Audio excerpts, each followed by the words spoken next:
This is Audible. Tantor Audio, a division of Recorded Books, presents An Act of Obsession by Lynn. Narrated by Kelly Dalton and Teddy Hamilton. Prologue. Sophie. I know, Mom. I miss you too. I'll see you guys in a few weeks for Thanksgiving. Give Dad and Tess a kiss for me. Okay, bye. Hanging up, I climb the stairs to my campus apartment with my bag slung over my shoulder, my legs feeling like jelly from tonight's rehearsal. But it doesn't weaken the smile on my face. It's the same one I always have when I get to do what I love with my whole heart and soul: dance. The one thing I was born to do. I think I was the only one who was sad about rehearsal ending early tonight. I would dance every second of every day if I could. Hey, Sophie. Kendra Morrison greets me as she walks out of her apartment, looking like a walking bombshell. Hey, Kendra, you look great. Heading out? Yeah, everyone is over at Kappa Pi. Of course, I had to work late, but no way am I missing this. Sounds like it's a big one. You should come once you're done with Loverboy. Loverboy? She smiles. I saw Blaine a little while ago. I believe he's waiting for you in your dorm, she tells me, wiggling her eyebrows. That brings a smile to my face and a flush to my cheeks. I didn't even tell him I'd be getting back early. Thanks, maybe we will. I hurry my steps, feeling a small sliver of anticipation flow through me. The last thing I had planned when coming to college was meeting a boy. My focus was solely on dance, and getting a new start from the disaster I left back home. But Blaine somehow pushed his way past my defenses. We haven't been dating long, but I like him. A lot. Laura, my roommate turned best friend, says all the time how lucky I am to have snagged the college campus heartthrob. She's right, I am. And the more time I spend with Blaine, the more I think we could have something long-term. I think I'm ready to take the next step with him in our relationship. He's been so patient with me. I can't wait to ask him to come home with me for Thanksgiving to meet my family. Entering my apartment, I frown when the entire place is encompassed in darkness. When I flip the light switch and nothing happens, alarm bells immediately ringing inside of me.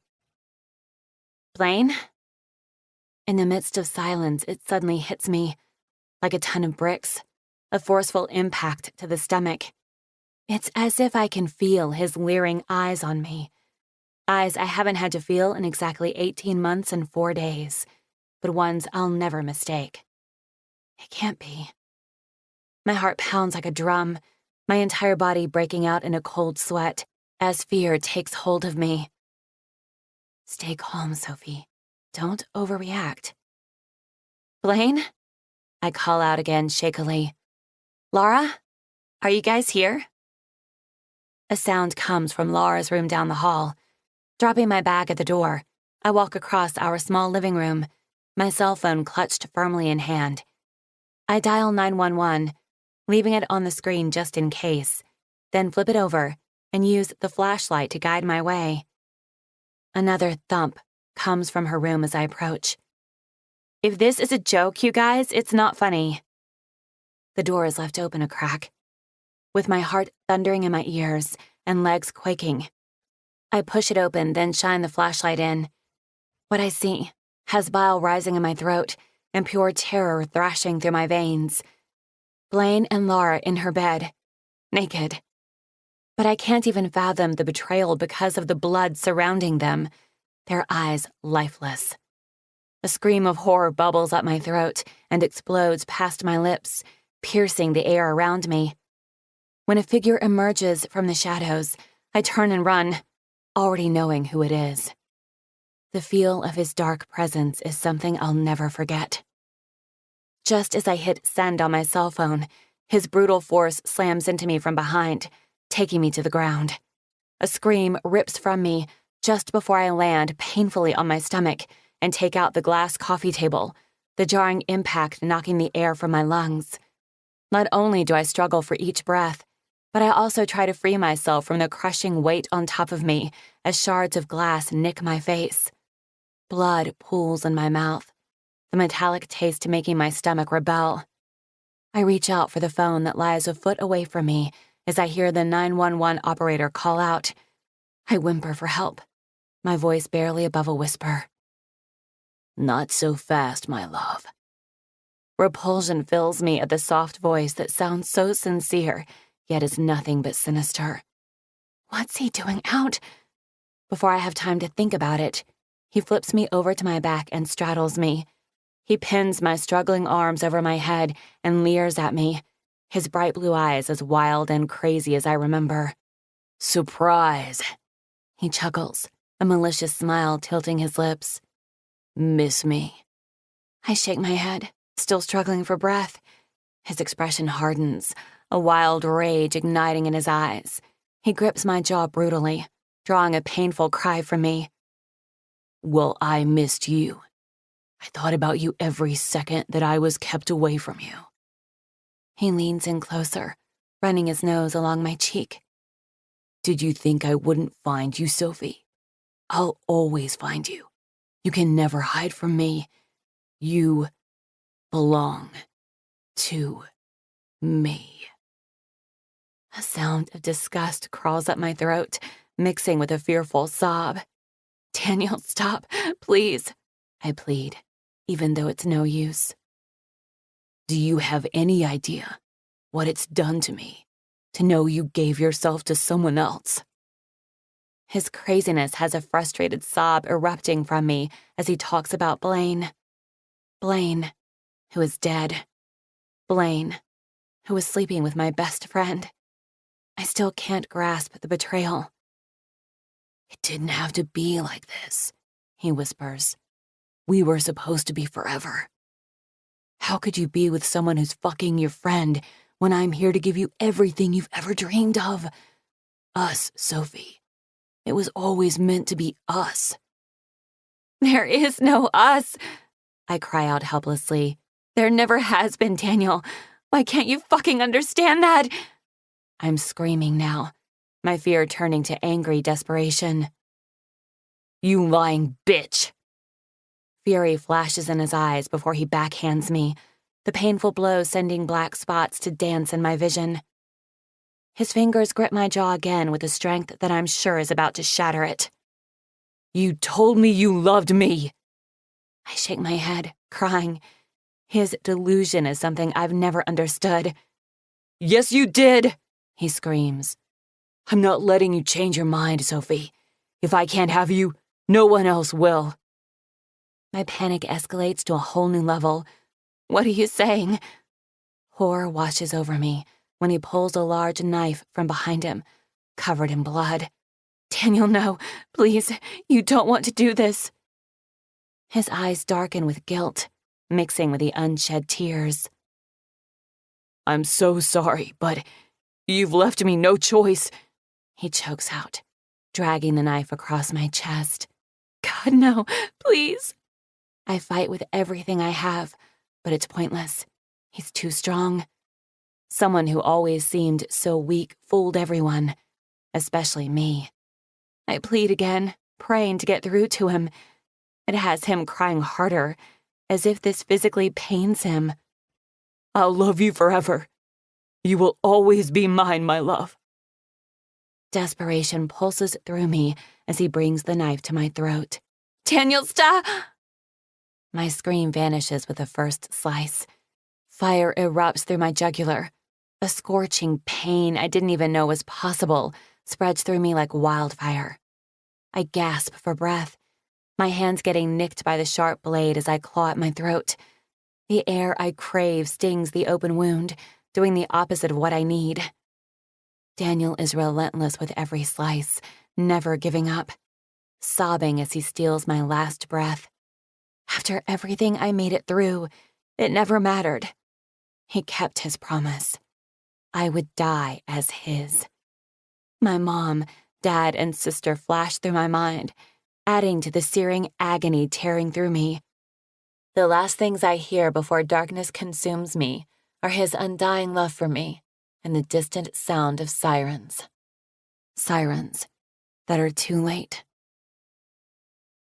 Some say miracles happen every day, and apparently I was one of them.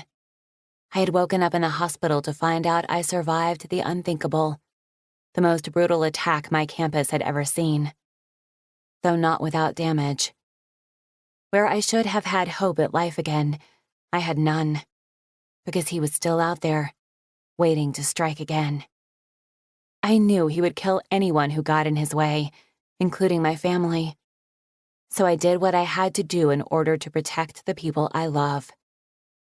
I ran. I left behind my family, my dreams, and my identity.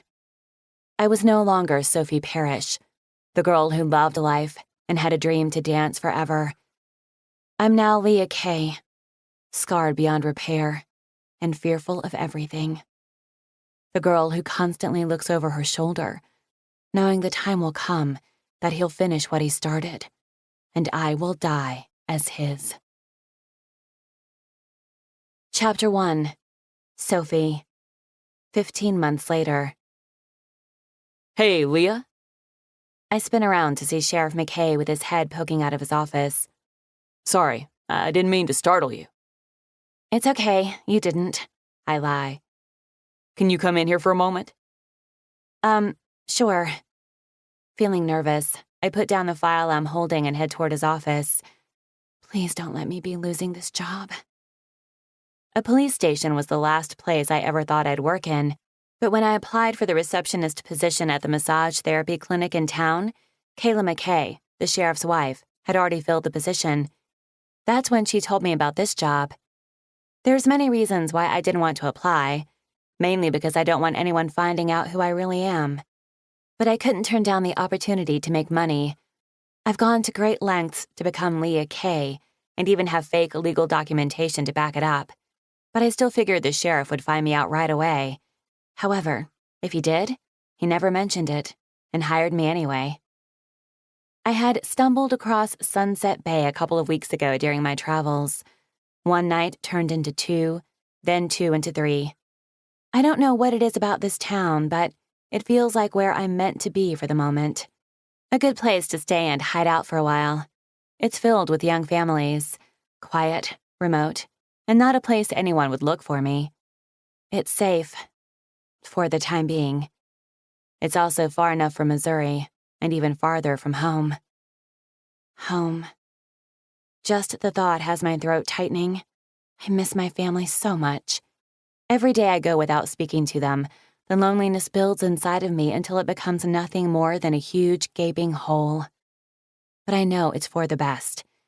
This is how it has to be, until Daniel is found. Pushing aside my sad thoughts, I enter the sheriff's office. He gestures to the chair across from him. Have a seat. Is everything okay? I ask quietly as I sit down. His eyes draw to the scarf around my neck, and that's when I realize I'm fidgeting with it, something I often do subconsciously. I drop my hand and twine my fingers in my lap. Everything is good, he assures me. I just wanted to see how you're settling in here. I haven't had much of a chance to check in with you since you started. Good, I think. No, I mean it's good. Yes, everything's good, I say, sounding like a complete imbecile. Closing my eyes, I shake my head, frustrated at myself for being so nervous. The old Sophie would be sitting up straight and looking him dead in the eye. The old Sophie wouldn't be so frazzled just to speak to someone. Sorry, I have a lot on my mind today, I whisper. Don't be, he says kindly. I'm glad to hear things are going well. I'm impressed how fast you've caught on to everything, considering you've only been here just over a week. I smile, some of my nerves easing. Thanks. Liz has been a great help, I tell him, talking about the evening receptionist. Good. How about here in Sunset Bay? You liking it? I nod. I haven't had much time to venture out, but the little I've seen, I like it a lot. I'm hoping to eventually make my way into Charleston soon, too. I've been told it's beautiful there. It is. It's also a little noisier, he adds with a smirk, a charming one at that. I must admit he is very attractive, but I expected him to be after meeting his wife, Kayla. She's beautiful, and also made sure I knew she was married to him when she sent me for this job. I got the message loud and clear. Listen, I wanted to let you know about something. Reaching across his desk, He picks up a sheet of paper and hands it to me. Some friends of mine own the local gym here in town, and they're running a women's self-defense class this weekend. I tense, my eyes snapping from the paper to him. I thought it would be a good opportunity for you to meet new people. My body relaxes when I realize he's just trying to be nice. It's incredibly kind of him, and something like this would be really great for me. But unfortunately, I can't do it. Large groups of people make me nervous, and I can't afford to make any friends. I won't risk their safety. It will only be harder in the long run when it's time for me to leave. Kayla wanted me to tell you she will be there, he adds. She and her friends usually go whenever the course is being held. Thanks so much for telling me about this. I'll think about it. I feel horrible for lying to him. Good. I hope you do. With a smile, I stand and begin to walk away when he calls out to me. I turn back to face him. If there's anything you ever need, any questions you have, I'm always here. Thank you, I whisper, my heart swelling at his kindness. Walking out, I take my seat at the front desk, my mind and emotions a jumbled mess. The rest of the day passes in a blur, and no matter how hard I try not to, I constantly find myself looking at the flyer in front of me. Learning to defend myself could possibly not only save my life, but change the course of my dark fate. Chapter 2. Colon. My muscles burn, sweat dripping down my face as I exhaust myself with the heavy bag. I slaughter it as I would any opponent in the ring, needing to work out the rage and aggression that's been fueling inside of me the last few months. If it's not the relentless reporters wanting their fucking story, it's Peter Ward, president of the EFC, trying to get me to come back. Not happening. I'll never go back to the place that fulfilled my dream, then yanked it right back, ruining my life and reputation in the process. I don't care if Ward wasn't a part of Bruce's bullshit. I don't trust anyone there anymore. Too many people went against me, believing the worst, and even tried to help incriminate me for a crime I didn't commit. They wanted to get rid of me. They didn't want the competition because they knew they'd never beat me. I was unstoppable and still would be if I cared to be back in the ring. I don't. I made it to the top, held it, then left that way. I always thought I would miss it, but as of right now, I don't. What I have going on here at the gym with the guys and Anna at the Men of Honor Center is enough. I'm enjoying it, especially instructing the youth program for so many kids that remind me of myself. Kids who don't have anything and are pissed off at the world because the world fucked them over. No one understands that better than me. Damn, what did that bag ever do to you? Sarge says, walking out from the locker room freshly showered, ready to go out. Didn't you get enough aggression out after going around with Benson tonight? No, I didn't. I've got too much inside of me to release, even more than usual since I haven't been to Annihilation in months. A club that I now refuse to be a part of since those fuckers tried throwing me under the bus too. Just the thought of that bitch Nikki has my blood pumping hotter. But I miss it. Miss getting lost in myself there and wielding a control that no one could possibly understand unless they knew what it was like to live without it. Control feeds the scars of my dark past and even darker soul. Pausing my blows, I look at Sarge. He has changed a lot since I first met him a few months ago. He hasn't worked here much longer than I have and is still adjusting to civilian life after living on the streets for so many years. He suffered from PTSD. But thanks to Jackson and the counseling he's receiving from the Men of Honor Center, he's getting back on his feet. I've gotten to know him well since he helps me with the youth. Headed out? I ask, ignoring his question. Sure am. Got myself a hot date with my woman. She worked the evening shift, so I'm fixing to pick her up at work. Then she's all mine. He winks. Just keep that to yourself, though. That boy of hers is always magically appearing out of nowhere, interrupting our alone time. I swear the kid has a strange sense that's in tune to my dick. He adds, talking about Logan. I don't really blame Logan. It's exactly how I feel about my sister and RoboCop. But if she's going to marry someone, it may as well be somebody that I know would kill whoever tried to hurt her. Don't worry, your secret is safe with me. I know, because you don't talk to anyone unless it's that sister of yours. I grunt, even though that's mostly true. However, I've gotten better about that since I started here. I don't really have a choice since it's part of the job description. You headed home soon? You've been here since...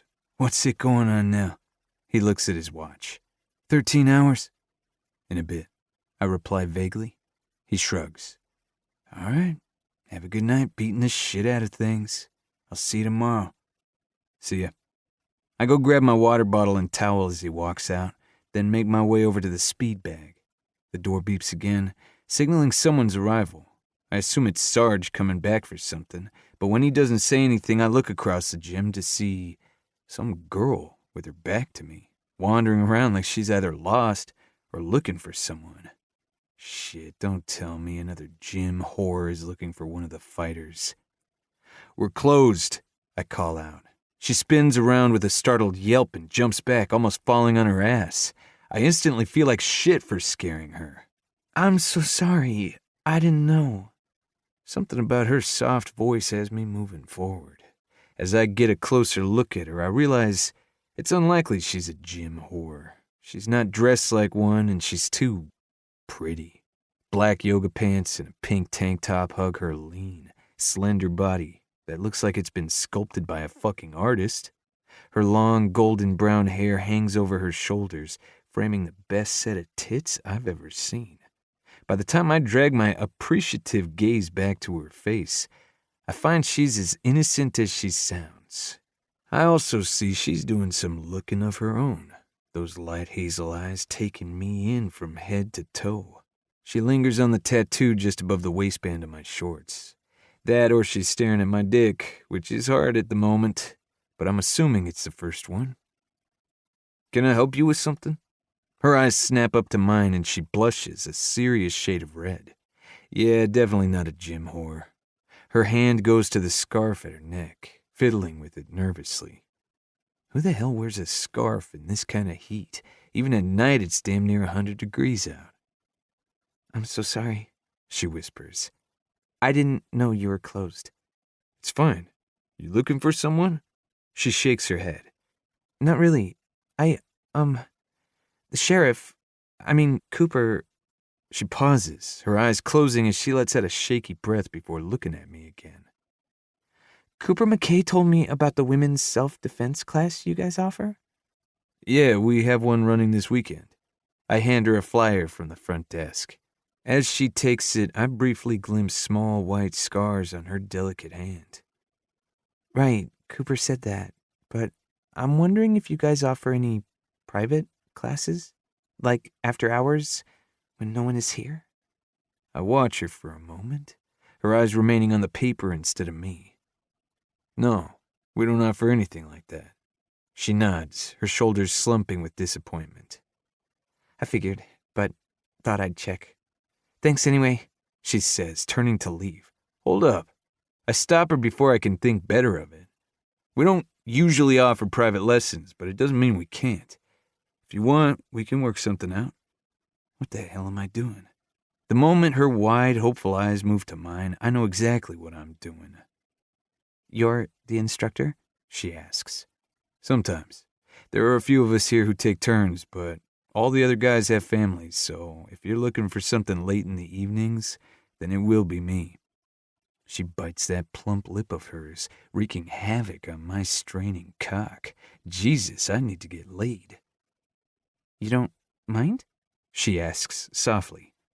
No. Come back tomorrow night at around 9. That's when we're closed. We can start then. Okay. Thank you. She dips her head and turns to leave. You got a name? She spins back around, an embarrassed smile curving her perfect mouth. Guess that would help, huh? She says, a shy smile playing at her lips as she sticks out her hand. I'm Leah. Grasping her delicate hand, I feel the scars that I saw earlier. Leah? I ask. Just Leah. She giggles, forcing a shift in my chest. What the hell is that? Colan. I have a feeling she doesn't know who I am, which is a good thing. If she knew who I was, she probably wouldn't have anything to do with me. Well, Colan, I guess I'll see you tomorrow night. I nod. I'll be here. Bye. She gives me a small wave, then walks out the door, leaving me to wonder what the hell just happened. Chapter 3. Sophie. The next evening, I walked to the gym feeling excited, yet incredibly nervous. Excited at the prospect of learning how to defend myself, but nervous to see Colan again. Though, I'm not really sure why. He seemed nice enough, especially going out of his way to accommodate me. But he's also intimidating.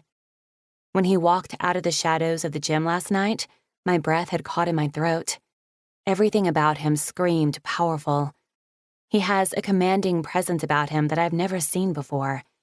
His height alone could terrify someone. He's so tall that I had to crane my head back just to keep eye contact with him. His strong, lean body glistened with sweat and displayed a lot of ink. My eyes had immediately been drawn to the tattoo above the waistband of his shorts, where the word warrior was scripted across his hard, chiseled abs. The word seemed to suit him perfectly. He looked exactly how I would picture a warrior. His ridiculously handsome face was just as hard as his body.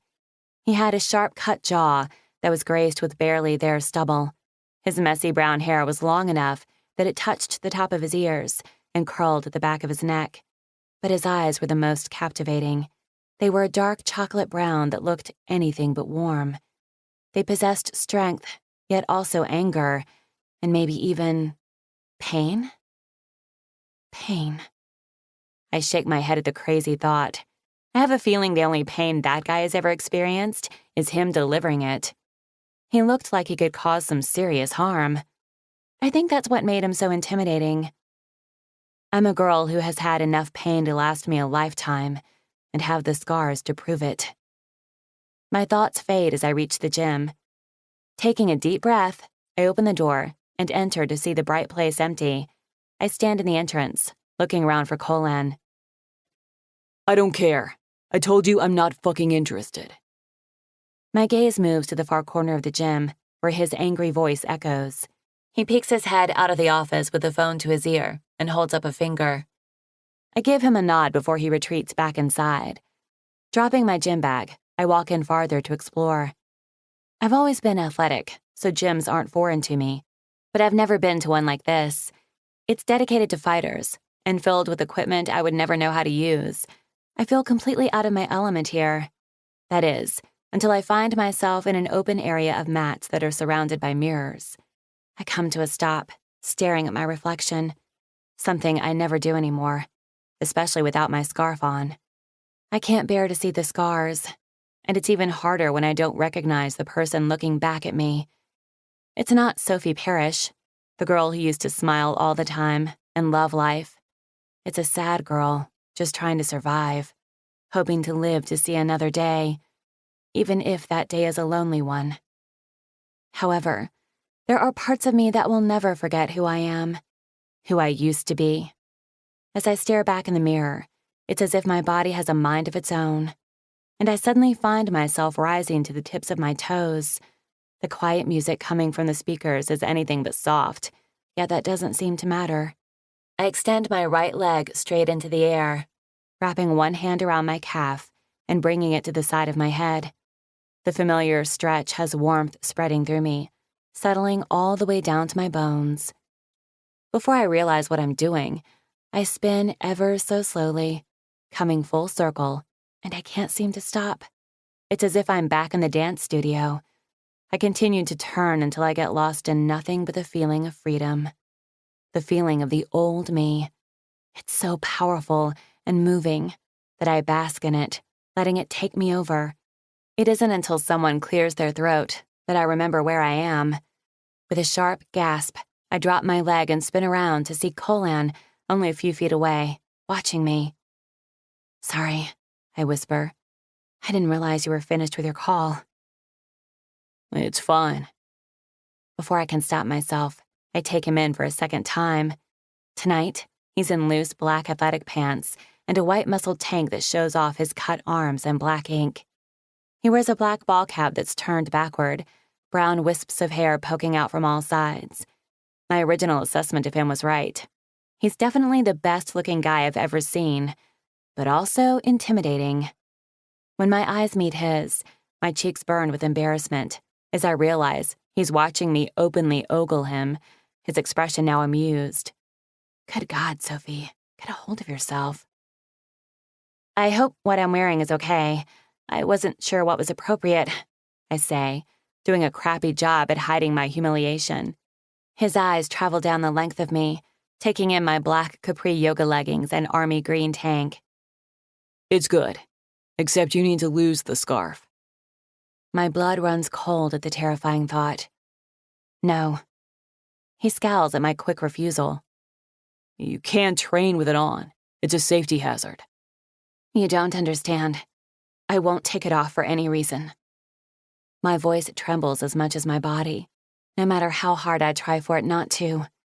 He continues to watch me, his hard eyes assessing before he shakes his head. Whatever. Here. He hands me a clipboard with a pen attached to it. I need you to fill this out and sign at the bottom. I take the form from him, trying not to feel guilty over the irritation in his tone. After I fill out the waiver, I hand it back to him without meeting his eyes. What is it you're wanting to get out of this? He asks, his tone a little softer. I shrug. I'm not really sure. What are my options? I can teach you what I do at the course.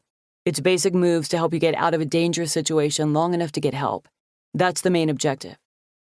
Or, he says, drawing my eyes to his, if you want, I can show you how to make sure no one ever fucks with you again. That's more extensive, which means more lesson time. He shrugs. Your call.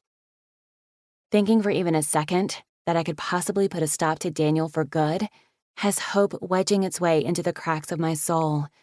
Unfortunately, I'm not able to afford much at the moment. How many lessons would it be if I choose the second option? He shrugs. However long it takes, or when you want to stop. I shift on my feet, biting my thumbnail. We haven't talked about price yet. How much per lesson? We'll worry about that later, he says, turning around. Wait. I grab onto his arm, not missing how hard he feels under my fingertips. When he stares down at my hand, I quickly release him.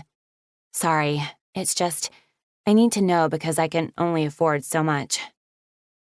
I don't have a set price, because we don't usually offer this.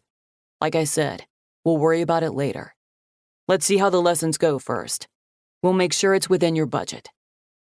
I frown, wondering why he would do that when he doesn't even know me, but I don't bother asking and be grateful he's willing to teach me.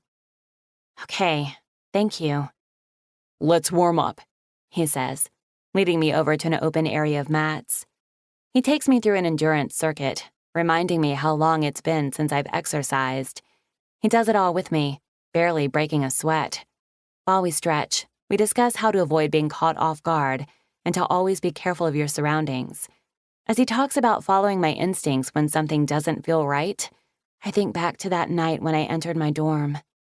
Those alarm bells are always something I wish I had listened to.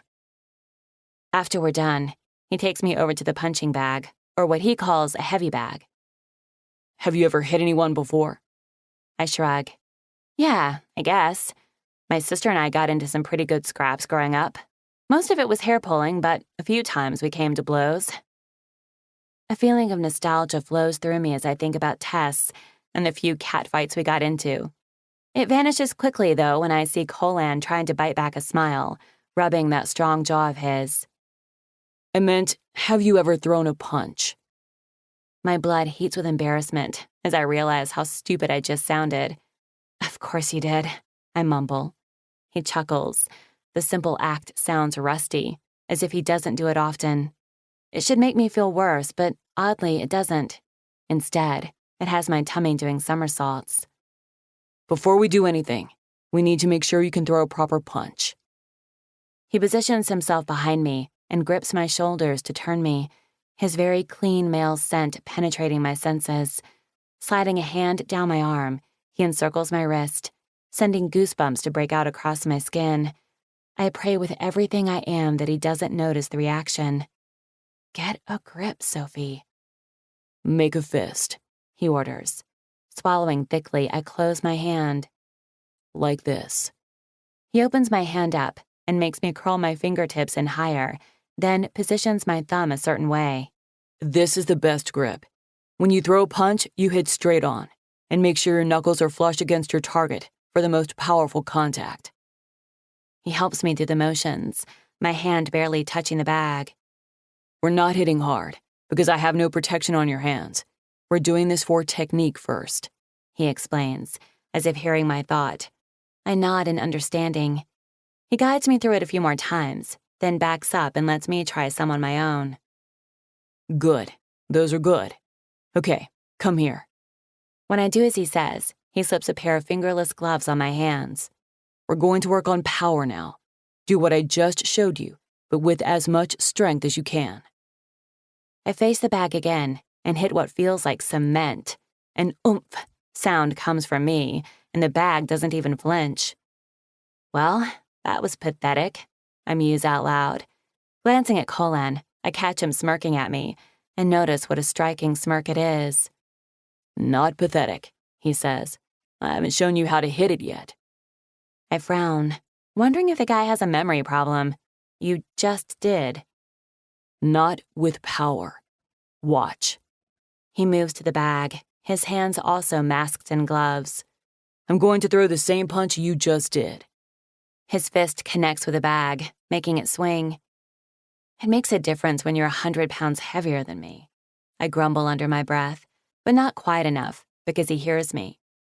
This has nothing to do with size and everything to do with technique. Watch the difference with this next one. This time, when he hits the bag, it flies. He catches it, then turns back to me. Did you see what I did differently? I shake my head, completely clueless. Come here. Grabbing my shoulders, he places me in front of him again.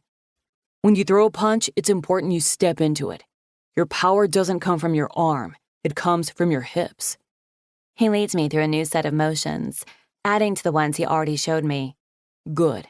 Now make the bag move, he says, stepping back. Sure, no problem. I hit the bag again, but of course, nothing happens. Again, he orders. I do it a few more times with no success. Quicker. Use your hips and put more power into your step. Taking a deep breath, I back up, then move into it faster, doing as he instructed. This time, I barely feel my fist connect with the bag, but it actually moves. With a gasp, I spin to face Colan. Did you see that? It moved. He nods, a smirk lifting his lips. It did.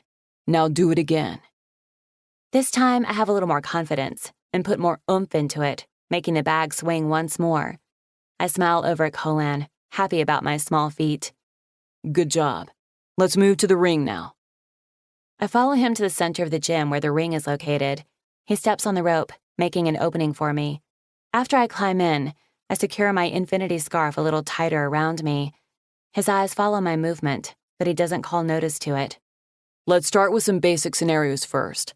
In most cases, attackers strike with the element of surprise. It's important for you to use the same tactic on them. Your reaction time is everything. So, as hard as it is in that situation, you need to control your fear and act quickly. If I were to jump out in front of you and grab your shoulder, his large hand covers my bare shoulder. The first thing you're going to do is lower yourself. Slightly bend your knees. I do as he says.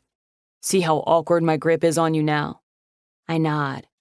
It also makes me lower myself to you, which is good because of our height difference. Now, there are a few different things you could do here. There are certain parts on the body that you want to aim for to cause the most pain. The nose is one of them. Since I'm forced to bend down to keep my grip on you, this would be a good opportunity for you to take the heel of your hand and thrust up against my nose. Do it hard enough, and you'll break it. Grabbing my wrist, he briefly shows me the motion. Another place, and always the most effective when dealing with a guy, is his groin. Without meaning to, I drop my gaze. When I realize what I've done, I snap my eyes back up to his face, hoping he didn't notice, but no such luck. You gotta look if you're going to hit it, he says with a smirk. My face flames as I wish for the ground to open up and swallow me whole. The reaction only makes him chuckle, and the sound does funny things to me again. All right. Now with this scenario, if you're going for the groin, you're not going to push him away. You're going to bring him closer. Grab his shirt, or whatever he's wearing. Then pull him in and bring your knee up. Go ahead and do it. Just don't make contact. I'm not protected. I raise my eyebrows at the idea, deciding to mess with him since he seems to enjoy giving me a hard time. His scowl makes me giggle, something that I haven't done in a long time. I begin going through the moves, my fists curling into his shirt to bring him closer. That's when there's a shift. My pulse begins to race as I feel his hard body against mine. His dark eyes hold me captive, making me feel things I shouldn't. Dangerous things. Clearing his throat, he steps back, breaking the heated moment. Let's work on something else. With an awkward nod, I regain my wits and focus on his instructions as he goes through the different ways for me to break out of someone's hold. This time, he seems more careful with how close he gets to me. Any questions on those? He asks when he's done. I shake my head. No, but I have a question about something else. What's that? Well, what if they have me pinned on the ground? How do I get out of that? I ask, my voice barely above a whisper. The objective is to not let them gain that control over you. But what if they do? What if they come at you from behind and knock you down? My eyes drop to the ground as silence stretches between us, the intensity of his stare saying more than I want him to. There are ways. We can work on that next time. I nod. When do you want me to come back? Tomorrow evening, same time. That works for me. Are you sure I can't pay you something? No, he says. Seeming a little annoyed, I asked. I clear my throat. All right, well, thanks for everything. You're welcome. He steps on the ropes again, making an opening for me. Climbing through, I feel him watch me while I go grab my water bottle and bag. Just as I head for the door, he calls out to me. I turn around to see him jump from the ring and make his way over.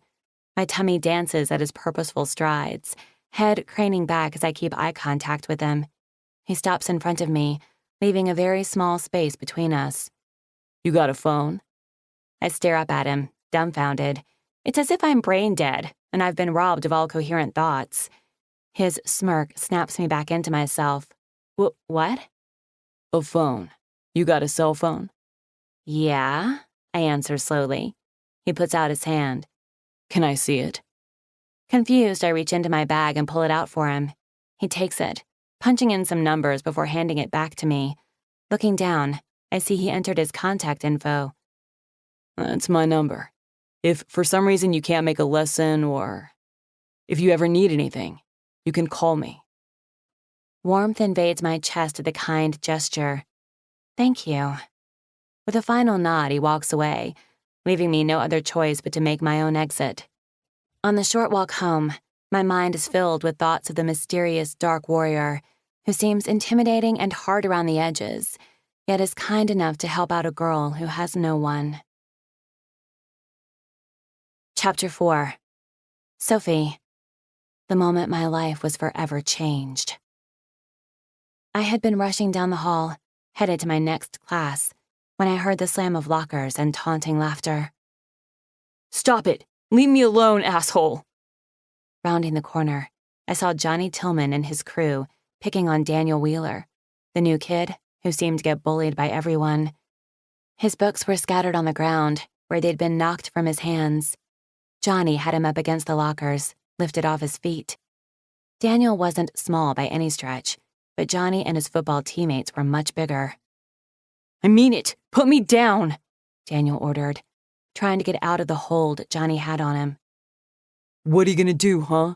You gonna be a pussy and cry like last time?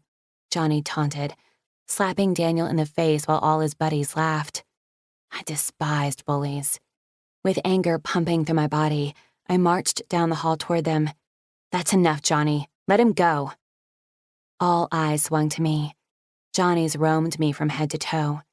He never shied away from showing his blatant appreciation, especially whenever I was cheering for them. Hey, Sophie. Miss me so soon after practice this morning? My eyes narrowed as I crossed my arms. Let him go. Now. Come on. We're just having a little fun. No, you're not. You are being mean. When he didn't put Daniel down, I tried another tactic. Should I get Coach Pierce and let him know what's going on? That got his attention. Aren't you already at 2 strikes? 1 more, and you'll be kicked off the team. He gave me a cocky smirk, but there was no denying the angry tick of his jaw. No need, he said, dropping Daniel to the ground. We're done with this shit staying anyway. His long gait ate up the distance between us, his strides purposeful as he moved toward me. I refused to cower, knowing that's what he wanted me to do. I stood straight and tall, arms still crossed. He leaned down, putting his mouth to my ear. How about that date I'm still waiting for? He's asked me out a few times.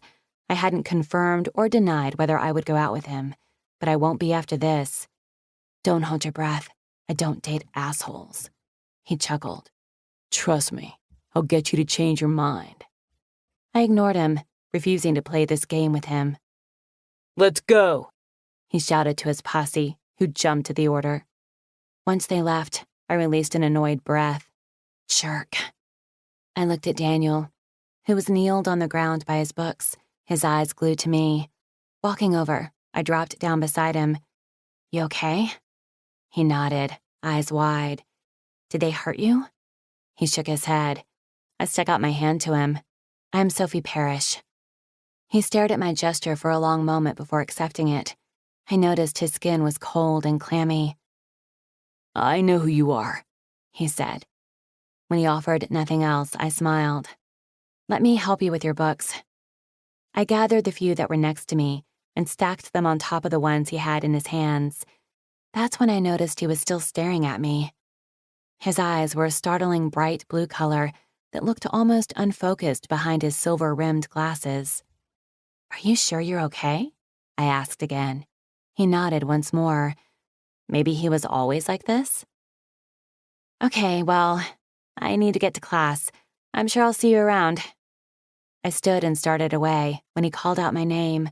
I spun around to face him. Thank you, he stammered. I smiled. You're welcome. Have a good rest of your day. The tiny hairs on the back of my neck rose as I felt his eyes on me the entire time I walked away. And it wouldn't be the last.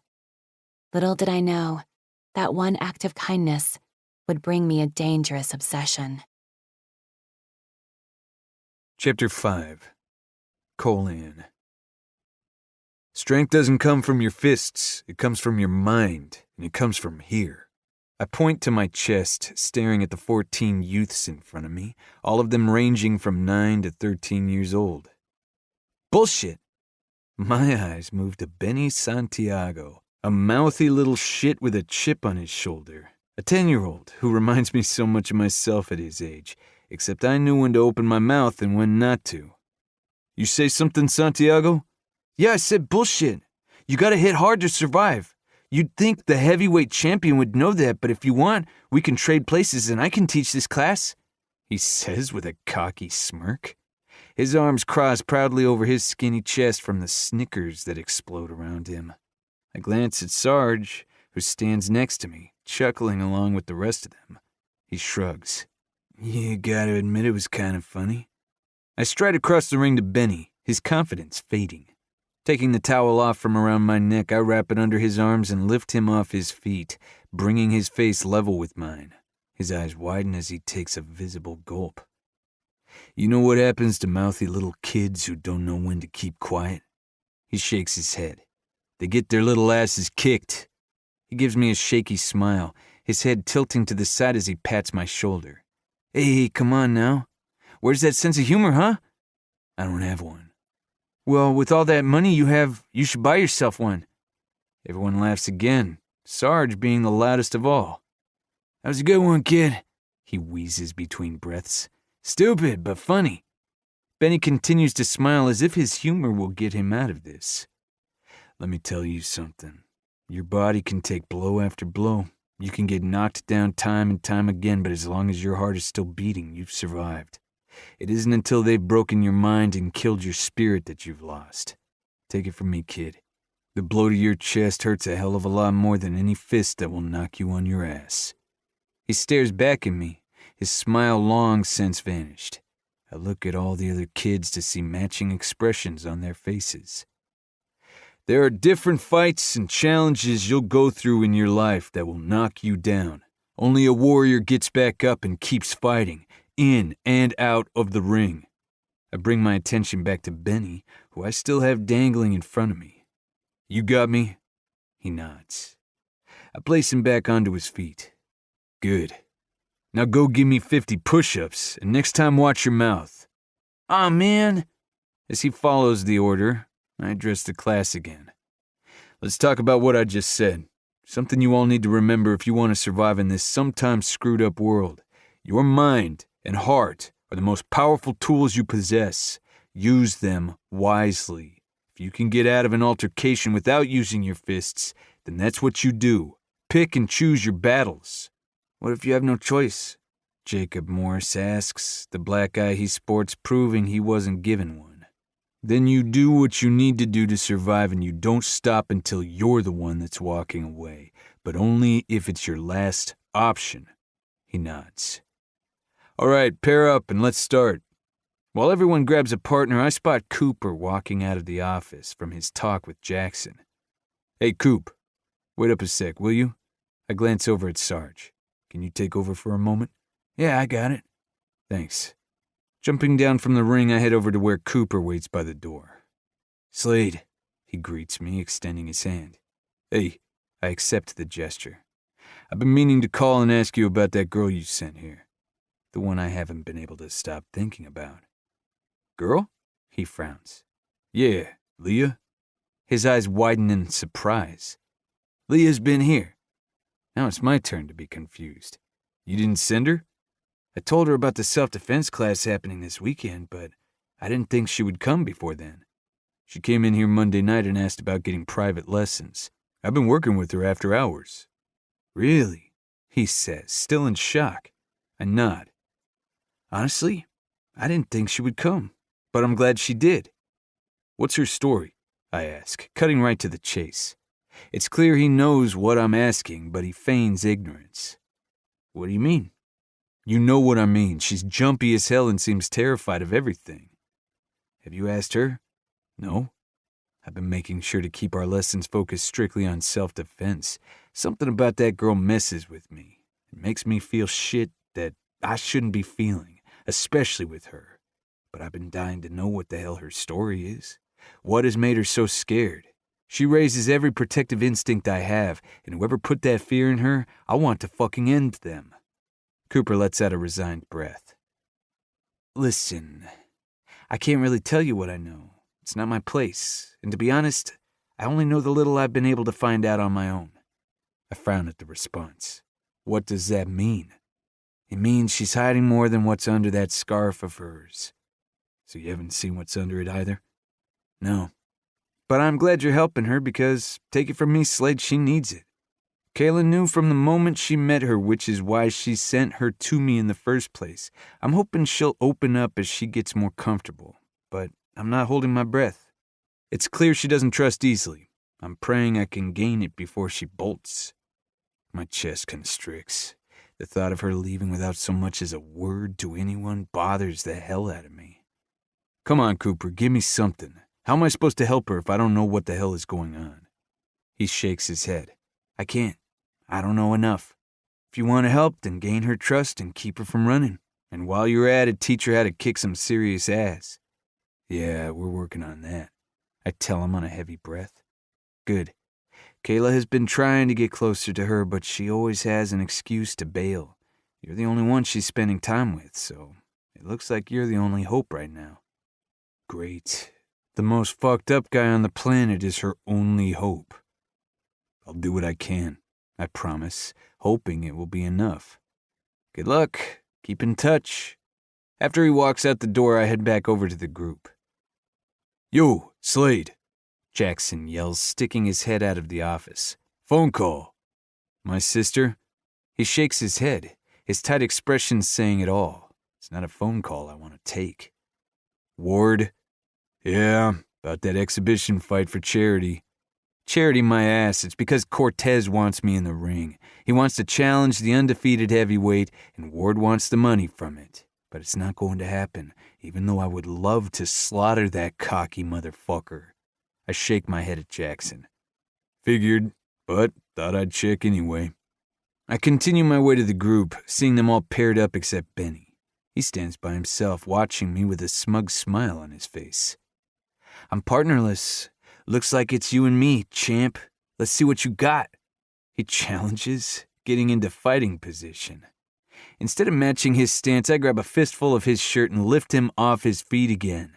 He giggles hysterically, both his small hands clinging to my wrist as he squirms to get free.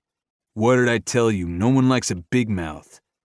"Don't listen to him, kid," Sawyer says as he walks out of the locker room with one of the fighters. "Everyone loves a big mouth. You just gotta make sure you can back it up first," he adds with a smirk. Benny's know-it-all smile spreads. "I like that guy.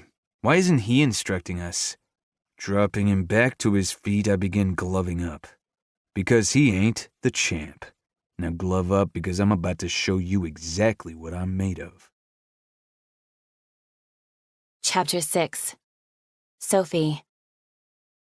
Late Friday afternoon, Liz strolls in for her evening shift. "Hey, Leah." "Hey," I greet her back. "Good day?" I shrug. It's been quiet. "Hopefully it stays that way, and I can get paid to do nothing except stare at whoever is on duty tonight. Let's hope it's Logan," she adds with a wink. Smiling, I shake my head. I'm not surprised by her comment. Liz loves to flirt with everybody. Well, except for Cooper, but I think that's because she's afraid of Kayla. Logan Knight is definitely attractive, but he also happens to be very much in love with his wife, Anna, who is one of the kindest people I've ever met. "Hey, girls," Cooper greets us as he walks in. "Hi," we both reply in unison. "Leah, I was just at the gym and ran into Colan," he says, making every muscle in my body tense. "I hear you're taking lessons from him." I nod, worried he's upset that I didn't do the course like he suggested, but his easy smile instantly has me relaxing. "Glad to hear. He's definitely a guy you want to have in your corner." Before I can think too much about his response, he continues on to his office. "Have a good weekend. I'll see you Monday." "Bye," I say quietly, giving a small wave to his retreating back. I stumble slightly, caught off guard when Liz grabs my arm and spins me around to face her. "You're taking self-defense lessons from Colan Slade?" I nod, wondering why her eyes are bugged out of her head. "The Colan Slade?" Yes? I voice it as more of a question, unsure of what she means by that. "You lucky bitch! Tell me, what is he like? Is he as intense as he looks? Do you think the rumors are true?" "Rumors?" "Leah, focus," she orders, snapping her fingers in my face. "You do know who Colan Slade is, right?" "He works at the gym?" I guess, still unsure where this is all coming from. "Oh, man, you don't know." She shakes her head, disappointed. "He's not just some guy who works at the gym. He's the heavyweight champion in the EFC, or was before he retired a few months back after being accused of rape." "What?" I squeak, swearing I misheard her. "Yep, by some chick at the club." "Club?" I repeat, dumbfounded. She nods, an almost gleeful smile lifting her lips as she leans in closer to me. "Yeah, Annihilation. It's a BDSM club. I've heard he's their best customer, and apparently he can fuck for hours." I gape at her, wanting to ask what BDSM means, but don't want to sound as clueless as I am. Getting my wits about me, I shake my head. No way. Colan did not rape someone. I may not know him well, but the man I've spent every night with this week does not have that kind of evil inside of him. Yes, he's intense. Yes, he is intimidating. but he's also kind. He's given up his free time to teach me how to defend myself and hasn't asked for anything in return. Oh, no, he didn't, Liz rushes to say. He was accused of it, but eventually cleared of all charges. Turns out someone set him up. It tarnished his reputation, though. I think that's why he left the EFC. But even with the allegations not being true, he definitely has a side no one knew about. Being a member of Annihilation proves that. The things I've heard he does to a girl in one of those rooms. She shakes her head. I'm telling you, hours and hours of pure pleasure with that man. I feel my face flame, still having no idea what annihilation is. I also can't deny the yucky feeling I get in my tummy as I think about him doing anything to a girl, which is ridiculous. I don't know anything about that, I tell her honestly. I've only met with him a few times, but I can say he's very nice. He's really gone out of his way for me. Damn, you're so lucky, she says, with a hint of envy in her tone. What I wouldn't give to be alone with that guy for an hour, or rather, hours, and see if he's as intense as the rumors say. In the ring, he's lethal. So it didn't surprise me to hear he's hardcore in the bedroom. Now I'm even more intrigued by the dark, mysterious man who has been occupying my thoughts lately. When I arrive home, I pour myself a cup of my usual evening brewed tea, then look him up on my iPad to see what I can find out. I'm not disappointed. There is a wealth of information on him. First, there are pictures of him in the ring, and Liz is right. He looks lethal. Powerful. Something I already knew about him. But these pictures show so much more. There are also a lot of articles about the rape accusation. My heart hurts to know someone was cruel enough to set him up like that. There's even a picture of the girl who accused him. Just the sight of her leaves a bad taste in my mouth. She looks as fake as her bleached blonde hair and big boobs splashing out of her too tiny top. A small level of satisfaction fills me when I read that she's been sentenced to prison for her involvement. Scrolling down, I tense when I see the word annihilation. I'm not able to find out much about the club itself, so I click on the word BDSM that's highlighted, and what shows up has my eyes bulging out of my head. Oh my God. It's like a hidden underworld. Graphic photos of people minimally covered in leather, being tied up and gagged, has a shiver working down my spine. All sorts of objects that look more like weapons are used. The person on the receiving end seems to be enjoying it. It looks an awful lot like a kinky horror movie. Feeling my stomach churn, I click out of the pictures and read some articles that explain exactly what BDSM is. Bondage, discipline, sadism, and masochism, a type of sexual practice. Control is talked about a lot and seems to be the main purpose behind it, yet so is pain. It doesn't completely shock me to know Colan could be a part of something like this.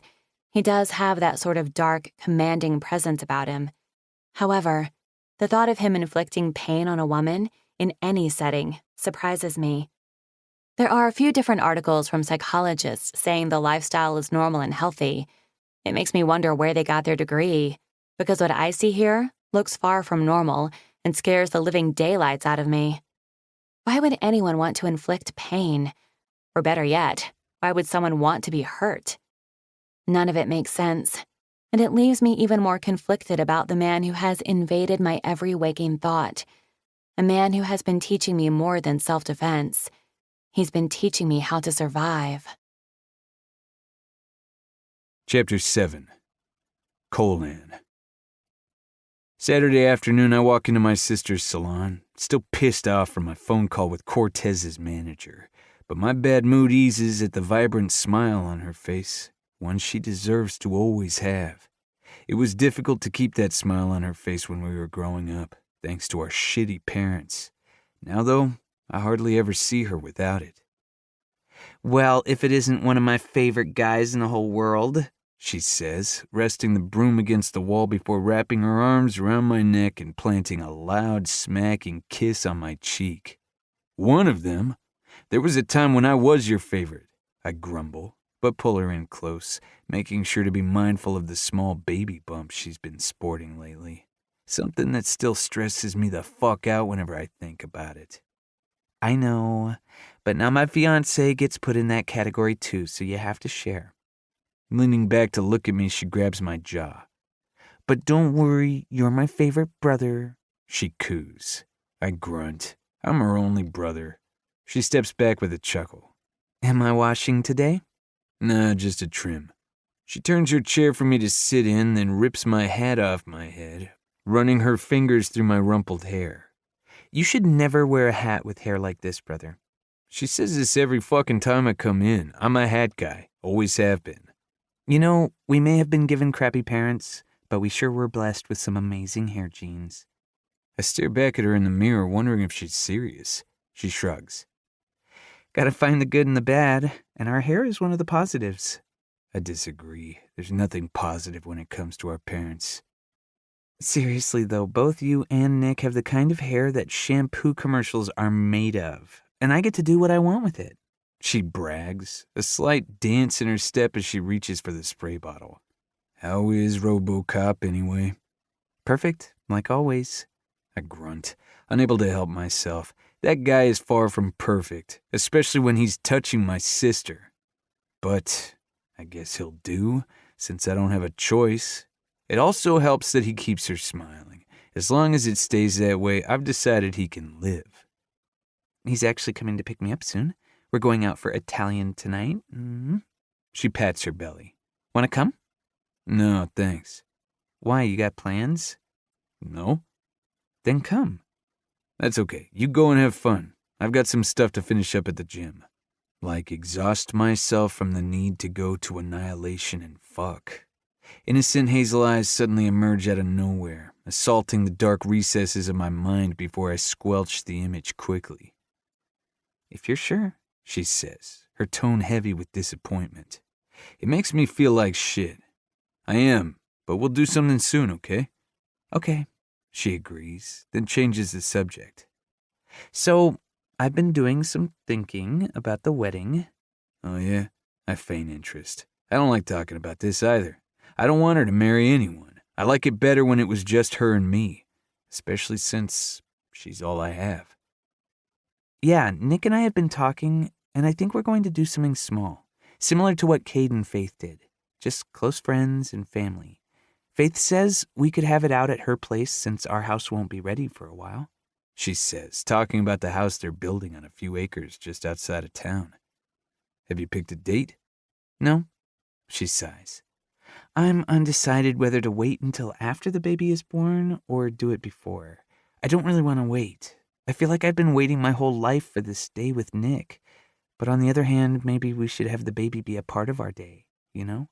She shakes her head frustrated. I don't know, but I need to decide soon before I get any bigger. Speaking of which, check this out. Putting her scissors down, she lifts her loose shirt just enough to show me her small, rounded tummy that still has her purple jeweled ring dangling from her belly button. How amazing is this? She beams, having no clue how much it freaks me the fuck out for my baby sister to have a baby of her own. It makes me want to rip that asshole to shreds. However, by the way her face glows and smile reaches ear to ear, I refrain from speaking my thoughts. Pretty cool, I say instead. I know. I can't wait to find out what it is. She giggles excitedly. Dropping her shirt back down, she picks up her scissors again. Anyway, I need to make the decision soon when it comes to picking a dress. What does Nick say? He says it's whatever I want, but I think he would prefer not to wait either. Then don't, I say, stating the obvious. Another sigh escapes her as if it's so much more complicated than that. I know. I'll make a decision soon. I do know one thing I want for sure, though, she says, her eyes meeting mine in the mirror. What's that? Leaning down, she wraps her arms around my neck. I want you to walk me down the aisle. My chest constricts, both in panic and something else, an emotion that only my sister has ever evoked in me. She's the only person I have in my life who gives a shit about me, and the thought of losing her scares the hell out of me. You going to be there to give me away? She asks, eyes hopeful. No. I feel her tense, pain darkening her expression. I'll never give you away, Kate. You're my baby sister forever. But I'll walk you down the aisle. She smiles, tears brimming in her warm brown eyes. You about broke my heart there for a minute. You really thought I wouldn't come to your wedding? She shrugs. I know how you are about crowds, but I hoped you would. I wouldn't miss it for anything. Good, she says, because you're right about one thing. I'm right about everything. But what exactly are you talking about?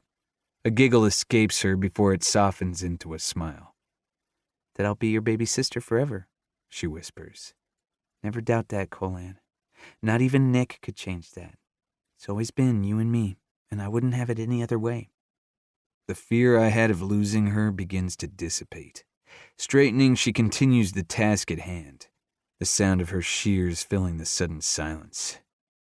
You need any money? I ask, then clear my throat when I hear how gruff I sound. For the wedding, I mean? No, I don't, but thank you anyway. I knew she would say that. I'm paying for your dress. She shakes her head. I don't need you to. I don't care. I want to, Caitlin. It matters to me. Hearing the seriousness in my voice, her eyes find mine in the mirror again. Okay, she relents with a nod. Thank you. You're welcome. While she finishes my hair, she fills me in on the family, telling me about our Uncle Joshua, Aunt Linda, Papa George, and even Pop. Which isn't a bad thing, I guess, since I never go to the weekly Sunday suppers my aunt hosts. I never have. It's not my thing. My sister is my family, and that's how I like to keep it. I've always included Faith in that small circle, but I get to see her more often now that I work at the gym. As Caitlin brushes the loose hair from my neck, the door beeps, signaling someone's arrival. Nick comes striding in from around the corner, and just like that, she's gone, running into his arms. Hey, baby. He pulls her in close, making me want to beat the shit out of him. RoboCop, I greet him, putting my hat back on as I stand. Catwoman, he counters, my eyes narrow. That name makes no fucking sense. I look nothing like her. And I look like fucking RoboCop? Yes, it suits what you do.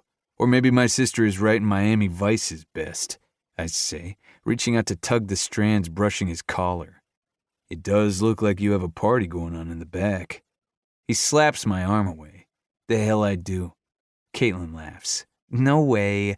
There are a lot of things you could tease Nick about, but his hair isn't one of them. Like I said, you guys have amazing hair, and it's all thanks to me.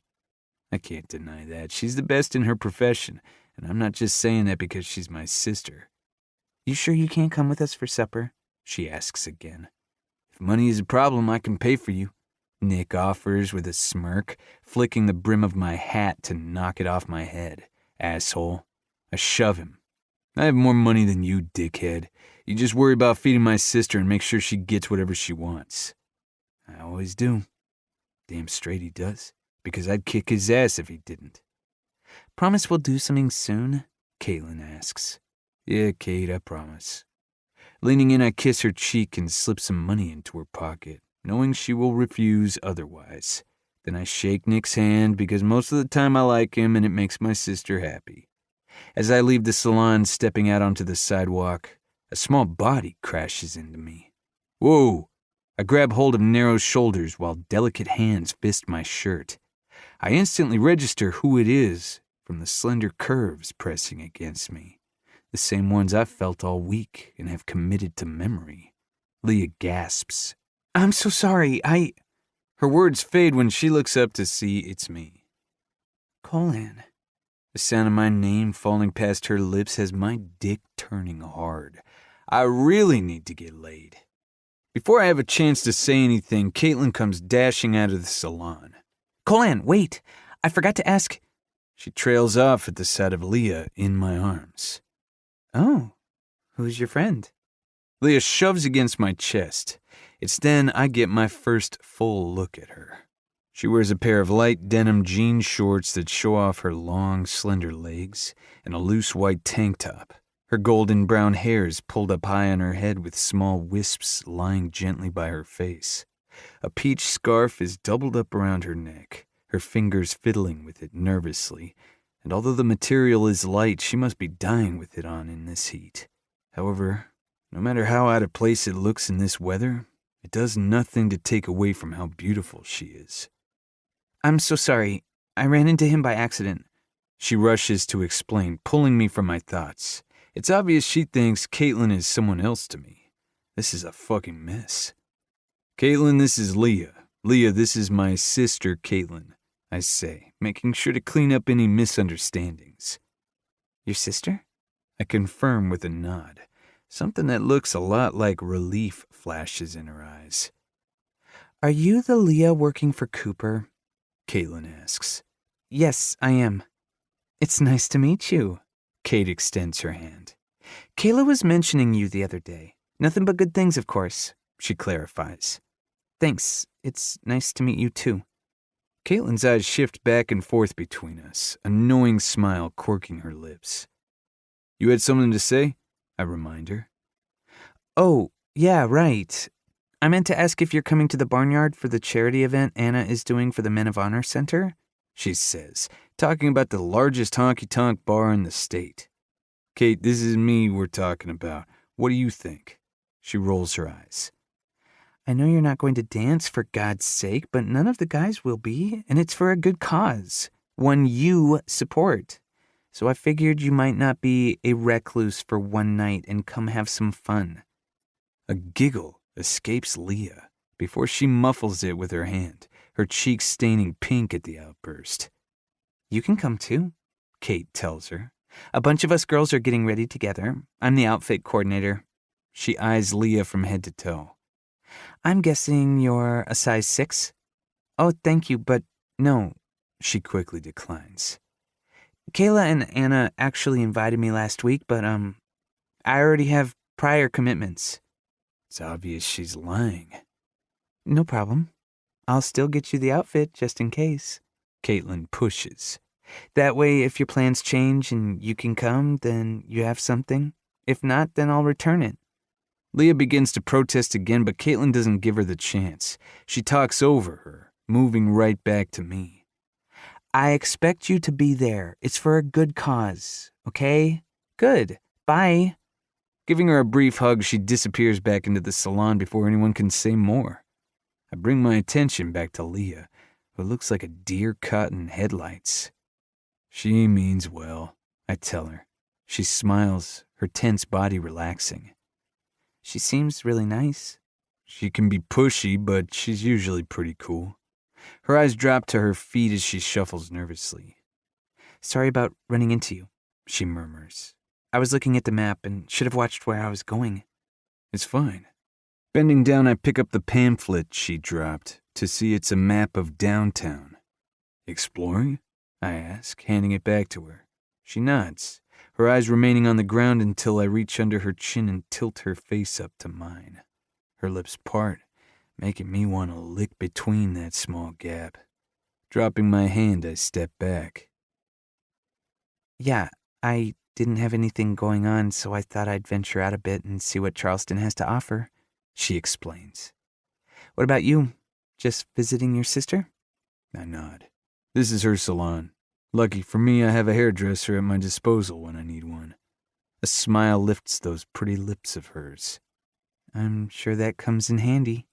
Clearing her throat, she looks around. Well, it was nice running into you, literally. She laughs nervously. I guess I'll see you Monday night. Panic strikes my chest when she begins to walk past me. Leah. Her name leaves my lips before I can stop it. She turns around. Do you want some company? What the fuck am I doing? If you want to help, gain her trust and keep her from running. As Cooper's words whisper in my mind, I try telling myself that's why I'm offering. But I'm full of shit. I really just want to be around her. Indecision battles in her timid eyes. I expect her to blow me off like she does everyone else, but she ends up surprising me. Yeah, actually, I would. So much sadness bleeds in those words that I'm glad I asked. With a nod, I fall in step next to her. Have you always lived here? She asks as we head closer to the center of town. No, I grew up in Montana. I moved my sister and me to Columbia after she graduated. When she decided to open her salon here, I followed, because where she goes, I go. Is she your only sibling? Yeah, it's always just been the two of us, until RoboCop showed up. No parents? No. My hard tone forces her to drop the subject. Well, she's very pretty. Too fucking pretty for her own good, I grunt, eliciting a giggle from her. What about you? You mentioned a sister. Any other siblings you get in cat fights with? She smiles. No, just Tess. We got along more often than not, though. We were actually very close. Her voice trails off on a whisper. Were? She keeps her eyes trained ahead. Yeah, were. I begin to wonder if her family is dead and think about pushing the subject, but the last thing I want to do is cause this sad girl any more pain. So I drop it, for now. For the next hour, we keep things light while venturing around. We walk into a few shops for her to look around in and stop for a bite to eat on the harbor. We talk about the gym and the classes I run with the kids and some of the work I do with the vets at the Men of Honor Center, a place dedicated to housing homeless veterans, counseling them, and getting them back on their feet. Anna has told me a little about the center. It sounds like a really great foundation she has started, she says. Yeah, it is. I have mad respect for any and all military, but Anna's passion runs much deeper. Something I refrain from saying because I'm not sure if she knows Anna's story and how she met Jackson and the others. Our easy moment is interrupted when I spot a reporter taking pictures of us from the beach. I quickly collect the check, wanting to get the fuck out of here before I'm hounded with inappropriate questions. The last thing I want is for Leah to be subjected to any of my bullshit. However, he ends up keeping his distance, satisfied with just pictures, and Leah is none the wiser. The sun has started to set by the time we leave the restaurant, and we decide to walk back along the beach to check out the row of shops set up. One of the booths she stops at sells jewelry, her attention riveted to a row of bracelets as her fingers stroke the soft stones. It's coral from the ocean, the lady explains. Each color and shape holds meaning. Courage, love, kindness. What does this one mean? She asks, touching the light pink one that has captivated her. Strength, the lady responds. How much? She asks. 70. Disappointment flashes in her eyes, but she tries to mask it with a small smile. Thank you. They're beautiful. When she begins to walk away, I grab her arm and look at the lady. We'll take it. No, Leah objects, but I stand in front of her, blocking her protests as I hand over the cash. Colan, I'm serious. Stop right now. She tries moving around me, but it's too late. The lady hands me back my change and the small bracelet. Enjoy it, honey. You have a nice man here. I don't bother correcting her and offer my thanks before walking away, a sputtering Leah following close behind me. I hope you enjoy wearing that. She snaps, throwing around some sass that I've yet to see from her. It's amusing, and only turns me on more, but everything she does seems to do that. As we approach the end of the beach, I come to a stop and hand her the bracelet. She shakes her head, arms crossing over her chest. Forget it. I'm serious. I'm not taking it. Reaching out, I pull her against me. Her sharp inhale penetrates the humid air, wide eyes locking with mine. I lift her wrist and slip the bracelet on. You're going to wear this because I bought it for you. I don't want you to pay me back, I tell her, knowing full well it's on the tip of her tongue. I don't even want to thank you. I just want you to wear it and look at it every time you need strength. Colin, she protests softly, shaking her head. It's just a bracelet, Leah. It was expensive, she argues. Not for me, I tell her. It's a gift. Accept it. With a defeated sigh, her body relaxes against me. Anyone ever tell you how bossy you are? My sister does often. Her lips twitch with a smile. Thank you, she whispers, touching the bracelet. I'll treasure it forever. You're welcome. She makes no effort to back away, testing my precious restraint. Reluctantly, I release her before I end up doing something stupid, like steal that lush mouth of hers. On our way back toward the salon, we pass a small, run-down dance studio where music explodes from, vibrating the sidewalk beneath our feet. The glass windows reveal a group of male teenagers. One kid makes eye contact with me, recognition dawning in his eyes. "Holy shit! It's the Dark Warrior!" he bellows, cutting the music. Shit. The door swings open a second later, scaring Leah. She quickly latches onto my arm, her nails digging into my hard flesh. My hand finds the small of her back, hoping to calm her. "Yo, Slade!" the kid calls out, his friends crowding behind him as they try to look out the door.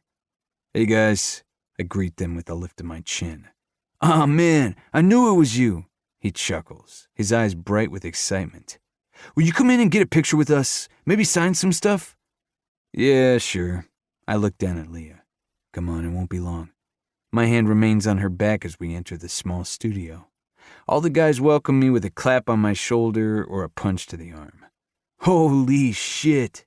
I can't believe the Dark Warrior is in our studio," one says, handing me a group picture of them to sign. "Man, that fight between you and Ferguson was badass," another one says. "You knocked that mouthy fucker out."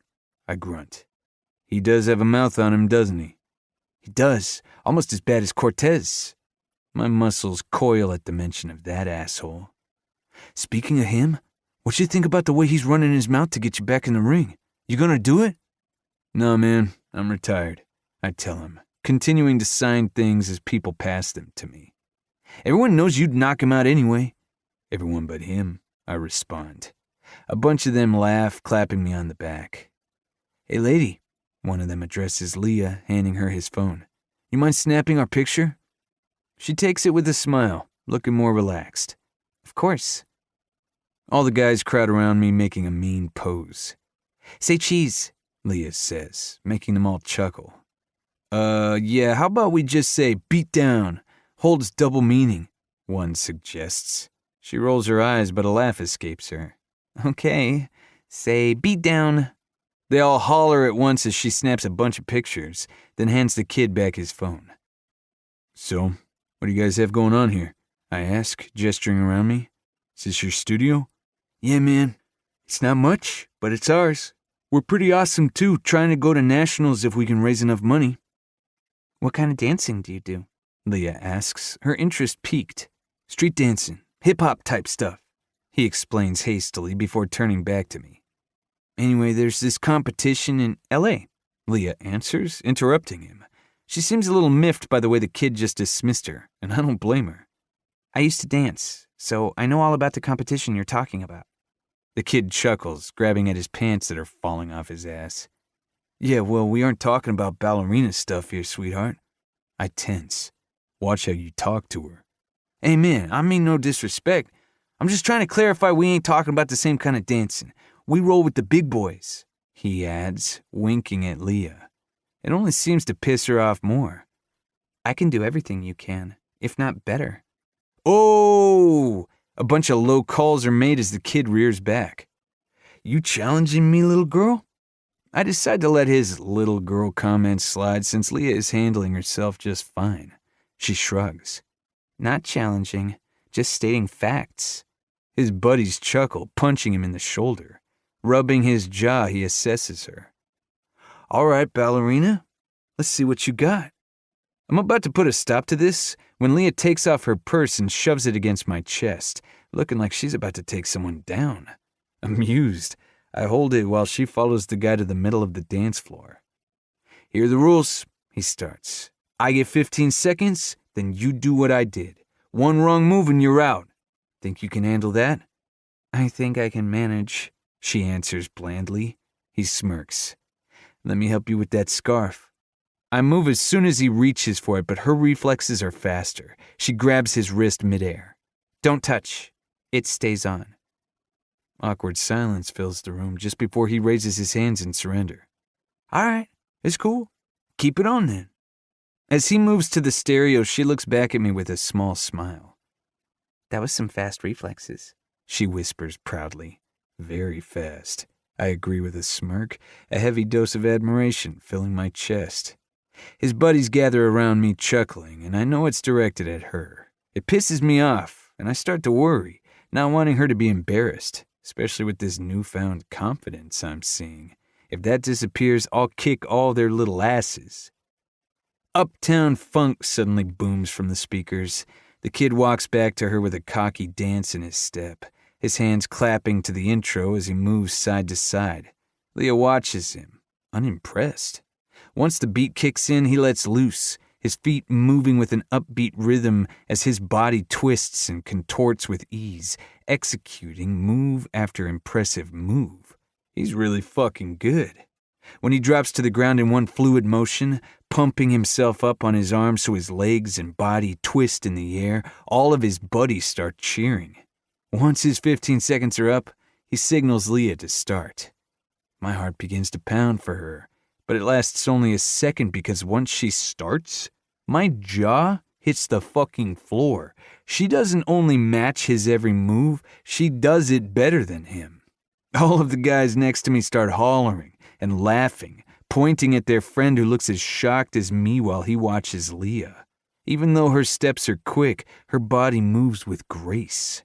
I figured she was a dancer when I caught her in the gym that first night, but I never imagined she could dance like this.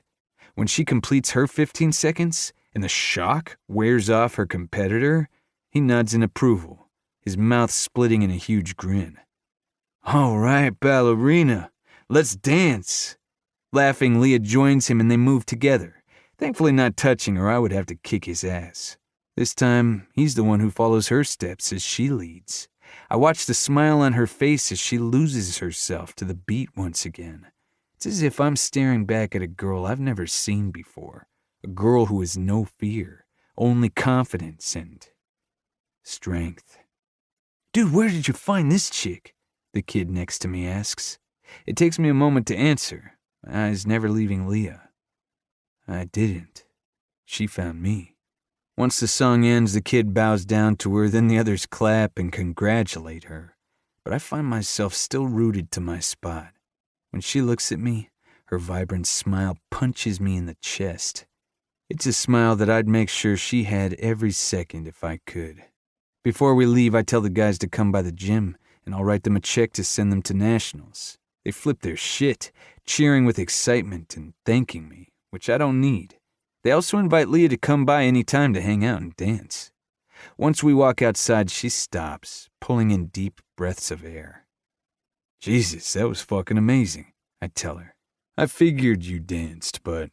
"Colan?" she heaves, interrupting me. "Yeah?" I suddenly notice how hard her lungs are working. "Catch me?" My arms come around her just as her legs give out.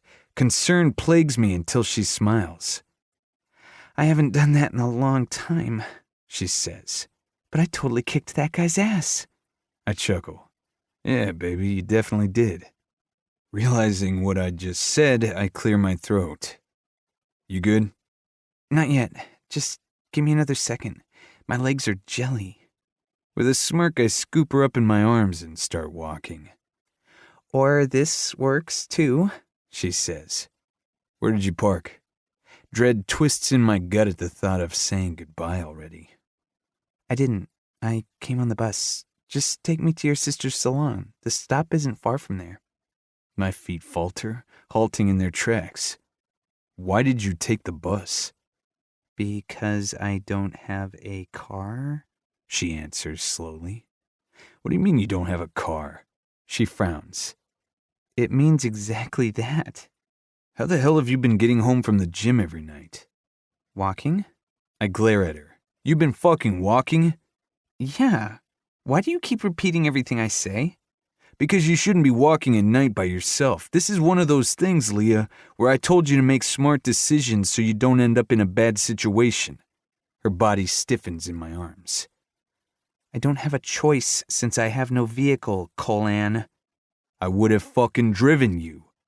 "I don't need you to drive me," she snaps. "I only live a few blocks from the gym. Now stop yelling at me." I blow out a frustrated breath and try to collect myself. "I'm sorry. I don't mean to yell. I just don't like you walking home alone at night. From now on, I'll drive you." "Honestly, Colan, I can manage." "It's not up for discussion. If you want to train after hours, then I take you home." She glares up at me, looking like she's about to argue further, but thinks better of it. Whatever, she grumbles. Can we just keep moving, Mr. Bossy Pants? I quirk a brow at her. You want to walk? Not yet. Keep going, she orders, flicking her hand in front of us. With an amused grunt, I start walking again, the sound of her laugh doing funny shit to my chest. I'm just kidding. You can put me down. Nah, I decline, enjoying the way she feels in my arms. It's really nice of you to pay for them to go to nationals, she says quietly. I shrug. They're good. They should go. You never told me you were a professional fighter. I was wondering when she was going to bring that up. Does it matter? No, I guess it doesn't, she says. Why did you retire? I take a moment to think about how to answer that, then settle with the truth. Because I reached my goal. I made it to the top. So when people fucked me over, I decided to leave with half of my dignity intact. Her gaze burns the side of my face, but I keep my eyes trained ahead. I'm sorry people lied about you and tried to ruin your reputation. Been doing some digging on me, have you, Leah? I hate that she knows, but I guess she was bound to find out sooner or later. A little, she admits. I found out yesterday you were a fighter. I didn't know much about the EFC, so I Googled it, and that's when I saw what that girl said about you. My jaw locks down at the thought of that bitch, Nikki. I wonder what else she saw, because I'm sure Annihilation showed up in that search too. Fuck. I never believed it, she whispers. Even before I found out you were cleared of the charges, I knew it wasn't true. How? I ask, my eyes finding hers. How could you know that when you don't even know me? What kind of rapist teaches a girl how to defend herself?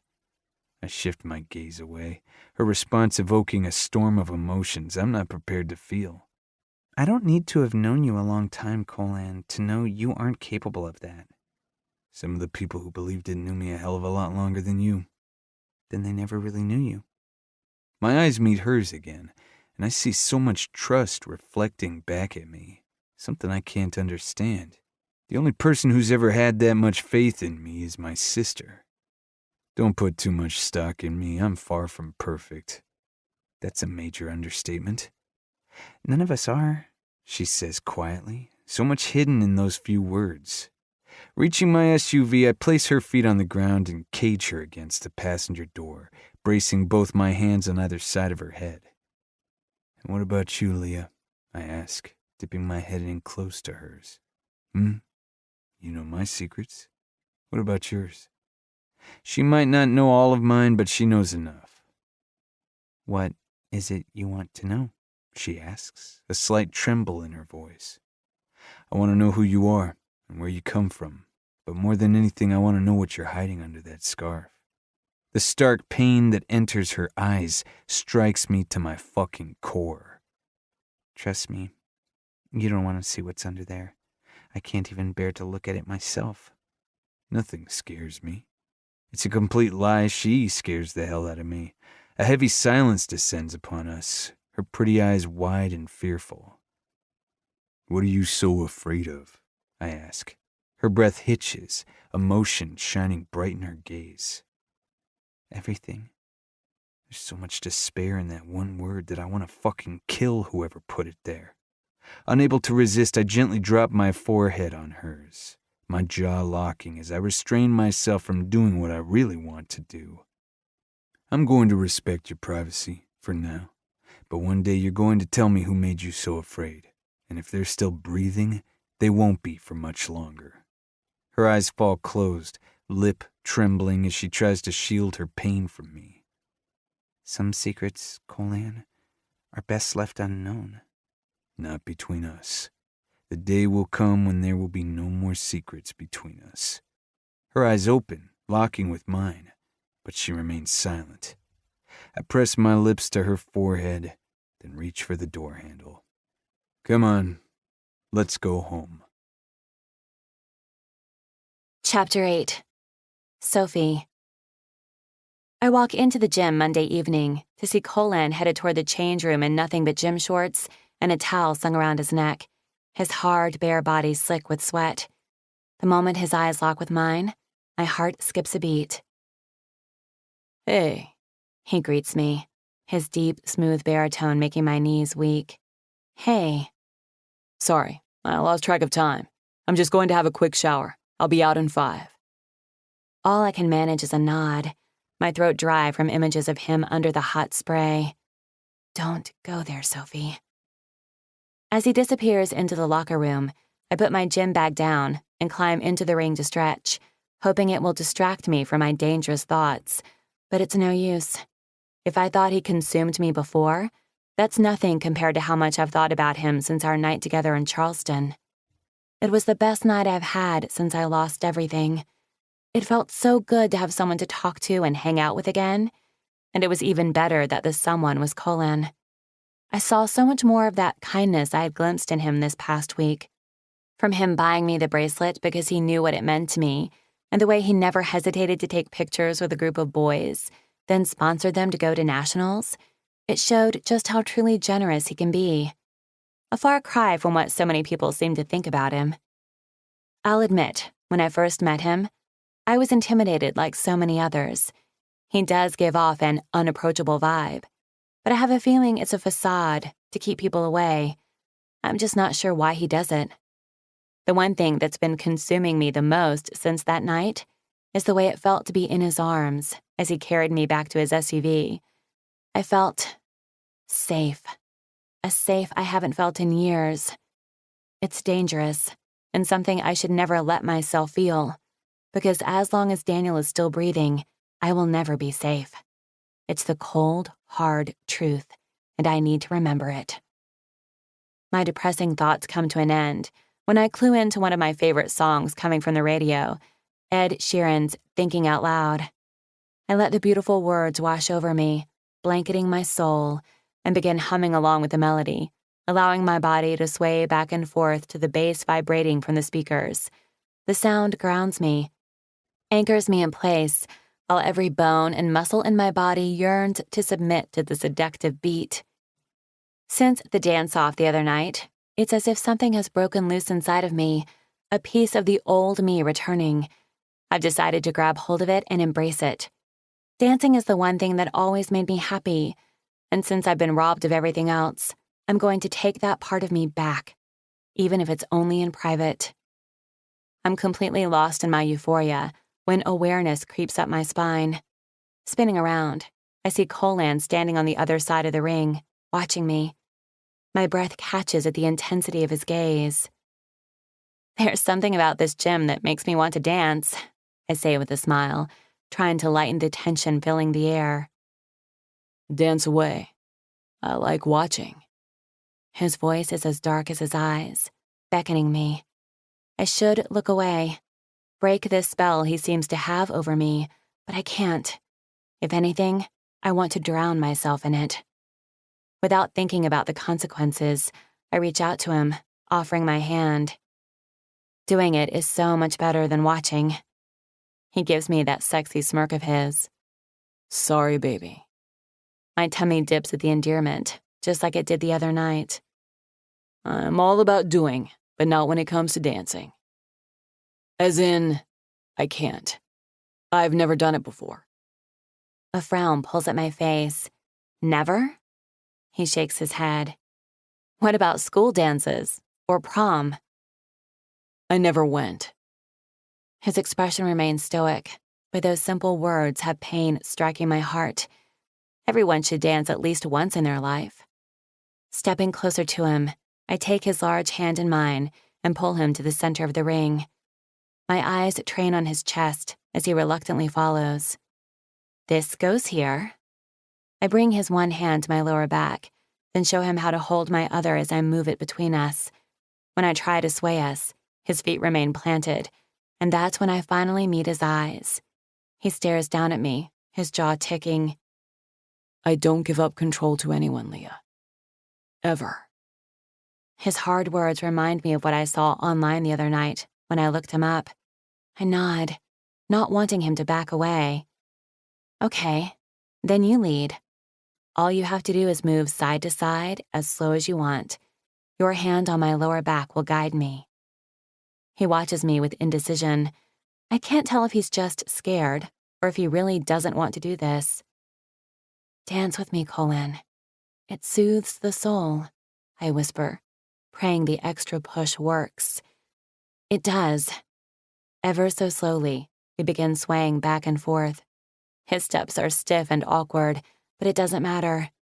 I'm pretty sure I've never loved dancing with another person so much in my life as I do right now. Listen. Closing my eyes, I tilt my head back slightly. Let the music move your body. Feel the beat and match it. I wait for him to follow the instructions, but a low growl penetrates through the air instead. My eyes spring open, a gasp parting my lips as he yanks me against his hard body. My heart thrums with speed when I feel his very large erection pressing into my stomach. His hand coasts up my spine, grabbing a fistful of my hair before tugging my head back. The sting sends heat creeping down my thighs, racing all the way to my toes, curling the ends ruthlessly. If you don't want this, Leah, say something now. I try to figure out what this is. A kiss? More? Does it matter? No, it doesn't. I want it, I whisper, my voice shaky. It may be a mistake, but I have a feeling he will be the best mistake I ever make. I tried, he says, just before lowering his mouth to mine. My eyes fall closed as I wait with bated breath, knowing this man's touch is going to change my lonely existence forever. A loud bang breaks us of our moment. With a yelp, I cling to Colin in fear and look at the door to see a little boy charging in with tears streaming down his face. Please, you have to help me, he pleads. Colin springs into action. Jumping out of the ring, he kneels in front of him, grabbing his small shoulders. Benny, what's wrong? Are you hurt? The hysterical little boy shakes his head. No, it's my mom. She won't wake up. She passed out and I don't know what to do. Why didn't you call 911?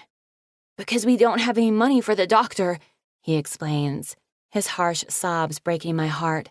Please, I don't have anyone else. Will you come look at her and see if you can wake her up? Colin scoops him up into his arms and grabs his keys from the front counter before looking at me. Come on. No, don't worry about me. Go, I can close up. Leah, now. He snaps the order. Knowing now is not the time to argue, I hurry to climb out of the ring and grab my bag before following them out the door. How did you get here? Colin asks as he deposits the boy in the back seat of his SUV. I ran.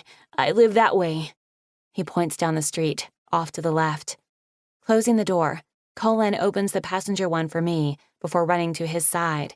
We climb in at the same time. I barely have my door shut before he peels away. As Benny gives him directions, he tosses me his phone. When we get to his place, call 911 with the address. I nod, then glance back at Benny, whose eyes are wide and terrified, tears streaming down his face. I reach out to touch his leg, hoping to offer some comfort. It takes about 5 minutes before we arrive at the run-down apartment building. I call 911 as we race into the building, giving the operator the address and remain on the line as she instructs. Colin bursts into the apartment with Benny in his arms. There, on the kitchen floor, lies a woman in a waitress uniform, unconscious. Placing the boy to his feet, he rushes to her side and drops down next to her. She has a pulse. After I repeat that to the operator, my attention draws to Benny as he sobs, looking down at his mother. I kneel next to him and wrap an arm around his small body. It's okay. Everything is going to be okay. The ambulance is on its way. He nods, but doesn't look convinced. Thankfully, the paramedics arrive quickly. Then the three of us follow behind them to the hospital. 45 minutes later, we're sitting in the waiting room with Benny between us, his small hand linked with mine. Colin bought him a soda and snack shortly after we arrived and asked if there was anyone he could call. Benny told us they have no family. Apparently, he and his mom only moved here recently and don't know anyone, which is why he came to the gym. When Colin asked about his father, pain had flashed in the young boy's eyes before he told us that his father left them a long time ago. It was clear the subject is sensitive for him, so we dropped it. A doctor enters the waiting room a short time later, with a woman in a dress suit next to him. Santiago, this is her son, Benny. Colin says, as we all rise, reaching out to shake the doctor's hand. Hi, Benny. He acknowledges him with a short nod before looking back to Colin. Mrs. Santiago has pneumonia. She was diagnosed with it a week ago, but didn't take the medication she was prescribed. He explains, disapproval evident in his tone. "'Cause we can't afford it, asshole!" Benny shoots back, defending his mom. Colin puts a hand on his shoulder to calm him. The doctor ignores his outburst and continues. "We started her on IV antibiotics. She will need to be here for a couple of days before she's well enough to go home. I'll take care of the medical expenses, and any medication she'll need after," Colin says, warming my heart. "That's very generous of you. I'm sure she will appreciate it." He looks to Benny now. "Benny, this here is Vicky Jensen. She's with Family Services." I notice Colin visibly tense. "You're going to go with her until your mom is better." Benny steps back, panic twisting his young face. "What the hell do you mean? I ain't going anywhere with her." "It's okay, Benny," the lady assures him with a smile, reaching for his shoulder. "It's just for a few days, until your mom is well enough to come home." Colin steps in front of Benny before she can make contact. "Don't put your hands on him." His icy tone forces her back a step. "Mr. Slade." She addresses him stiffly, obviously aware of who he is. "Benny has no family here, and it's protocol that he be taken into the state's custody until his mother is better." "I don't give a shit about your protocol. He isn't going anywhere with you. God knows where he would end up." The doctor shifts uncomfortably, while Vicky's back stiffens. "Excuse me?" "You heard me. You're all the same. You don't give a shit about where he's placed, or who he's placed with, just as long as someone takes him." "That's not true. We always interview our families and check up." "Bullshit," he snaps, making me flinch. "I'm not about to let him get sent somewhere unsafe. He's coming home with me." She shakes her head. "It doesn't work like that. How do I know you can provide a safe environment? Your temper right now proves otherwise. It also wasn't long ago that there was a warrant out for your arrest." I stiffen, my blood heating in Colin's defense, but before I have the chance to speak, he does. "Charges that were dropped, and you damn well know it. You haven't seen my temper yet, lady, but put your hands on him and—" "He's safe," I interrupt, before he can really get himself into trouble. "Colin would never hurt Benny."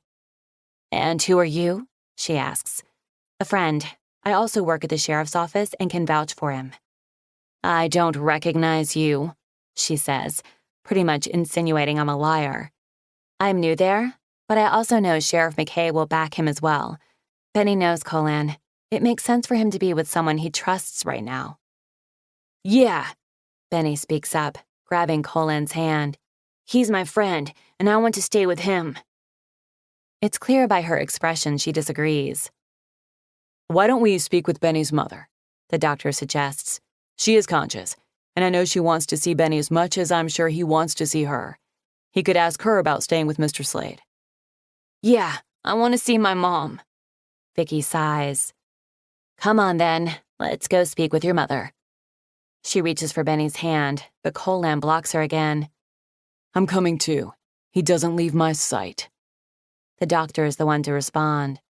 "That's fine, however, it will be up to Mrs. Santiago whether you come into the room or not." Colin nods, then looks at me. "Go on, I'll wait here," I tell him. "You sure?" "Yes." He hesitates for only a moment before following the doctor and Vicky, keeping Benny close to his side. Once they're out of sight, a heavy sigh escapes me as I try to tamp down my own fear that's been fighting to surface. I hate hospitals and haven't been in one since the night I ran. Wrapping my arms around my body to ward off the sudden chill, I tried to distract myself. I wander down one of the halls, making sure to stay close to the waiting room, and stop to look at some of the plaques on the wall next to the vending machines. I'm so caught up reading the names that I startle when someone clears their throat.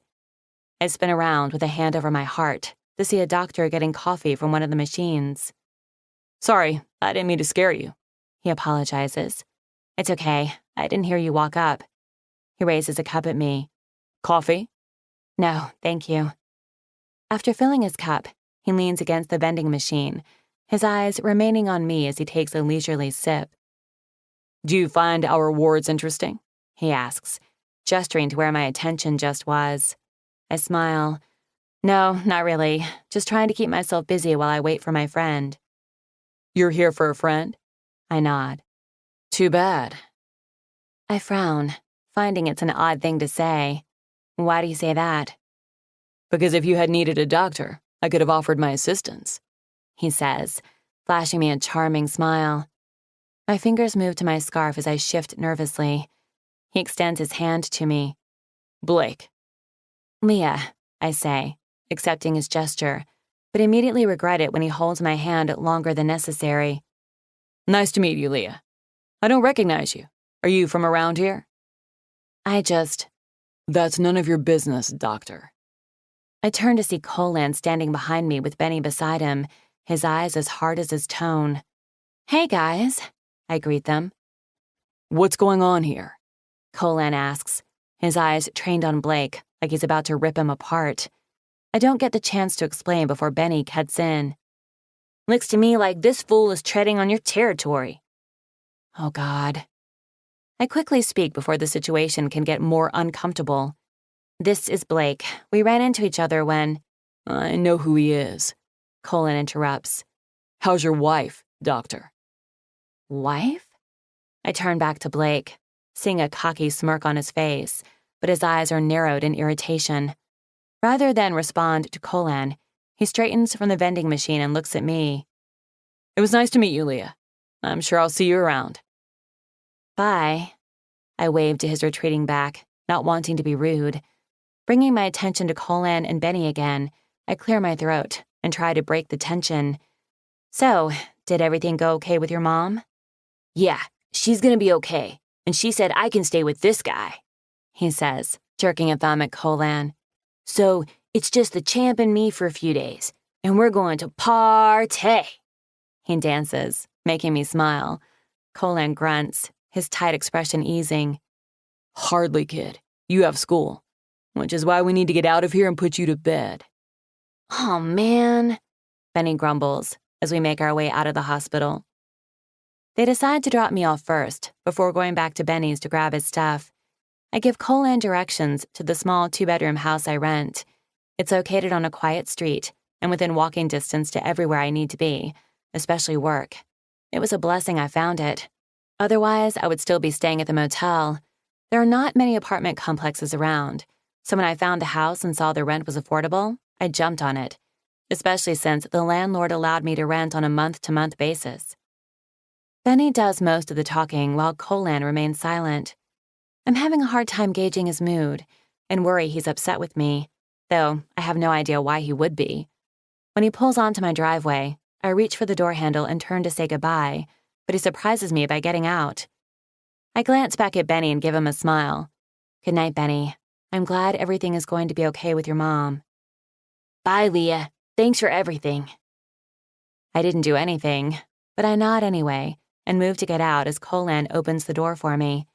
I take his outstretched hand as he helps me down, the warmth of his touch shooting all the way up my arm. Silence reigns around us as he walks me to my door. Climbing the cement stairs, I turn around to say thank you and find him standing right behind me. My back meets the door, my pulse racing as I stare up at him. Unable to bear the silence any longer, I finally break it. Are you mad at me? I ask, worried for his answer. Why would I be? I shrug. I don't know. You tell me. He moves in closer, his hands bracing against the door on either side of my head. Yeah, I'm mad, he admits, but not at you. I didn't like that fucker being close to you. He was just grabbing a coffee and introduced himself. I rushed to explain, not wanting him to misunderstand. He was only there a few seconds before you came. We were just talking. I don't care. I didn't like it. Why? I ask. His eyes close, jaw flexing. It's better for both of us if I don't answer that. He's right. I know he is, but disappointment still strikes me. I'm not sure what my schedule is going to be for the next few days, now that I have Benny, He says, changing the subject. I'll text you when I know more. Then we can book our next lesson. No problem. You just worry about Benny. If it's easier, I could see someone else, I suggest, not wanting him to feel obligated. Something dangerous flashes in his eyes. Nobody gets you but me. Those possessive words should terrify me and have me running in the other direction. I know how dangerous they can be. But with Colin, they carry a different meaning. They don't scare me. Maybe because I've belonged to someone for so long that I've never wanted. If there were ever someone I could choose to belong to, it would be this man standing in front of me. My eyes remain locked with his as I gaze up at him, a million words dangling in my throat. Being this close to him reminds me of the kiss we nearly shared earlier. As if sensing my thoughts, he closes the small gap between us. A swift inhale moves into my lungs, my fingers curling into his shirt when he leans in to drag his nose across my cheek, bringing his mouth to my ear. Go inside, before I end up doing something we both won't be able to walk away from.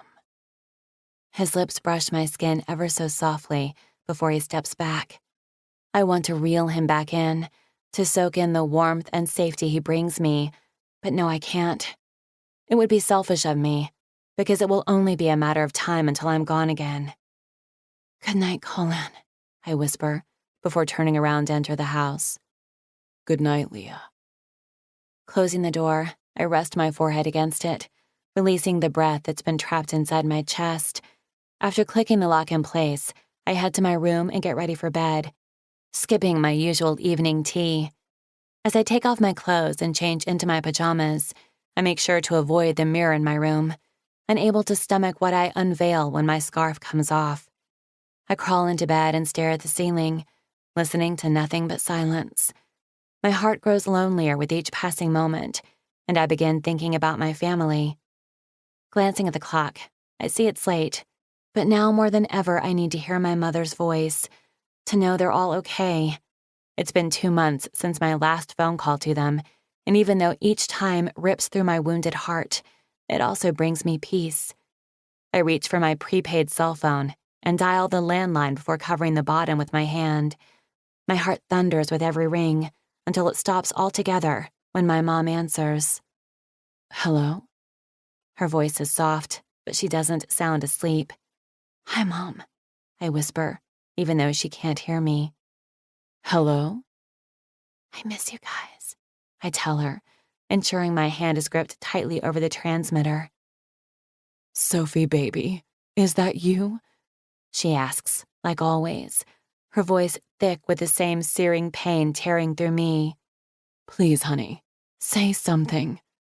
I bite my lip, tears rushing down my cheeks as I fight the urge to talk to her, to confirm that it's me, even if she already knows.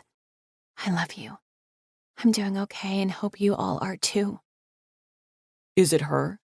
I hear my dad ask, sounding close. Sophie, if you can hear me, please come back to us. Come home, she pleads. Everything will be okay. We'll help you and get through this together. We'll protect you. She doesn't realize that no one can protect me, and this is the only way to make sure they stay safe. Please, baby, we all miss you so much. My throat begins to burn, and I feel myself weaken. I love you all so much, I say again. Give Dad and Tess a kiss for me. Soph. I hang up, cutting off my dad's gruff voice. My phone drops to my chest the same time a sob explodes for me. Turning on my side, I hug my pillow and cry out all my pain and frustration. I cry until exhaustion sweeps over me and I'm pulled under, knowing I will wake up and live out another lonely day. Chapter 9. Colin. My thoughts are consumed with Leah as I drive home later that night. Even Benny's incessant talking does nothing to distract me. When I walked out of the hospital room to see that asshole hitting on her, I was ready to rip him apart. I have no right to feel that way, no claim to her, and I know it. No matter how much I wish otherwise, it will never happen. It can't. She's definitely not the type to handle my kind of fucked up. But that's the only way I come, the only way I know. I need to remember that, especially for her sake. It's clear she's endured too much pain, and the last thing I want to do is add to it. But it's getting hard. I've never wanted someone the way I want her, and not just her body, but her. Every time I'm not with her, I'm thinking about her, worrying about her. "Why are we at the beach?" Benny asks when I turn down the street that leads to the public beach. "Because I live here." "You live on the beach?" "Yeah," I reply nonchalantly. I don't think it's a big deal, but I guess to a kid it would be. "Sweet! Guess it's a good thing I brought my swim trunks. I was hoping for a pool, but the ocean will do just fine." "I'm sure it will," I say blandly. "But for the record, I have a pool too." "Yes!" he fist pumps. "Ocean or pool? Decisions. It's gonna be a hard couple of days with you." I grunt. "Don't get too excited, kid. You have school, then we have the gym. Then you can decide from there whether it will be pool or ocean." "I say we skip school. I feel a tummy ache coming on anyway." My eyes shift to his. "Nice try, but I don't think so." He shrugs. "It was worth a shot." Shaking my head, I drive down the long stretch, passing by the few condos before we arrive at my place that's situated all on its own, far enough away from everyone else. "You have your own beach?" Benny asks in awe as I hit the garage door opener. I like my privacy.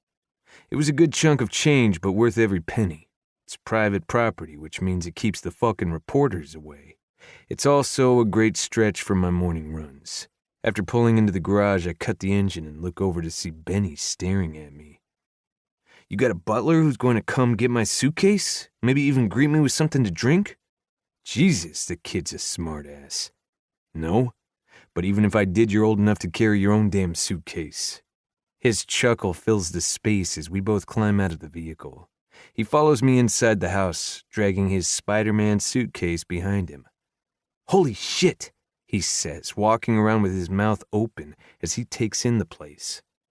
"So where's the Batcave?" "Downstairs where I lock away all the mouthy little kids." "Cool." He flashes me a grin that probably gets him out of shit on a daily basis, then continues exploring. He bypasses the living room and moves into the kitchen to look out the patio door. "Found the pool? How about a late night swim, champ?" "Tomorrow," I say, hating to be a downer, especially after the night he's had. "You want something to eat before bed?" I'm praying he says no, since I'm not sure what I have that's appropriate for a kid. "Nah, I'm good." "All right, come on then, I'll show you where you're sleeping." I lead him into the spare bedroom that's cluttered with boxes. Shit, I forgot about these. "Not planning on staying long?" he asks. "I just moved in a few months ago," I explain, but now it's a weak excuse.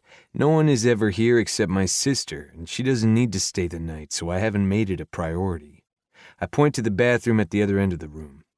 "Go brush your teeth and wash up while I move them out of the way." He grabs his toothbrush from his suitcase and heads into the bathroom. "Holy crap! This bathroom is bigger than my whole apartment. Maybe I'll just sleep in this here tub." Shaking my head at his commentary, I begin stacking the boxes in the corner of the room. Benny walks out a few minutes later in nothing but his boxer briefs. "I sleep better without clothes on," he explains before flexing his skinny little arms. "Don't be jell of all this, champ." I chuckle, unable to help myself. Okay, maybe the kid is funny, sometimes. "Get your ass in bed." He hops up on the mattress, doing a few jumps before falling to his back. Dang, even this bed is amazing. I figured you were rich, but not Bruce Wayne rich. I'm not that rich, and I've worked my ass off for all of it. You could have this one day too if you work hard enough. Yeah, right. Not where I come from, he grumbles, crawling under the covers. Don't be so sure. I came from nothing. I didn't even have a cool mom like you. If you want it bad enough, you can have it. Doesn't matter where you start from. Maybe, he says, but there's no conviction in his tone. So what's the deal with Leah? What about her? His mouth splits into a grin. She's hot, I grunt. Yeah, well, don't get your hopes up. She's not into mouthy little 10-year-olds. Does that mean you guys aren't dating? No, we're friends. Just saying it puts me in a bad mood. But you like her? My eyes narrow with annoyance. You always this nosy? Pretty much, I'm a rare gem, he says, flashing me his dimples. Seriously, where does he come up with this shit? Yeah, I like her, okay? I knew it! I'm surprised you didn't kick that doctor's ass tonight. I didn't need to use my fists. Remember, pick and choose your battles, I remind him. Now lights out or you're going to be dragging your ass tomorrow for school. Yeah, he grumbles, disappointed. Do you need anything before I go? Do you sleep with the light on or anything? He stiffens, offended by the question. What do I look like to you? A sissy? No, I don't need no damn light on. I chuckle. Just checking, kid. I'll see you in the morning. Shutting off the light, I begin to close the door when he calls out to me. Hey, Colin? I swing it back open, surprised he used my name. Yeah? Thanks. For everything. Especially for taking care of my mom. He whispers, his voice thick with emotion. No problem. I leave the door open a crack before heading into my room. Stripping my clothes off, I climb in the shower, hoping the hot water will loosen the tightness in my muscles. Seeing how scared Benny was when he came running into the gym tonight reminded me so much of myself, even if my circumstances were different. His fear and helplessness is something I used to know well, especially when it came to worrying about my sister. Which is why I'll make sure to do whatever I need to for him, because no 10-year-old should have to carry the weight of the world on their shoulders. Chapter 10. Sophie. It's been 2 days since I've seen or spoken to Colin. 2 days that feel like weeks. I've gotten so used to his company that being without him these past couple of days have been lonelier than usual. Actually, it's been absolute torture. I don't know how this happened, especially in such a short amount of time. For the last 15 months, I'd been doing okay on my own. Not great, but okay. I had accepted that this was my life. But now, not so much. At least when it comes to Colin. When I'm not around him, I miss him, and am constantly thinking about him. Maybe being alone for so long has finally taken its toll. Whatever it is, it's not good. Especially for my wounded heart. The thought of going another day without seeing him was too much to bear. So I decided to stop by the gym on my way home from work. Hopefully, if I check in to see how he and Benny are doing, I'll feel better about going home and being alone tonight. It's doubtful, but worth a try. The moment I arrive at the gym, my heart rate kicks up, both in excitement and nerves. You got this, Sophie. Just play it cool, in and out. Feeling a little more confident, I straighten my shoulders and reach for the door, only to have it swing open at the same time and nail me in the head.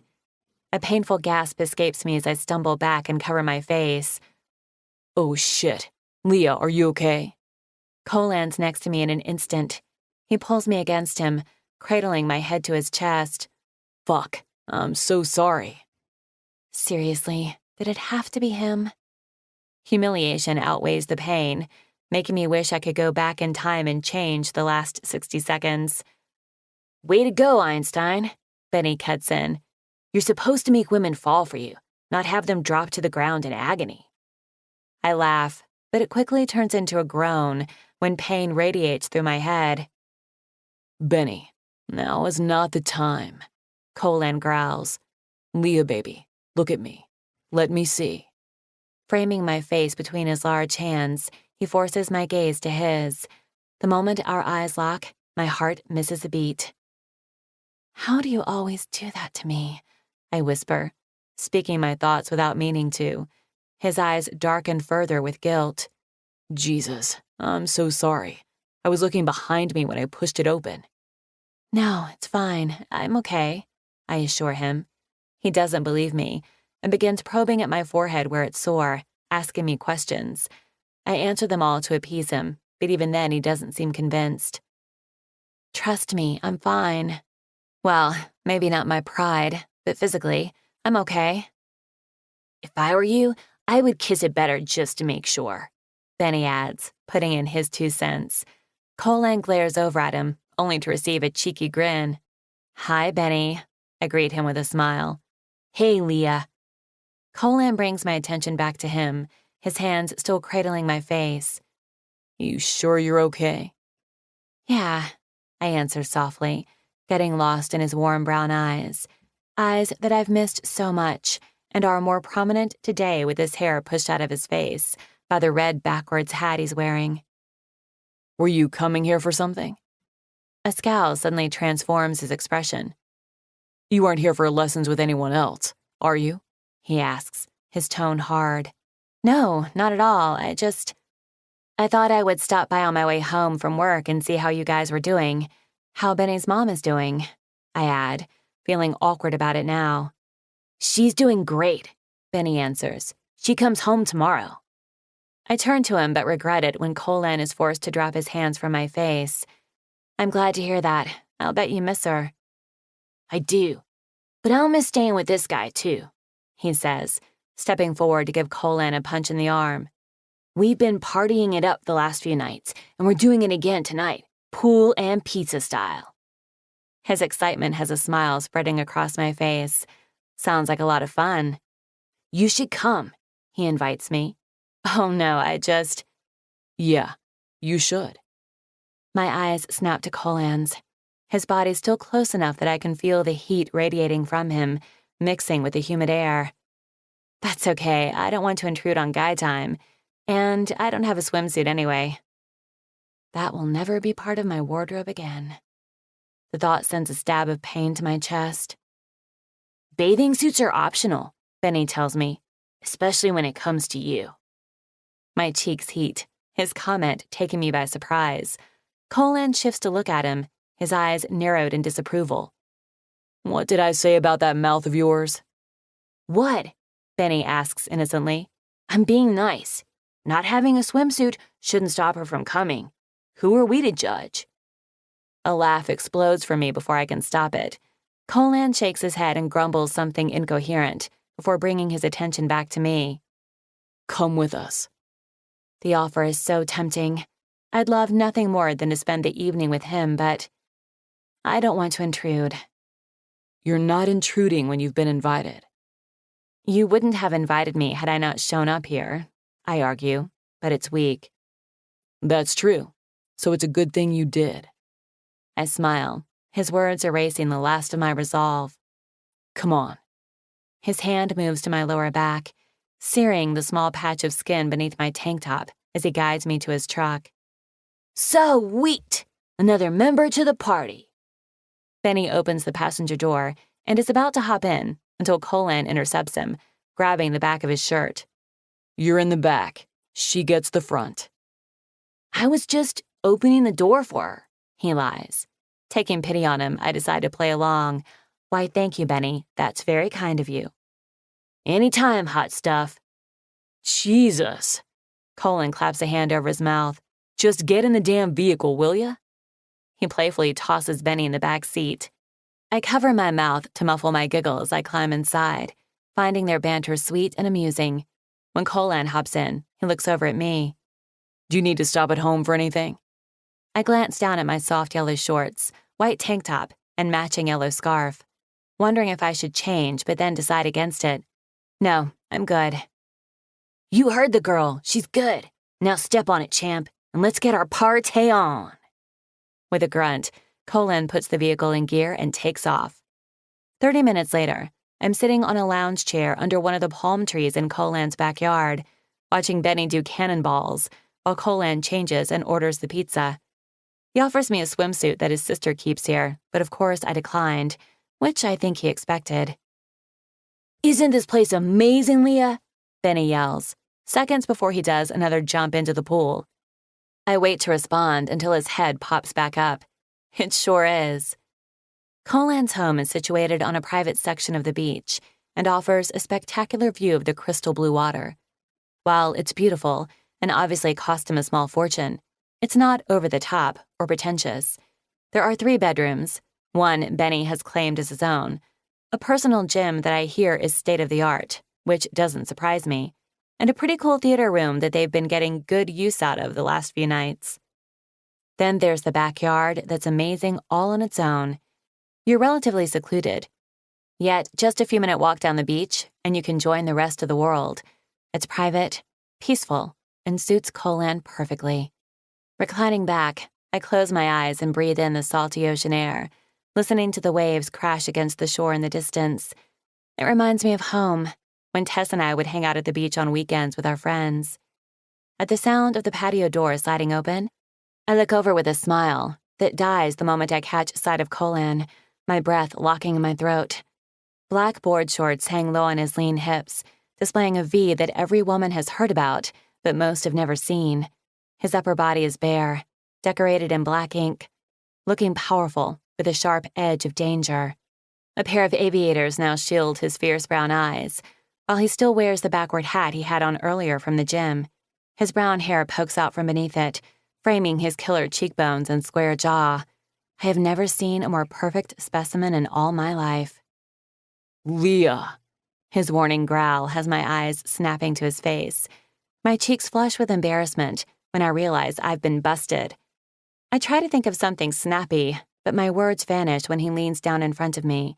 His hands brace on either side of my hips, bringing all that sexiness much too close for me to think. You make it so fucking hard for me to control myself when you look at me like that. Oh, God. My warm body rises to a dangerous temperature. What kind of things? I know it will be things I've never experienced. That's been robbed from me since high school. Sorry, I manage lamely. He stares at me for a long moment, making me wish I could see his eyes. Don't be. Just know I only have so much restraint when it comes to you. A sharp inhale moves through my lungs at the sudden coolness touching the heated flesh of my shoulder. Here, he says, passing me a cold bottle of water. Thank you, I stammer, accepting it with shaking hands. When he finally backs out of my personal space, I pop the cap and guzzle half of it, hoping to bring relief to my overheated body. Hey, champ, you ordered the pizza? Benny asks, crawling out of the pool. Yeah, 20 minutes. Good, I'm starving, he exclaims, before swinging his attention to me. You sure you don't want to come in, Leah? You could always just stay in your bra and panties if you're worried about Mr. Judgy over there. You little shit. Colan picks up a foam football and whips it at him. Benny catches it with a chuckle and dramatically falls back into the pool, as if the force of the ball sent him there. I glance over at Colan with a smile. You have to admit, he is funny. He grunts in disagreement. He's not funny at all. He's a mouthy little shit who will get put in his place one day if he's not careful. I have a feeling that boy will be able to talk himself out of any situation he finds himself in. Well, trust me, he would feel differently if he saw what was under the scarf, I whisper, instantly regretting the words. I feel his intense eyes bore into the side of my face, beckoning me to look at him, but I ignore them. I think you would be the one surprised if you revealed to people what was under there. No, I shake my head, knowing I wouldn't be. Everyone's reaction would be the same as mine. Disgust. You're crazy if you think anything underneath that scarf could make you any less beautiful. His sweet words have tears building behind my eyes.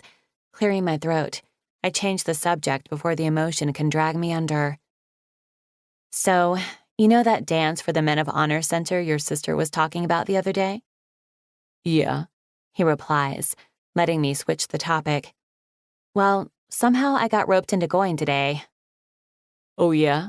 By who? He asks, amusement lacing his words. Kayla, your sister, and Anna. A small smile forms on my lips as I remember how kind they were to me, even if they were pushy. All 3 of them came to work on my lunch break and took me to this great pie bakery for lunch that their friend owns. Yeah, Grace's place. It's good. It is, I agree. Anyway, I was kind of cornered about the whole thing, and I didn't want to be rude, so I agreed. I also figure it's for a good cause. I'm sure you will have a good time. The girls will be good to you, especially my sister. I know they will. That's not the problem. Then what is? Looking over at him, I decide to be honest. I don't want to be friends with anyone. I can't. Why? Because it will only be a matter of time before I have to leave again. He's in front of me in a blink of an eye, moving so fast, I don't have time to register the quick motion before he's in my face. You better not ever fucking leave without telling me. My heart kicks up at the way his jaw ticks with fury. I mean it, Leah. Promise me. I swallow past the sudden dryness in my throat. I promise. He leans in closer. Or you could trust me and tell me who you're running from so I can take care of them for you. Oh, how much I'd love to do just that. I have no doubt if it came to a duel, Colan would win. But Daniel is beyond that. He's sick, twisted, mentally ill. But most of all, he's smart. Not even the cops or all the doctors who worked with him can stop him. I'm not sure he can ever be stopped. Not unless someone outsmarts him. The sudden sound of a buzzer fills the air, saving me from having to say anything. "Pizza!"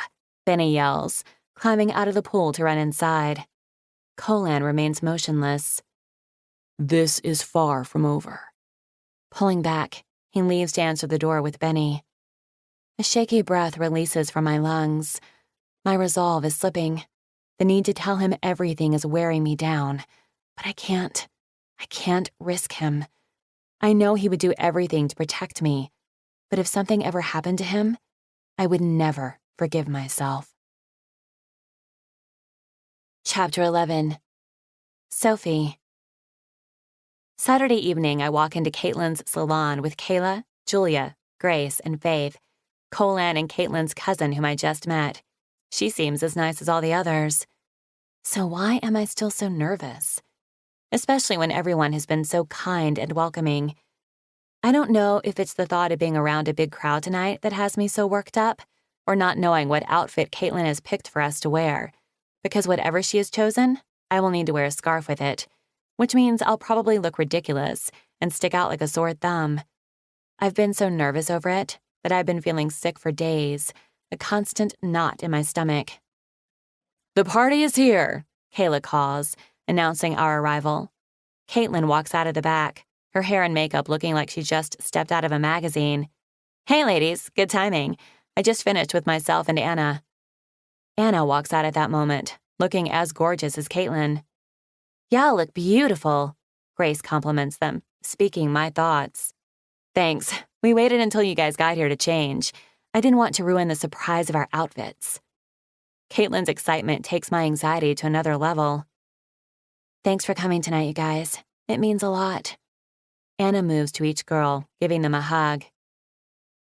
Of course, we wouldn't miss it for anything, Julia says, hugging her a little longer than the others. Yeah, and it means adult night, Kayla adds, doing a small dance. As much as I love my kids, I really like adult night. Don't we all? Faith agrees with a smile.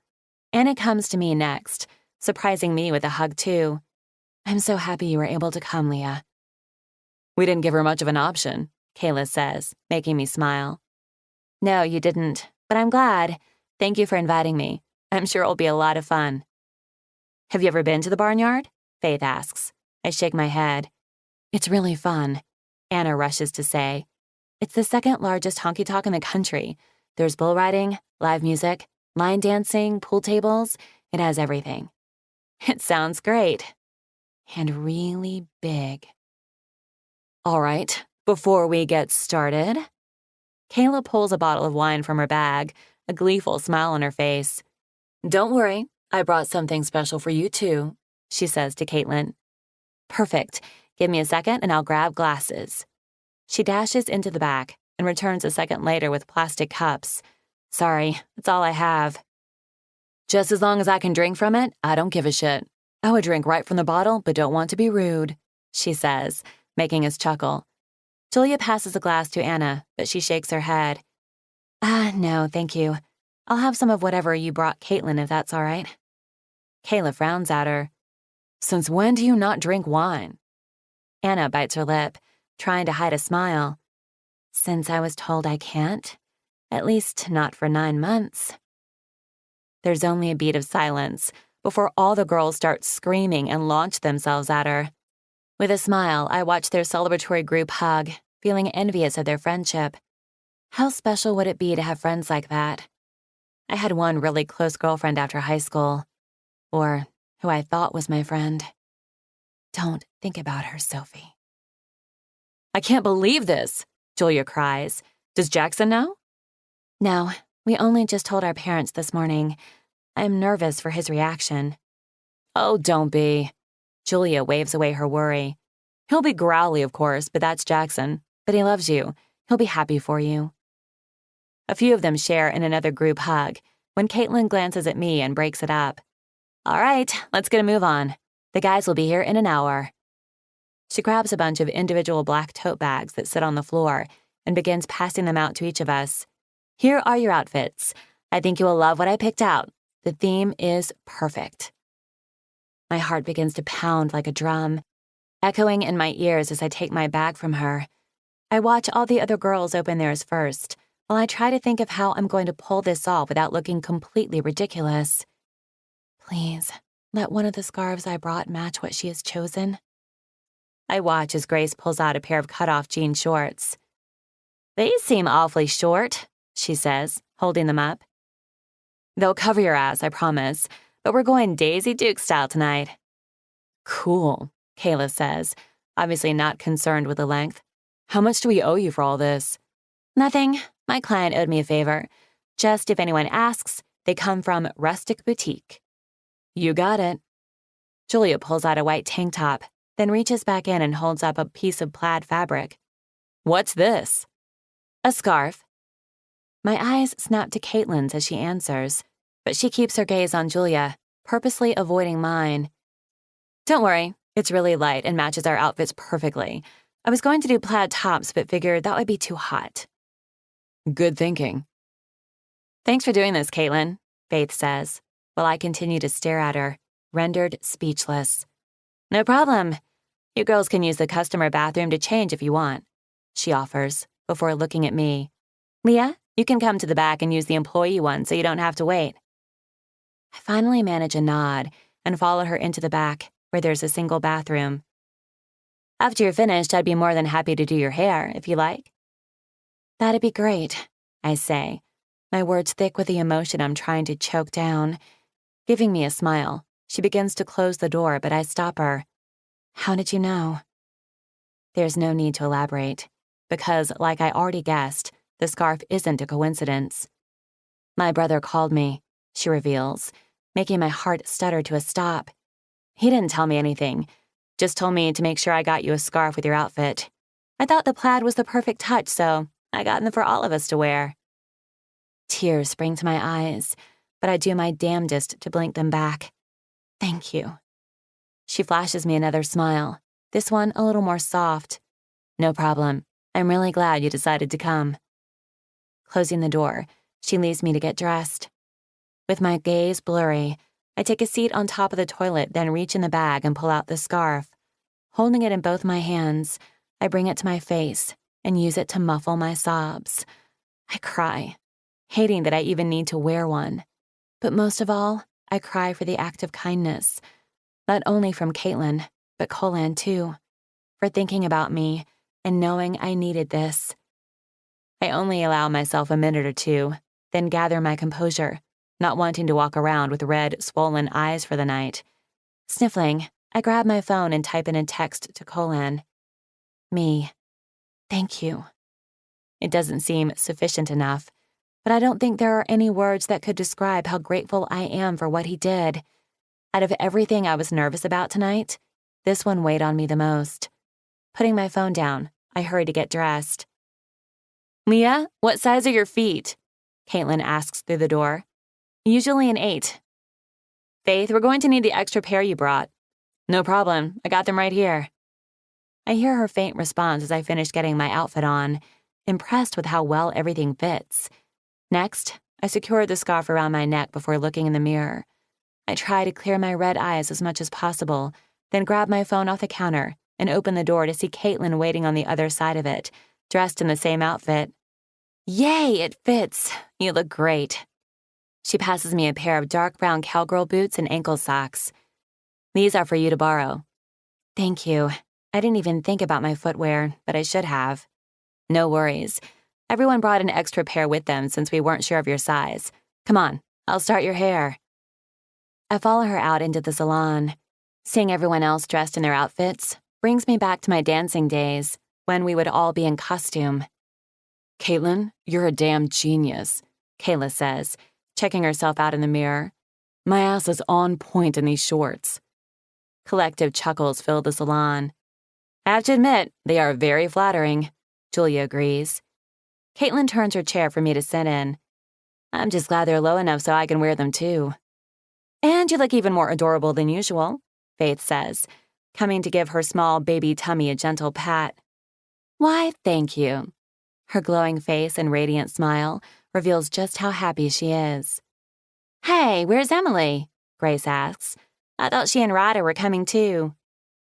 They had to cancel last minute. Her morning sickness has been all-day sickness, Caitlin explains. Ugh, I remember those days all too well, especially with Ella, Kayla says, walking over to hand me a glass of wine. Drink up before it's all gone. I don't have much self-control on adult night, especially when it comes to alcohol and my husband. I accept the glass with a smile, hoping it will settle the last of my nerves, though I'm feeling calmer than when I first got here. Well, thank you for sharing with me. No problem. Just don't expect me to share my husband. I'm nice, but not that nice. She gives me a sassy wink, then moves back to her station and begins applying her makeup. Caitlin giggles, shaking her head. It's impossible not to love her. I have to agree, Kayla is funny and outgoing. She has an energy about her that instantly puts you at ease. But most of all, she's kind. She's been so welcoming to me, even when I haven't made it easy. Is there anything specific you want me to do? She asks, running her fingers through my hair. Not really. Whatever you want is fine with me. The most beautiful words a hairdresser can hear. Smiling, she reaches for her curling wand and gets right to work. It's been a long time since I've had my hair done. I'm excited to see what she comes up with. You have a really great salon, I tell her, taking a sip of my wine. Thank you. I love it. This place means everything to me, and I have my brother and Papa to thank for it. Your brother? She nods. He's the one who put me through cosmetology and gave me the money to start this. Between him and my Papa, I didn't need a business loan. It shouldn't surprise me to hear Colan helped give this to her. I've witnessed firsthand how generous he can be, but it still warms my heart all the same. It seems like you guys are close. Colan speaks very highly of you. A beautiful yet sad smile curves her lips. We are. He's not just my brother. He's my best friend. He raised me, protected me, and gave me everything I ever needed. I don't know where I'd be if not for him. Her statement has me wondering about their parents again. I recall how Colan reacted when I asked about them. His tone was clipped, and answers short. It was clear it was not a subject he wanted to touch on, so I didn't push. But now I'm even more curious. I know he can seem intimidating, and he can be, but he's not as scary as everyone thinks he is. They've seen what he can do in the ring and think he's always ruthless like that, but it's far from the truth. I've never seen him fight, but I heard he was good. She nods, suddenly paying extra close attention to my hair. He was. Very good. But where everyone saw him as a machine who fought to destroy, I saw the little boy who always jumped in front of my father's fists to protect me. I tense at her whisper, pain slicing through me as I think about anyone hurting Colan, especially his father. Caitlin's glossy eyes meet mine in the mirror. You're going to hear a lot of things about my brother, if you haven't already. Most of them bad. But I promise you they're not true. He's the best person I've ever known. It takes me a moment to find my words, her emotion making my own throat feel tight. I already know that, because he's the best person I've ever known too. She smiles. I'm glad. I wish others saw him as easily as you do. How can anyone not see that? My feelings for him are stronger than I've ever felt for anyone in my entire life. If things were different, I have no doubt I'd fall madly in love with him. However, knowing the potential consequences of what my love could do to him is not something I'll ever risk. Our conversation moves to a lighter topic as she finishes my hair. When she starts my makeup, she turns the chair around so I can't see what she's doing. While she works, I listen to all the other girls laugh as they share funny memories and talk about their children. It's not long before I realize these women are more than really good friends. They're family. When Caitlin finishes, she steps back to assess me, a proud smile taking over her face. All right, go ahead and take a look. I turn my chair around to face the mirror and falter when I get a look at myself. Whoa. Standing, I move in closer. My heart swells as I stare back at a girl I remember so well, even though I've tried hard to forget. For the first time in over a year, when I look at myself, I don't see the scarf. I see beauty. I don't see Leah. I see Sophie. All the other girls come to stand next to Caitlin, appearing in the mirror behind me. Kayla slings an arm around my shoulders, pulling me back to stand with the group. We look damn good, ladies, she declares with a smile. Agree, and you were right, Caitlin. The scarves are the perfect touch, Faith adds. Caitlin's eyes meet mine in the mirror, and she gives me a soft smile. You're right. It's the perfect addition to us. Warmth invades my chest, not missing her double meaning. I may not be able to have this forever, but for tonight, I will. For tonight, I'm going to embrace who I am. The girl who has friends, enjoys life, and loves to dance. Tonight, I'm Sophie Parrish. Chapter 12. Colin. Tension coils through me the moment I walk into the barnyard and feel the heat of bodies surrounding me. I fucking hate crowds. Even when I spent my nights at Annihilation, I always kept to my private room. If not for Leah being here, I wouldn't have come. As much as I support the center, I already donate a lot of time and money to it. Tonight, I'm here for one person only. Well, maybe two, since my sister really wanted me to come. As I make my way through the throng of people, I ignore the bitches who purposely rub against me to get my attention and find all the guys sitting at a table in the section that's blocked off for the event. Quick, someone take a picture, Sarge bellows. The Dark Warrior has left his cave to have some fun. I ignore his smart-ass comment and take the empty chair at the end next to Nick. Everyone greets me with a handshake while Nick's hard eyes remain on the dance floor, looking like he's about to kill someone. What's your problem, RoboCop? I don't like your sister out there, he grumbles. Something could happen to her. I scan the crowded dance floor and have to agree. Kate shouldn't be out there. I can't spot her or any of the other girls in the sea of bodies. Get used to it, man, because it doesn't get any easier, Jackson tells him, sending a collection of agreements around the table. One time I even tried getting Julia to wear this padded thing around her stomach when she went out in case anyone knocked into her. Did it work? Nick asks, seeming interested at the prospect. Jackson shrugs. Don't know, she threw it in the garbage. Everyone laughs, but you can see the wheels spinning in Nick's head. Good luck. No way my sister will wear that shit either. How did things with Benny go? Cooper asks. Good. He's home again with his mom, and will be back in the gym on Monday. Running his mouth like usual, I'm sure, I say, but can't deny I miss having the kid around. I bought him a cell phone so he can call me anytime he needs. Of course, he's made good use of it and enjoys sending me smart-ass text messages as often as he can. I also took care of their rent for the year, figuring it would at least help Benny's mom catch up and maybe even get ahead financially. Something she tried refusing at first, but eventually accepted since I didn't give her much of a choice. She knows it's best for her and the kid, and I'm glad I was able to help. It's about fucking time, Nick murmurs, pulling me from my thoughts. I follow his gaze to see the girls heading toward us. My eyes immediately lock on the one I'm here for, and all the blood I possess rushes south to my cock. Holy fuck. Small jean shorts and a tight white tank top hug every slender curve of her little body. The brown cowgirl boots she wears makes her long legs go on for miles. I envision what they would feel like digging into my back while I drive into her. When my eyes make it to her face, my fucking heart stops beating altogether. Her body might look like it's made for sin, but she has the face of an angel. She's every guy's wet dream, and I don't know if I want to hug my sister or kill her for picking this outfit. Ah, you came. Kate squeals, throwing her arms around my neck.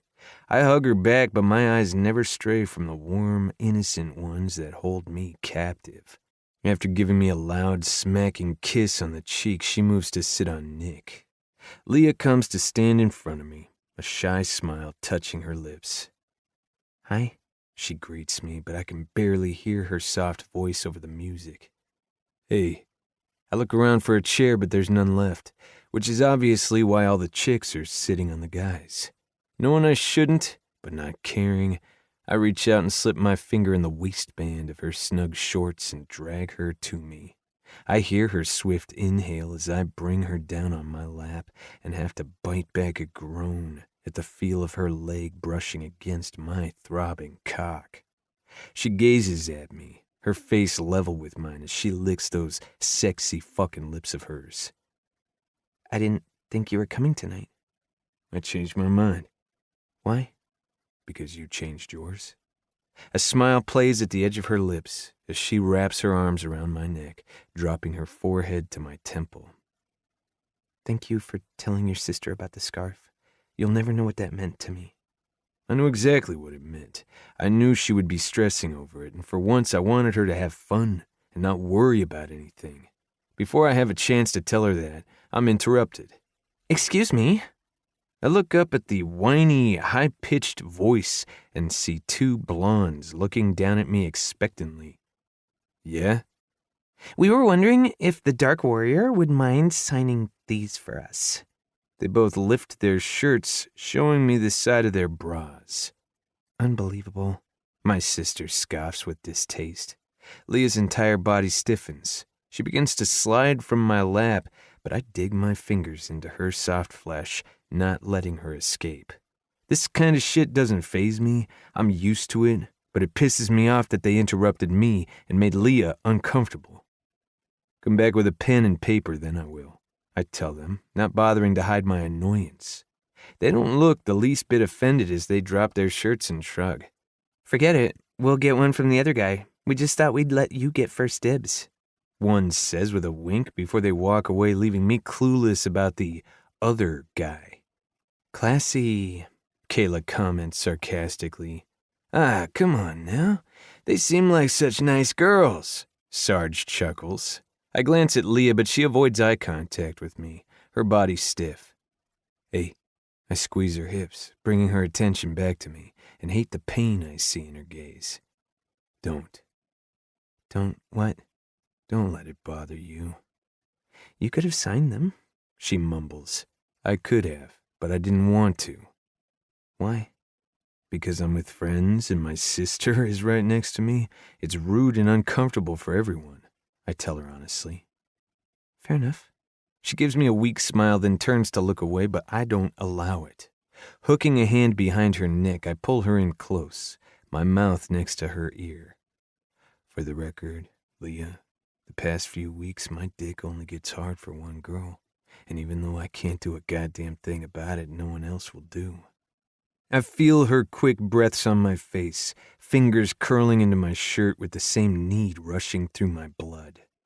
Shit. Slade. My eyes snap to Cade, his tone putting me on alert. When he nods at something behind me, I turn to see none other than Neil Cortez, standing with a group of guys I recognize from the EFC gym, watching me. The two blondes that were just here stand on either side of him. Every muscle in my body tightens, fury igniting in my gut. No way is this a coincidence. It was only hours ago that I told his manager to fuck off. His eyes stray to Leah before he gives me a cocky smirk and starts toward us. I stand in a flash, lifting Leah in my haste and placing her behind me. I move for him before he can come any closer. What the fuck are you doing here, Cortez? This is a charity event, not the time or place for your shit. He raises his arms in surrender. Hey, man, take it easy. I'm just out to get a drink with my buddies. I had no idea you would be here. Bullshit, we both know why you're here. He doesn't bother to deny it, his calculating smirk extending. You know, I didn't think this was your kind of club. He moves to look behind me. And I gotta say, brother, she doesn't look like the type who likes to be roughed up. Maybe you better leave her to me. Just as I reach for him, Nick and Jackson intercept me. Easy, Nick warns. You know what he's trying to do. Let it go. Taking a step back, I find my restraint, then point at him over Nick's shoulder. I'm warning you, motherfucker, stay away from me. You can only push me so far before I push back.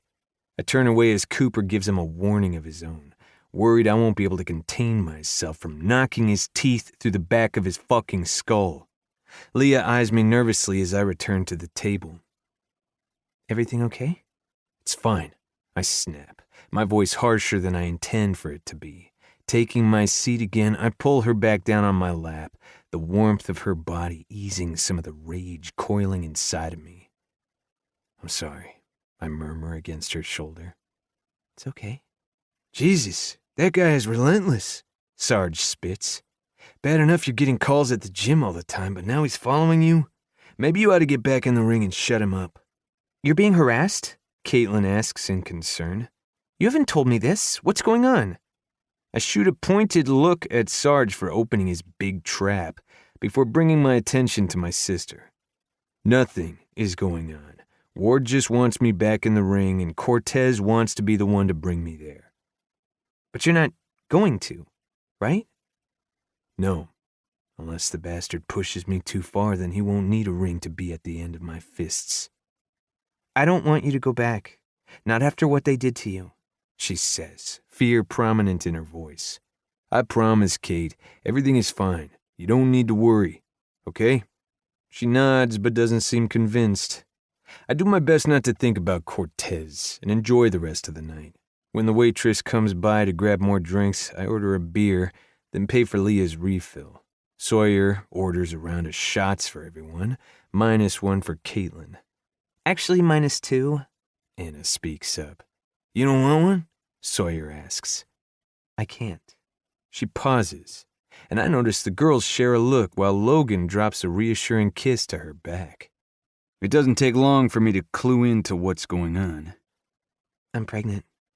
All the guys stare at her in shock before Sawyer jumps up with his arms in the air, almost knocking the table over in his excitement. Holy shit! Our girl is having a baby! Anna laughs as he moves around the table and picks her up to give her a hug. Sarge follows next, then Cooper, Cade, Nick, and I throw in congratulations to both her and Logan, while Jackson stares at her, seeming lost for words. She walks around to stand at his side, looking down at him expectantly. Aren't you going to say anything? A heavy breath leaves him as he sits back in his chair. I don't know if I want to hug you or kick his ass, he says, pointing to Logan, but no one misses the way his throat bobs. She gives him a watery smile. Choose me. He stands, gathering her in his arms. Her shoulders shake as he murmurs shit in her ear no one can hear. I look away, feeling like I'm invading on their private moment, and connect with a pair of hazel eyes. My fingers dig into her hips as I get the urge to pull her tempting lips to mine. You having fun? I ask. She nods, her smile reaching her eyes again.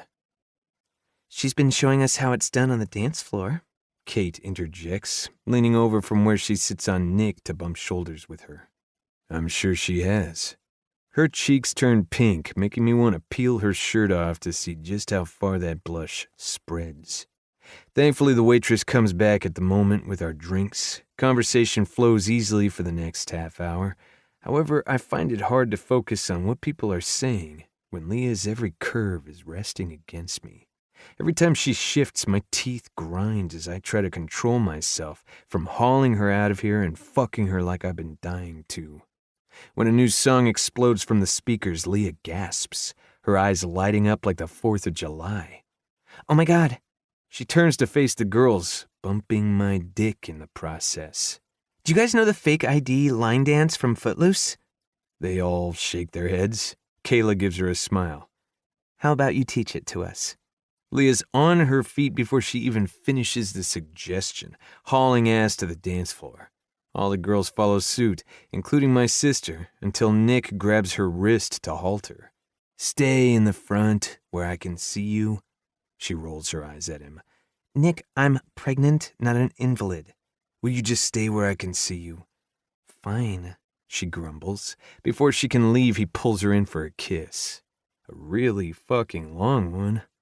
When she walks away with a dreamy smile on her face, I twist in my seat and punch him in the arm. Ow! What the fuck was that for? For always kissing my sister. Can't you ever control yourself? I don't need to see that shit all the time. He glares at me. No, I can't. She's fucking mine to kiss whenever the hell I want, so get used to it. I shove his shoulder. Fuck you. Fuck you too. He shoves back. And fuck you both, Sarge bellows. Now shut up so we can enjoy the show. With a grunt, I look to the dance floor and see the girls lined up in the front row as Leah shows them the steps. My cock strains against my jeans as I watch her hips move to the beat, my palm twitching while her perky ass shakes in those sexy fucking shorts. It isn't long before a huge crowd gathers around her, learning the moves too. Wow, she's really good, Cooper comments. Sawyer glances at him with a smirk. Maybe she was a stripper before she came to work for you. I whip a straw at his head. She wasn't a stripper, you asshole. She's been dancing for a lifetime. He chuckles, finding himself hilarious. My attention moves back to Leah, where she leads the entire dance floor. Her head is thrown back, skin glowing with a light sheen of sweat, and the most radiant smile takes over her face.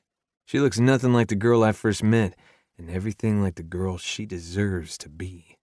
Feeling the back of my neck beginning to tingle, I look over and tense when I see Cortez, his beady little eyes watching her every move. What? Nick asks, noticing my reaction. Cortez's eyes meet mine, a smug smirk curling his lips before he moves for her.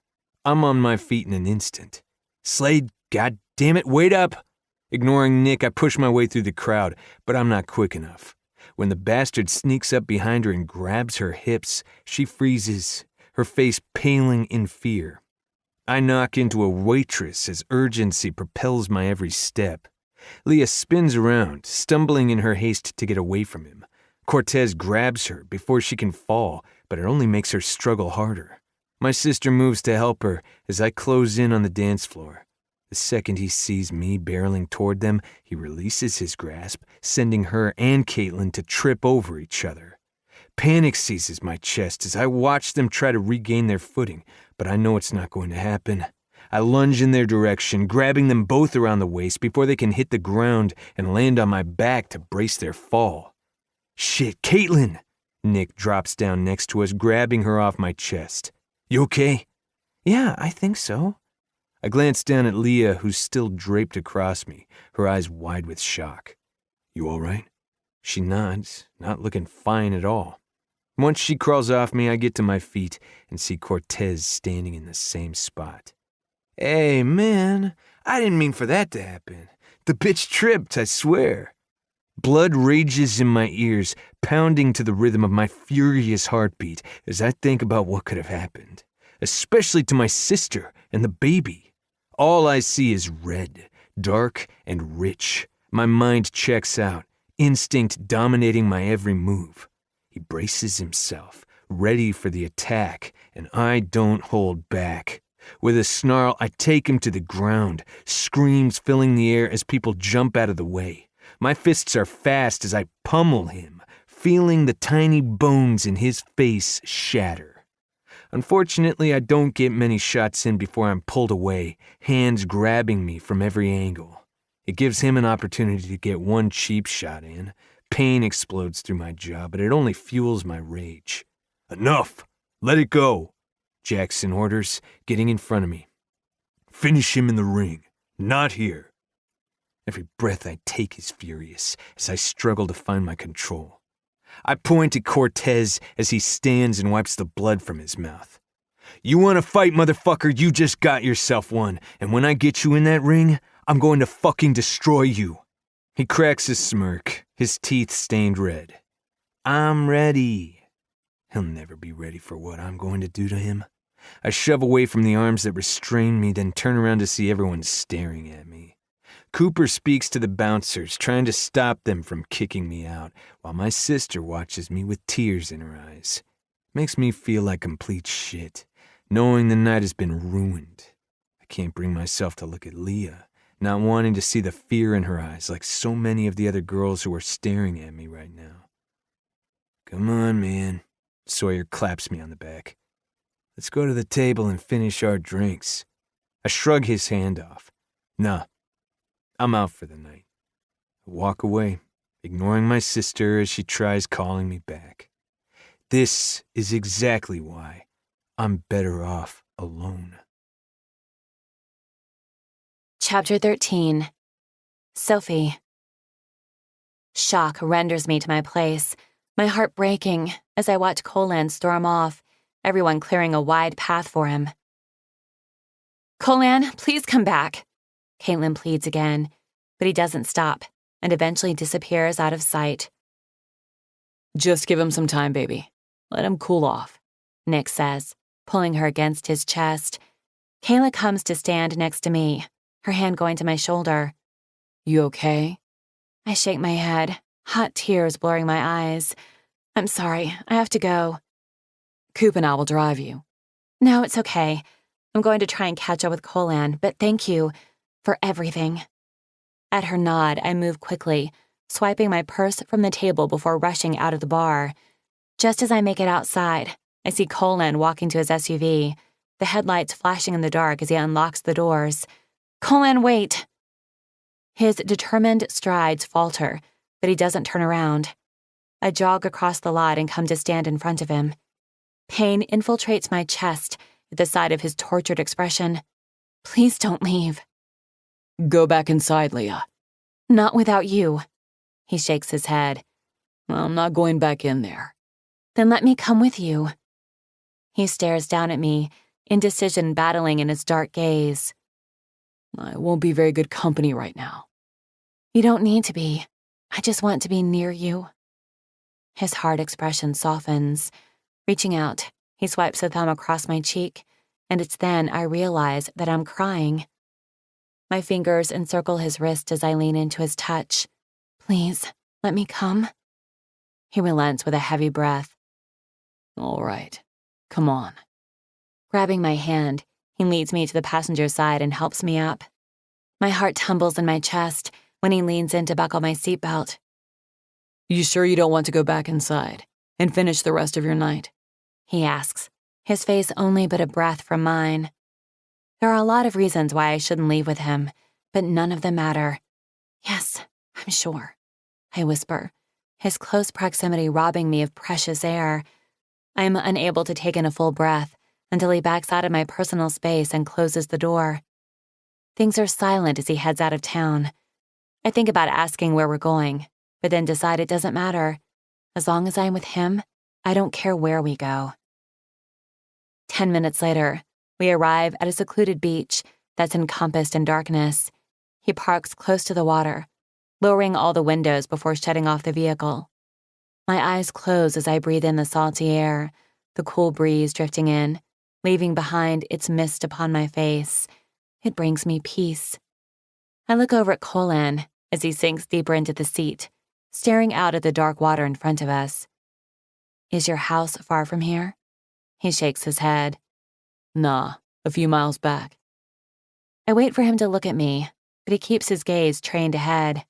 I'm sorry about what happened tonight. I shouldn't have panicked like that. Fury hardens his expression. None of what happened tonight is your fault. It's not yours either. Yeah, it is. He was only there to start shit with me. That doesn't make it your fault. He remains silent, clearly not agreeing with me. Are you really going to fight him?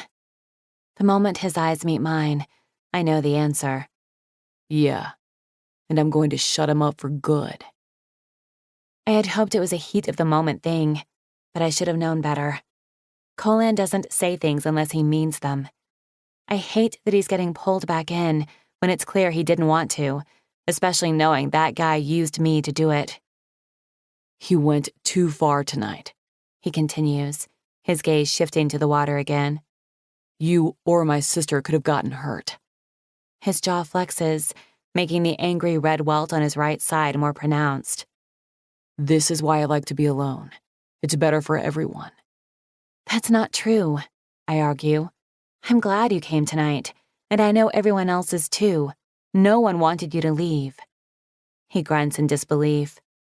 Unfastening my seatbelt, I lean over to gently rest my hand to the swollen surface of his jaw, but he snatches my wrist before I can make contact, halting me midair.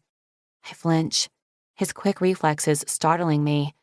His hard eyes soften before letting my hand rest against his stubbly cheek. Did he think I was going to hit him? The thought has my throat burning something fierce. Trust me, being alone all the time gets old really fast, I tell him, hearing how much sadness there is in my own words. His hands span my waist before hauling me over to straddle him in one smooth motion. A gasp pushes past my lips, heat igniting through my body at the feel of his erection between my legs. Well, we're not alone right now, are we, Leah? My pulse thrums wildly, desire thickening the air between us. I shake my head, unable to find my words. He brings his large hands to thread through my hair, his gaze holding mine. You know, I'd never hurt you, right? Every muscle in my body stills, the question catching me off guard. Of course I do. I'm not scared of you, Colan. Good. Did you think I was? He shrugs. Not really. But after what happened tonight, I wasn't sure. No, I like being near you, I reveal on a whisper. Me too, baby. Too much. His admission lights up every cold place inside of me. Boldly, I rest my forehead against his, bearing more than I should. I like the way I feel when I'm with you. And what is it you feel? He asks, his voice sounding rougher than it did a second ago. Things I can't explain, I say, opting for the truth. When I'm near you, my body feels things that I've never felt before. His hands grip my thighs, fingers digging into my flesh. But most of all, I whisper, you make me feel safe, something I haven't felt in a really long time. You are safe with me. I'd fucking kill anyone that tried to hurt you. Emotion surges in my chest, creeping its way up my throat. Before it can escape, he seals his mouth over mine, swallowing my pain and completely obliterating it. My breath ceases at the first touch of his lips, the simple contact rocking me to my core. The moment his tongue sweeps in, I'm lost to him forever. The connection slams into me, thrusting my heart and mind into a hurricane of sensations. They hurtle through me, leaving every single one of my walls and inhibitions destroyed. A groan rumbles from him, exploding against my lips and fueling my desire into a desperate frenzy. I knew you'd be the best fucking thing I've ever tasted. I don't return the compliment, not wanting our mouths to sever for even a second. Instead, my hands move to his face while I try to match him stroke for stroke. For the past few weeks, I've wondered what his mouth would feel like fused with mine, tasting me, branding me, but nothing could have prepared me for the hurricane that he is. Strong, fierce. Both of his hands cut my bottom possessively, dragging a moan from my throat. These shorts have been driving me fucking crazy all night, he growls, making me appreciate Caitlin's choice of wardrobe even more. His fingers dip between my legs, stroking over the denim and exerting a pressure that has an army of sensations exploding through my body. Colan, I whimper against his lips, barely recognizing the needy sound of my voice as I grind down on his fingers. What do you want, baby? Want me to touch you? Make you feel good? Yes, I desperately need this, to know what it feels like to be touched by him, not knowing if I will get the chance again. Good, because I want that too. I want to touch and explore this pretty body until you're screaming my fucking name. Oh God, I'm already close to screaming it. He breaks contact with my mouth, bringing his lips to my bare shoulder as his fingers slip under my straps. He makes quick work of my tank top, pushing the material down to my hips and exposing my soft yellow lace bra. Delicate and pretty, just like you, he murmurs, kissing his way along the swells of my breasts, his tongue tasting my skin while his hand coasts up my bare stomach. Anticipation hums through me as I wait for him to reach his desired destination. That's until his hand moves to my scarf. My heated blood freezing in my veins. No. His eyes snap to mine, softening. Leah, baby. I mean it, Colin. Please don't. If he sees what's under there, it will ruin everything that's about to happen, and I need him too much right now. Okay, we'll leave it on, he says easily, but there's no missing the hint of frustration in his words. Thank you. He watches me, eyes boring into mine. Do you trust me? Yes, I answer without hesitation. Grabbing my wrist, he places my hand behind me on the steering wheel. My pulse kicks up when he does the same with my other. Keep them there, he orders. My fingers grip the leather, pulse racing as he brings his palm to rest between my breasts where my clasp is. With a deft flick of his fingers, my cups fall open, bearing me to him. My teeth sink into my bottom lip as the cool breeze wafts through the open windows, my nipples straining greedily for his attention. You're fucking perfect, he growls, his hungry gaze fixated on my naked breasts. As he slides the straps down my arms, he moves in, brushing his lips across my cheek before bringing his mouth to my ear. I'd never do anything to you that you didn't want. I know, I whisper. Good. Remember that. A breath stalls in my throat when I feel him secure my hands to the steering wheel with my bra. Leaning back, he cups my cheek, the gentle gesture a contradiction to his fierce eyes. Trust me to make you feel good. I nod. As nervous as I am, I do trust him with every fiber of my being. How am I supposed to touch you? I ask softly. I'm the only one who will be touching. Otherwise, I won't be able to control myself. Maybe I don't want you to, I say, surprising myself. He looks just as shocked by my confession. Believe me, baby, you don't want to see me lose control. With that statement, his large hands cup the heavy weight of my breasts, sending a wave of heat to surge through me. My head falls back on a blissful moan, the top half of my body arching into his touch as his fingers torment my sensitive nipples. Jesus, you're a fucking sight right now, he rasps, his voice tight with restraint. Bound and open for my taking. Leaning in, he closes his hot mouth over one stiff peak. Oh God, I whimper, my body racking with the most exquisite pleasure. He lashes the fiery tip while his fingers continue to work magic on my other. When his teeth lock down, pleasure and pain become one. I jerk against him, a harsh cry falling past my lips. Easy, baby. He blows on my aching bud, soothing the sting. Do you have any idea the things I want to do to this sweet body of yours, Leah? I shake my head, unable to form words with the desire thrumming through my veins. That's probably a good thing, he mumbles, before moving to my other tortured nipple, giving it the same attention. Colin, please, I plead, my hips thrusting against him, trying to seek some sort of relief. What do you want, baby? Want me to touch your pussy? Take away your ache. God, yes.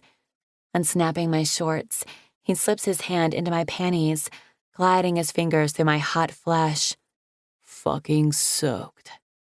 Shock waves of pleasure ripple through me, stealing my breath as he skims over my throbbing clit. Bare and smooth. Just like I imagined, he murmurs, before slipping 2 fingers into my snug entrance. And so damn tight. God, Colan, I wail, bucking against his hand as my body becomes enraptured by his skilled fingers. A groan vibrates from his chest. Have you thought about this as much as I have, Leah? Yes, I admit breathlessly, my lungs grasping greedily for air while his fingers inflict such exquisite torture. Did you touch yourself while thinking about it? My eyes snap open, locking with his dark ones. Heat invades my cheeks as I nod. I'll bet you were the prettiest sight, stroking the sweet pussy while thinking about me. Another whimper pushes past my throat, his dirty words taking me to another level. My wrists tug against their confines as the need to touch him becomes overwhelming. Colan? Yeah. I want my hands free. I want to kiss you and be closer to you. His fierce gaze softens, while darkness battles in its depths. I begin to think it's not going to happen, but then he leans forward and releases me with his free hand. Then come here, baby. I close the remaining distance between us, my mouth fusing with his, but that's where my control ends. With his free hand, he twines it in my hair and pulls my head back, ravishing my lips in a way that I'll feel for days to come. He switches the position of his hand in my shorts, his fingers curling inside of me to stroke a place I've never known about. Oh, God. My eyes roll into the back of my head as I become consumed with pleasure. I grind shamelessly against his touch, my hips moving in time with his fingers. That a girl. Fuck my hand like you would my cock. His filthy words are my undoing. I cry out against his mouth, shattering into a million pieces. Ecstasy rushes through every vein in my body as I soar to a place I've never experienced before, a place I never want to come down from. I've never felt more alive than I do in this moment. Colan is relentless, dragging out my orgasm for so long I thought it would last forever. He doesn't let up until I'm completely limp and sated. When he slips his hand out, I fall against him, my breathing harsh as I fight my way back to reality. His strong arms hold me close, bringing me safety and comfort as I try to comprehend what just happened. I don't want tonight to ever end, I whisper, emotion clogging my throat as I think about never feeling this again with him. He leans his seat back a little farther, hugging me closer. We have time. I have nowhere else to be. I curl into him, tucking my face into his neck and breathe in his incredible scent. His lips move to my temple as silent tears run down my cheeks, wondering how I will ever be able to go back to living my lonely existence.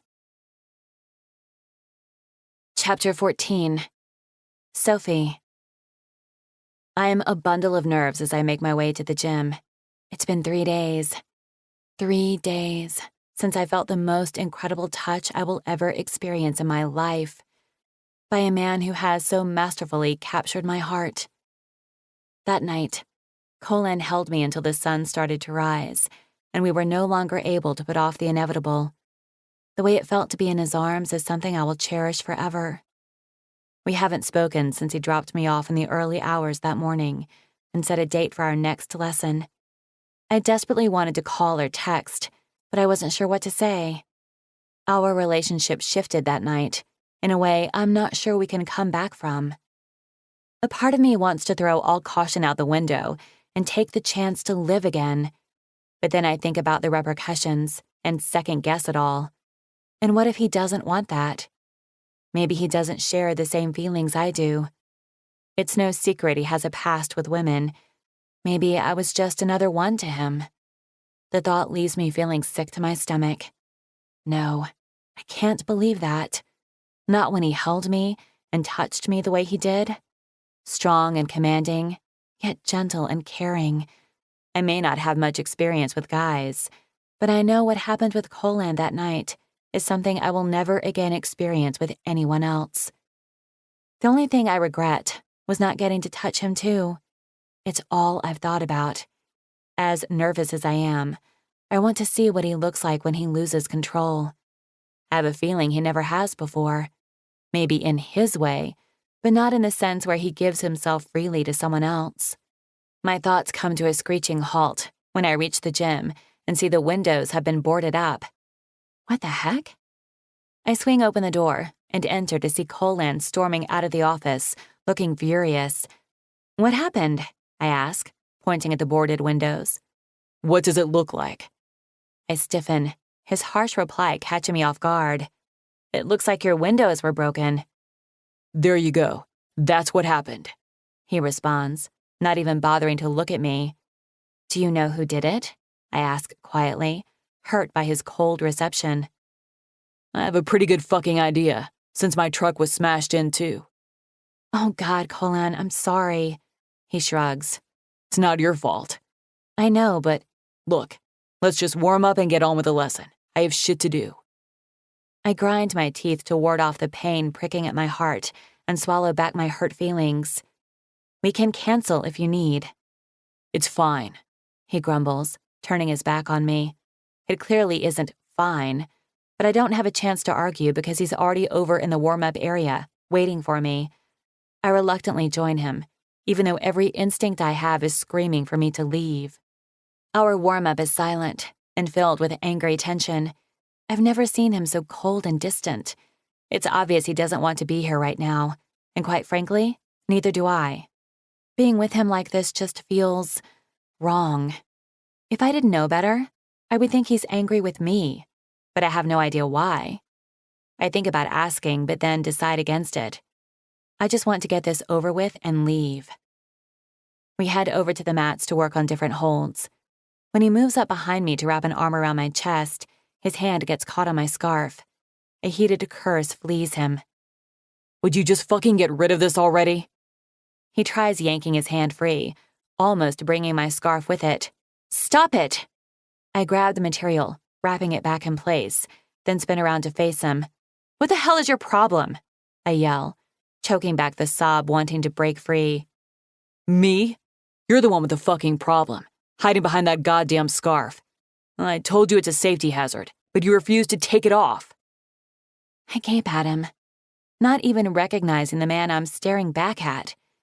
His furious eyes such a contradiction to the warm ones I'm used to seeing. He stares back at me like he hates me. You know what? Fuck you. I'm out of here. I don't need this shit. I rush out of the gym without bothering to grab my water bottle, not wanting him to see the burning tears slipping down my cheeks. My heart shatters into a million pieces as I walk home, wondering how I could be so wrong about someone. I made that mistake once before, and after this, I'll never make it again. Chapter 15. Colan. Fuck! I slam my fist into the heavy bag, relishing in the pain that shoots up my arm, but it does nothing to quench the fire in my chest. My jaw locks as I think about her eyes that were filled with tears before she ran out of here. I'm the biggest asshole, and I know it. I'm pissed about my truck, pissed about the gym, but even more pissed for letting her own me. That night I spent holding her, touching her, listening to the sounds of her pleasure, I completely lost myself to her. Something I've always sworn to never do. Every day that passes without talking to her wreaked fucking havoc on me. I took my bad mood out on her when what I really wanted to do was kiss the hell out of her the moment she walked into the gym, and that just pissed me off even more. But now, I don't feel anger, only guilt. Shit. I go grab my keys from the office, hoping I can catch her in time, but no, it's not likely since she doesn't live far. She's probably already home. After locking up the gym behind me, I climb into my rental truck, fury igniting my veins all over again at the reminder of what happened to mine. Yesterday morning, I had walked out of my house to find my SUV destroyed, then found out the gym was in similar condition, every window smashed in. Cops think it was kids, but I know better. It was personal, and I have no doubt that it was fucking Cortez. The bastard sealed his fate. When I turned down Main Street, something catches my eye in one of the store windows. Impulsively, I make a hard right, cutting off the guy behind me, then screech to a stop as I park in front of the shop. I exit the truck just as the store clerk flips the open sign to closed. No, wait. My feet pound the concrete as I charge up the door, but the old lady quickly switches the lock in place, her eyes wide with fear. I take a non-threatening step back and point at the window. I need to buy that. She glances at the item, then back to me, her gaze shifting nervously as she tries to see if there is anyone else out here with me. There isn't. Please, it's for a friend. When all she does is stare at me, I try another tactic. I'll pay you triple for it. Her eyes narrow suspiciously. How do I know you're not going to rob me? I refrain from rolling my eyes like a fucking chick. What robber asks to buy something? I don't want to rob you, lady. I just want to buy what's in the window. It's clear she doesn't believe me and isn't going to. With a frustrated breath, I head back to my truck when I hear the lock unlatch. I spin around, but she slams the door closed and points at me through the glass. I'm warning you, mister. I have a gun and know how to use it. Try anything funny and I'll blow you to smithereens, got it? In other circumstances, the threat would amuse me, but right now there's nothing funny about my situation. I just want to get to Leah. How about I pass you my credit card and wait here? You can ring it up and bring it back for me to sign. She thinks about it, but ends up shaking her head and opens the door. No, it's all right. You can come in. I make sure to enter slowly and keep my distance from her as she grabs the item from the window. The last thing I want to do is cause her to have a heart attack. With my fucking luck, it would happen. I don't come any closer until I need to hand her my credit card. She stares down at my name for a long moment before swiping it. Sorry about earlier. I'm fairly new here and don't know many people. You're also a big fella and a little intimidating. It's a good thing she doesn't know who I am, because then she really wouldn't have opened the door. It's fine. You're right to be cautious. That's what my grandson always tells me. She slowly begins wrapping the gift in pink paper. I glance down at my watch, wishing she would move a little faster. For someone special? Yeah. Leah is so much more than that, but I don't think there are any words to describe how special she is. Well, it's a good choice. A beautiful color for summer, she comments, putting the gift in a bag. I was actually just telling my grandson the other day about this one and told him he should buy it for his girlfriend. She loves scarves, she adds with a smile. I nod, not really giving a shit, but don't want to be rude. When she finally hands me the bag, I try to take it, but she doesn't let go. Now tell her to wash it in cold water and hang to dry. Okay, thanks. I turn to leave, but her fingers keep a tight grip. And maybe tell her to add a wee bit of baking soda. It's something my mother always taught me. It helps keep the color bright and rich. With a nod, I try to leave again, only she still won't fucking let go. And tell her if she likes this, we have more colors coming in next week. Even a beautiful sunshine yellow and... I reach for patience as she rambles, trying to figure out how to get the hell out of here without being an asshole. When she finishes telling me about all the fucking colors coming in, I pull a little harder, prying the gift from her fingers, and move for the door in a hurry. Thanks again. You're welcome, young man. Come back any time, she calls out. Probably not, but I give her a brief wave as I head out of the store. When I reach Leah's place a few minutes later, I walk up her front steps, feeling my palms sweat like a goddamn teenager. After a few raps on the door, I wait for her to answer and hear the light sound of footsteps. Then, nothing. Leah, open up. Go away, Colan. My guilt escalates at the sadness in her voice. Please, open the door. I need to see you. Well, I don't want to see you. Just give me a minute. That's all I'm asking for, then I promise to leave if that's what you want. There's a long stretch of silence before she unlocks the door and swings it open. Pain infiltrates my chest at the sight of her red, puffy eyes and wounded expression. I get the urge to pull her against me, but know it won't be welcomed. Her chin lifts stubbornly, arms crossing over her chest. "What do you want?" "To tell you how sorry I am." You should be. You were an asshole. "I know." She presses her lips together, trying to rein in her emotions, but a tear manages to slip free. Unable to hold back a second longer, I pull her against me, engulfing her slender body in my arms. "You really hurt me," she cries. Jesus, I didn't think I could feel worse than I already did, but I was so wrong. I know, and you'll never know how sorry I am for it. It's been a shitty few days, but I shouldn't have taken it out on you. Eventually, she returns my embrace, giving me a spark of hope that she might accept my apology. Cupping her face, I bring her sad eyes to mine. "Do you forgive me?" She nods. "Yeah, just don't do that to me again." "Never, I promise." I repress the urge to drop a kiss on her pretty lips and decide now would be a good time to give her the gift. "Here." She wipes the remainder of her tears before accepting it. "What's this for?" "It was my backup plan if you didn't accept my apology." I'm rewarded with a small smile. "You didn't have to do that." "I know, but I wanted to." "Do you want to come in for a little while?" she asks, shifting nervously on her feet. "I was just about to have my evening tea." "Yeah, sure." She closes the door, then leads me into the small living room. "Can I get you something to drink?" "No, thanks, I'm good." I take a seat on the couch and wait for her to join me. She ends up sitting on the other end, much too far away for my liking. Silence fills the air as she pulls the gift from the bag and begins opening the pink paper. Unveiling the aqua blue scarf, the soft material drapes in her hands as she stares down at it. "It's beautiful." "Only because you'll be wearing it." She remains quiet, and I know it's because she doesn't believe me, not after what I said. "Look, Leah, I didn't mean what I said back at the gym. With the scarf or without, you're perfect." "But you were right. I am hiding."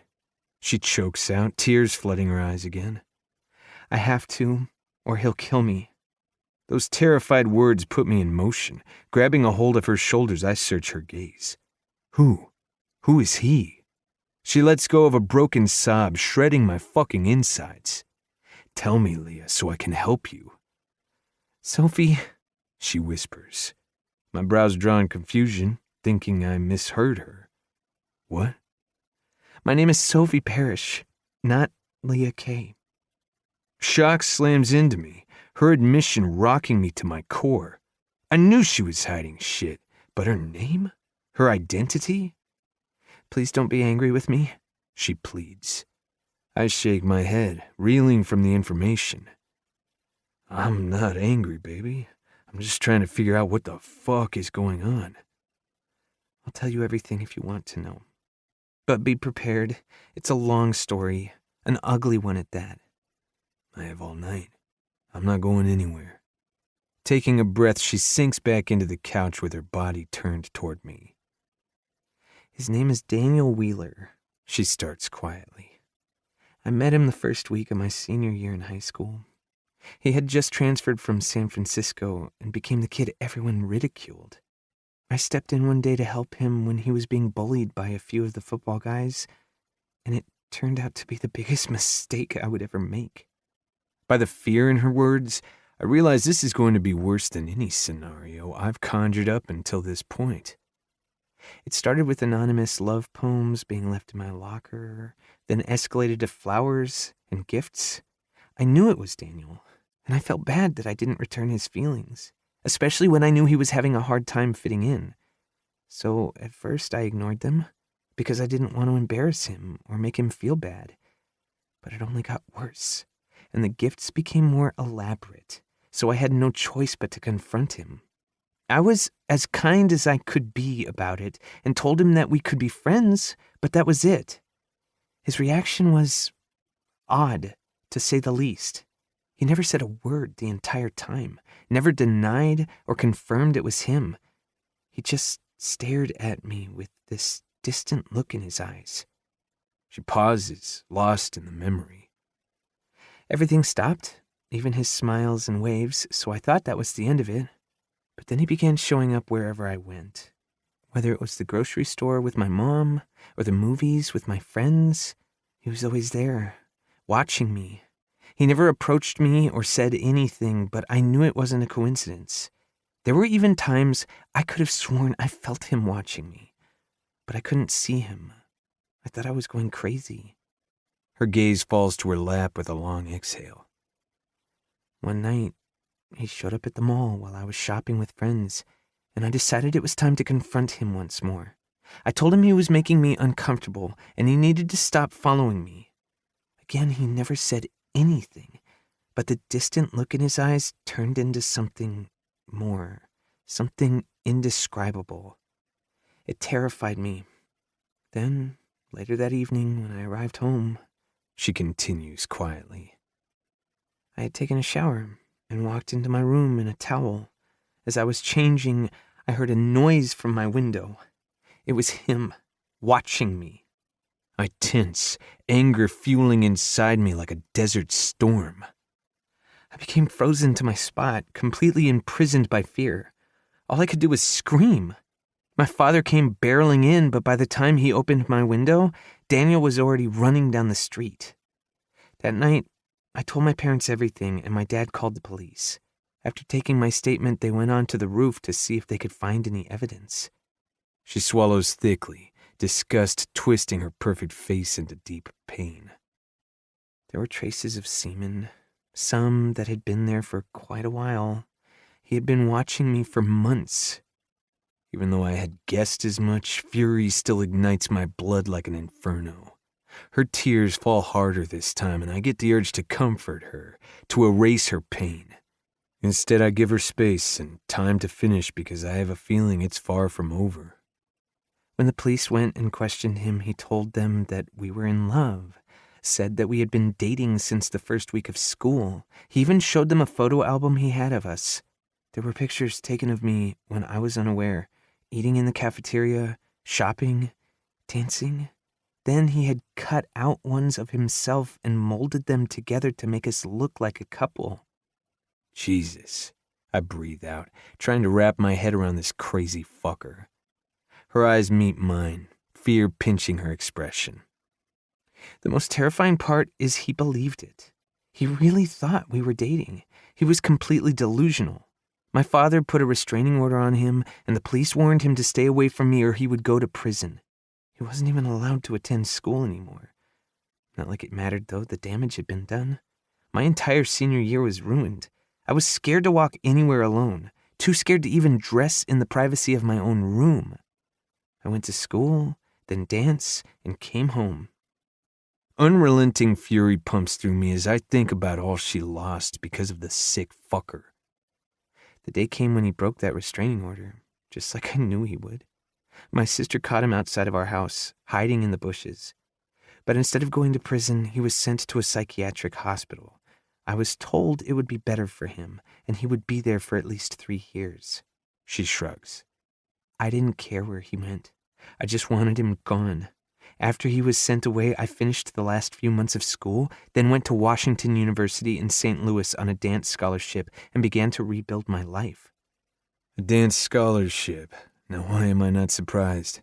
I say, trying to point out something positive in this fucked up situation. She flashes me the smile I had hoped for. It was my dream to dance forever, she says softly. It's all I ever wanted to do. It took a while for the fear to subside, but I managed to find a peace that I had lost the day I met Daniel. I was happy, happier than I had been in a long time. I even met someone, the campus heartthrob, she adds. I try not to let that bit of information bother me, but I hate knowing some bastard was lucky enough to have her. Then it was all stolen from me once again. Dread settles in my gut as her hand moves to her scarf, fingers beginning to tremble. I remain still, knowing I'm about to hear the worst of it. I came home from rehearsal one night to find him in bed with my roommate, the girl I thought was my best friend. I stiffened in surprise, not expecting that. Who the hell would be dumb enough to cheat on her? I didn't get a chance to digest the betrayal, though, because they were lying in a pool of their own blood. Dead, She whispers. What the fuck? Daniel was there, hiding in the shadows.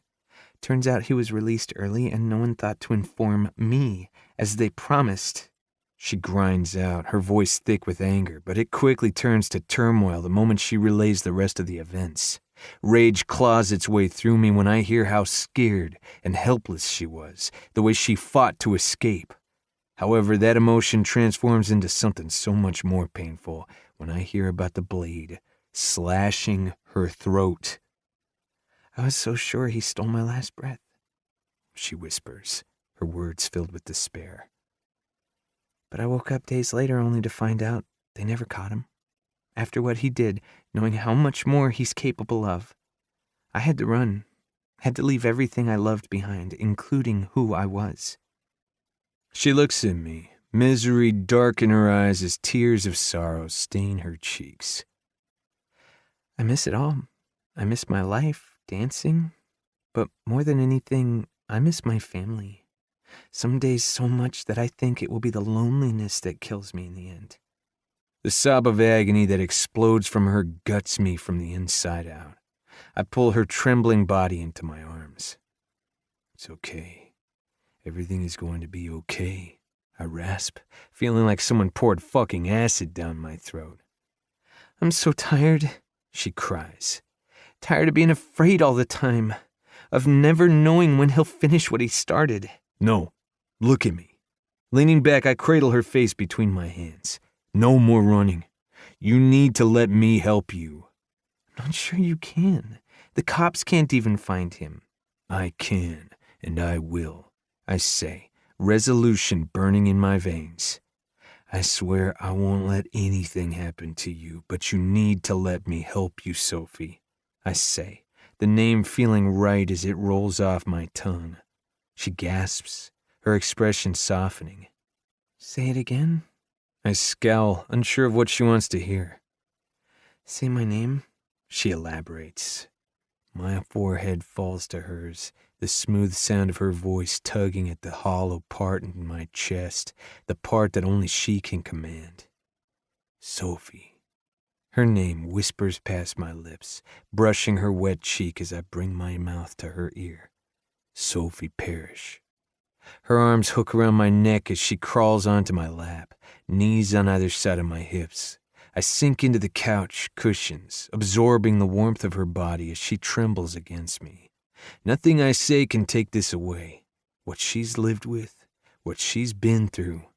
If I could take this pain as my own and carry it for her, I would.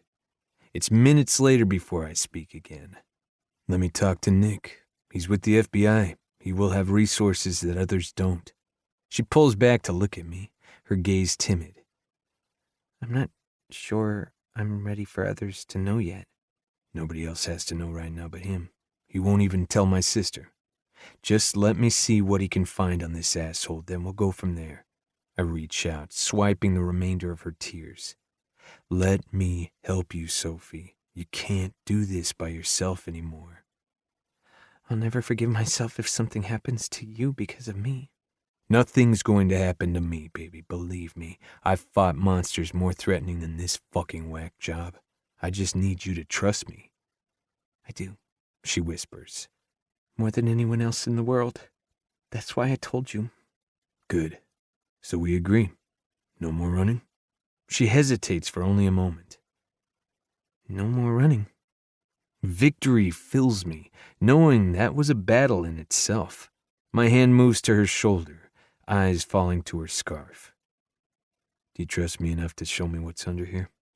Her face turns ashen, body trembling once more. You'll never look at me the same way again. Those bleeding words fuel the storm of emotions already tearing inside of me. There's nothing under there that could change the way I look at you. It's clear by her solemn expression she doesn't believe me. We all have scars, Sophie. in one form or another. Her gaze snaps to mine as I bring my hand to her cheek. I just want to know all of you. She relents with a shaky sigh, giving me a single nod of permission.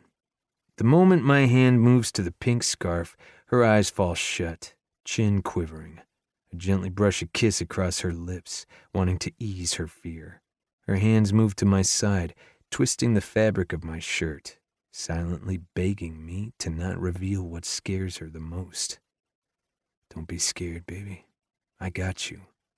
The fabric whispers across her skin as I pull the material gently from her neck, revealing the mangled skin beneath. My chest tightens, air passing back and forth as it becomes trapped in my lungs. The angry red scars run crisscross around her throat, proving the evil blade left no inch of flesh untouched. Vengeance burns in my blood, thrumming viciously through my veins, but it becomes overshadowed when a strangled noise penetrates the air. I look up to see Sophie's eyes still shut, face pinched tight as if this physically pains her. Instinct takes over and my lips move to her wounded flesh. The contact is powerful, like a bolt of lightning to my chest. Air pushes past her throat on a sharp breath when I explore more, desperate to know every scar she bears. Fisting my shirt further, she finally submits to my touch.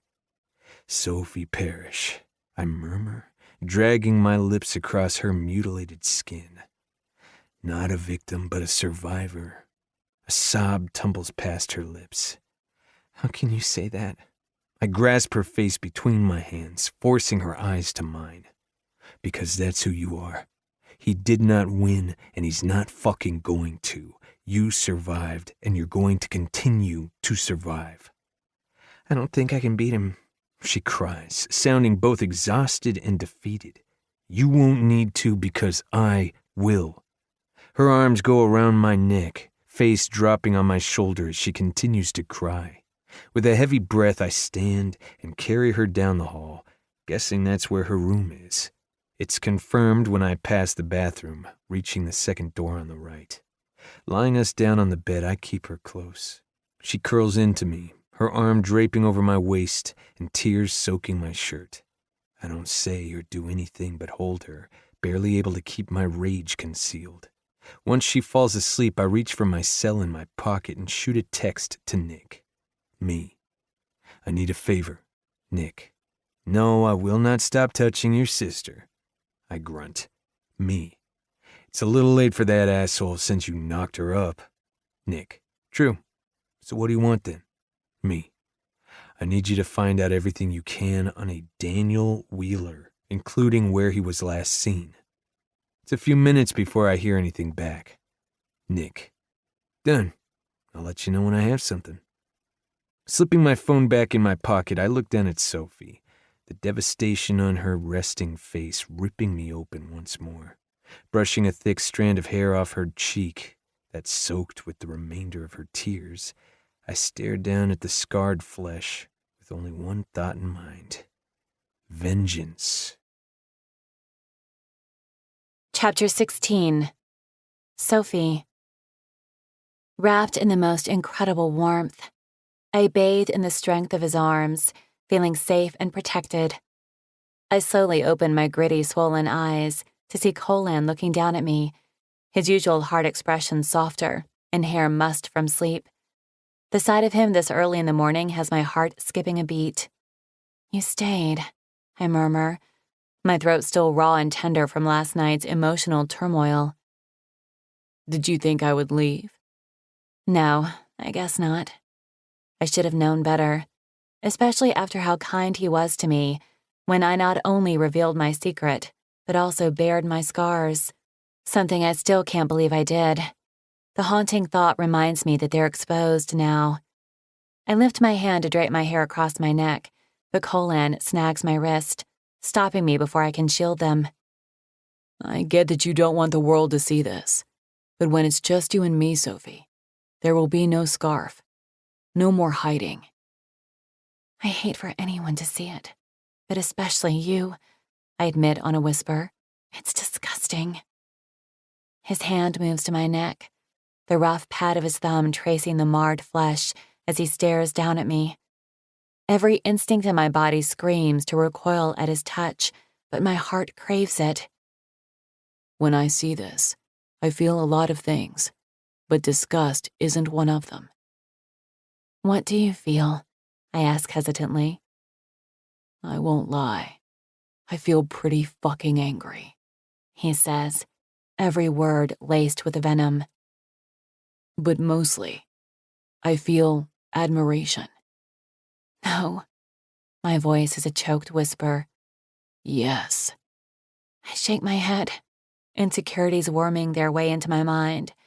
A breath traps in my chest when he shifts the top half of his hard body over mine.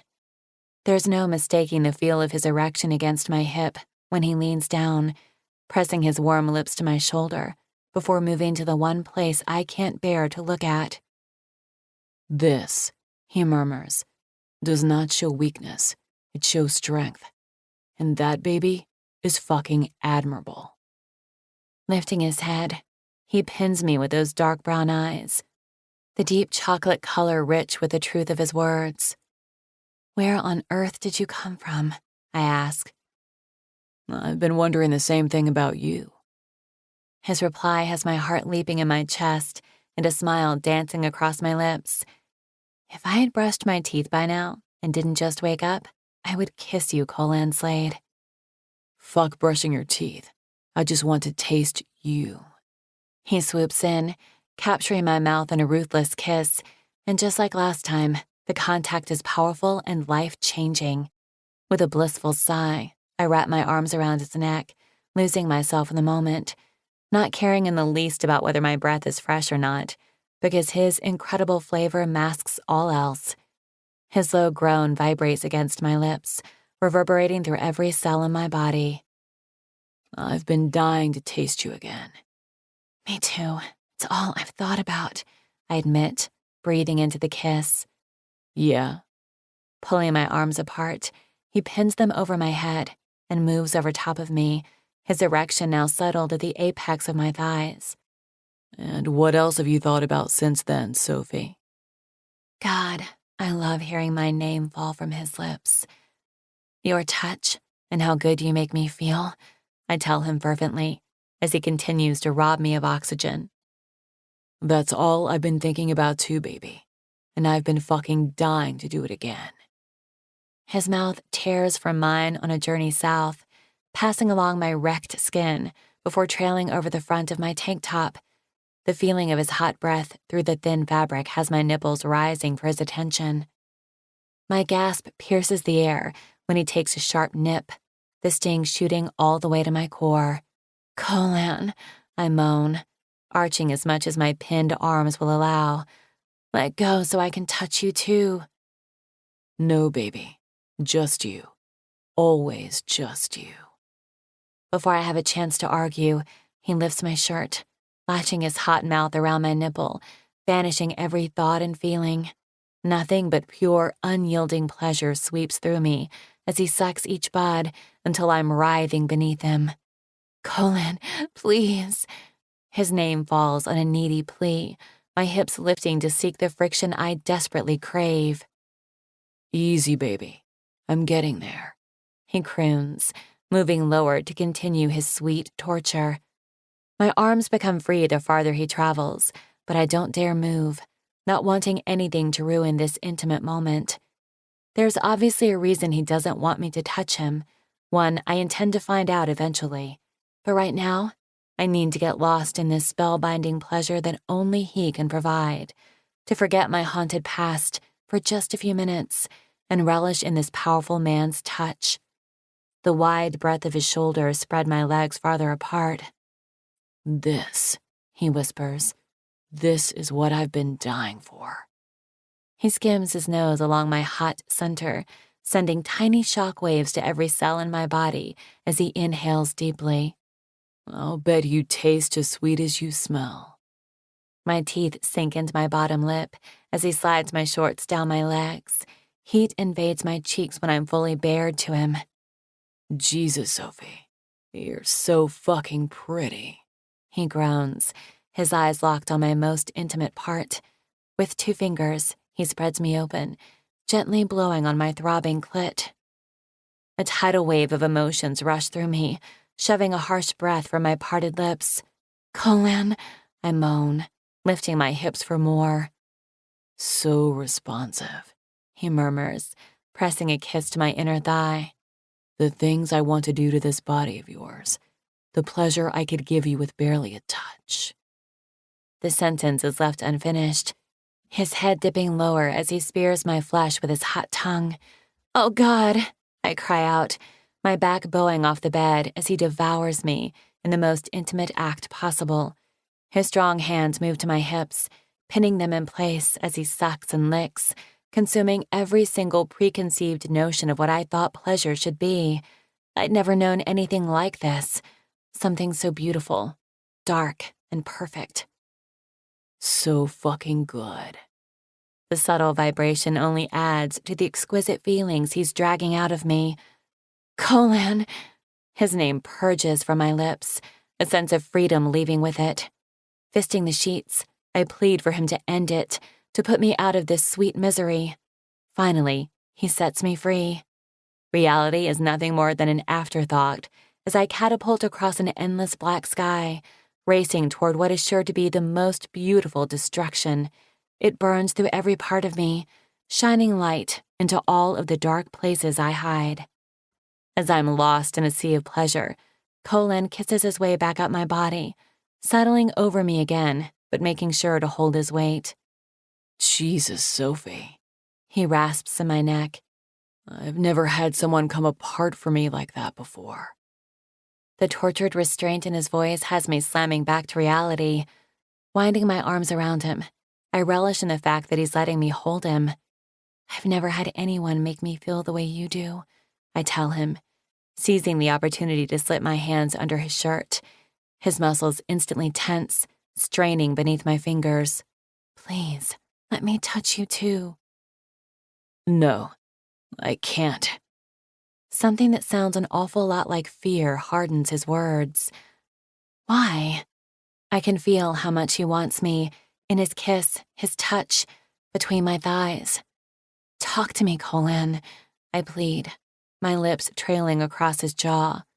He remains still, his breathing harsh. Hope flares inside of me when he doesn't push away, but it quickly deflates when his cell phone goes off. I feel the exact moment I lose him.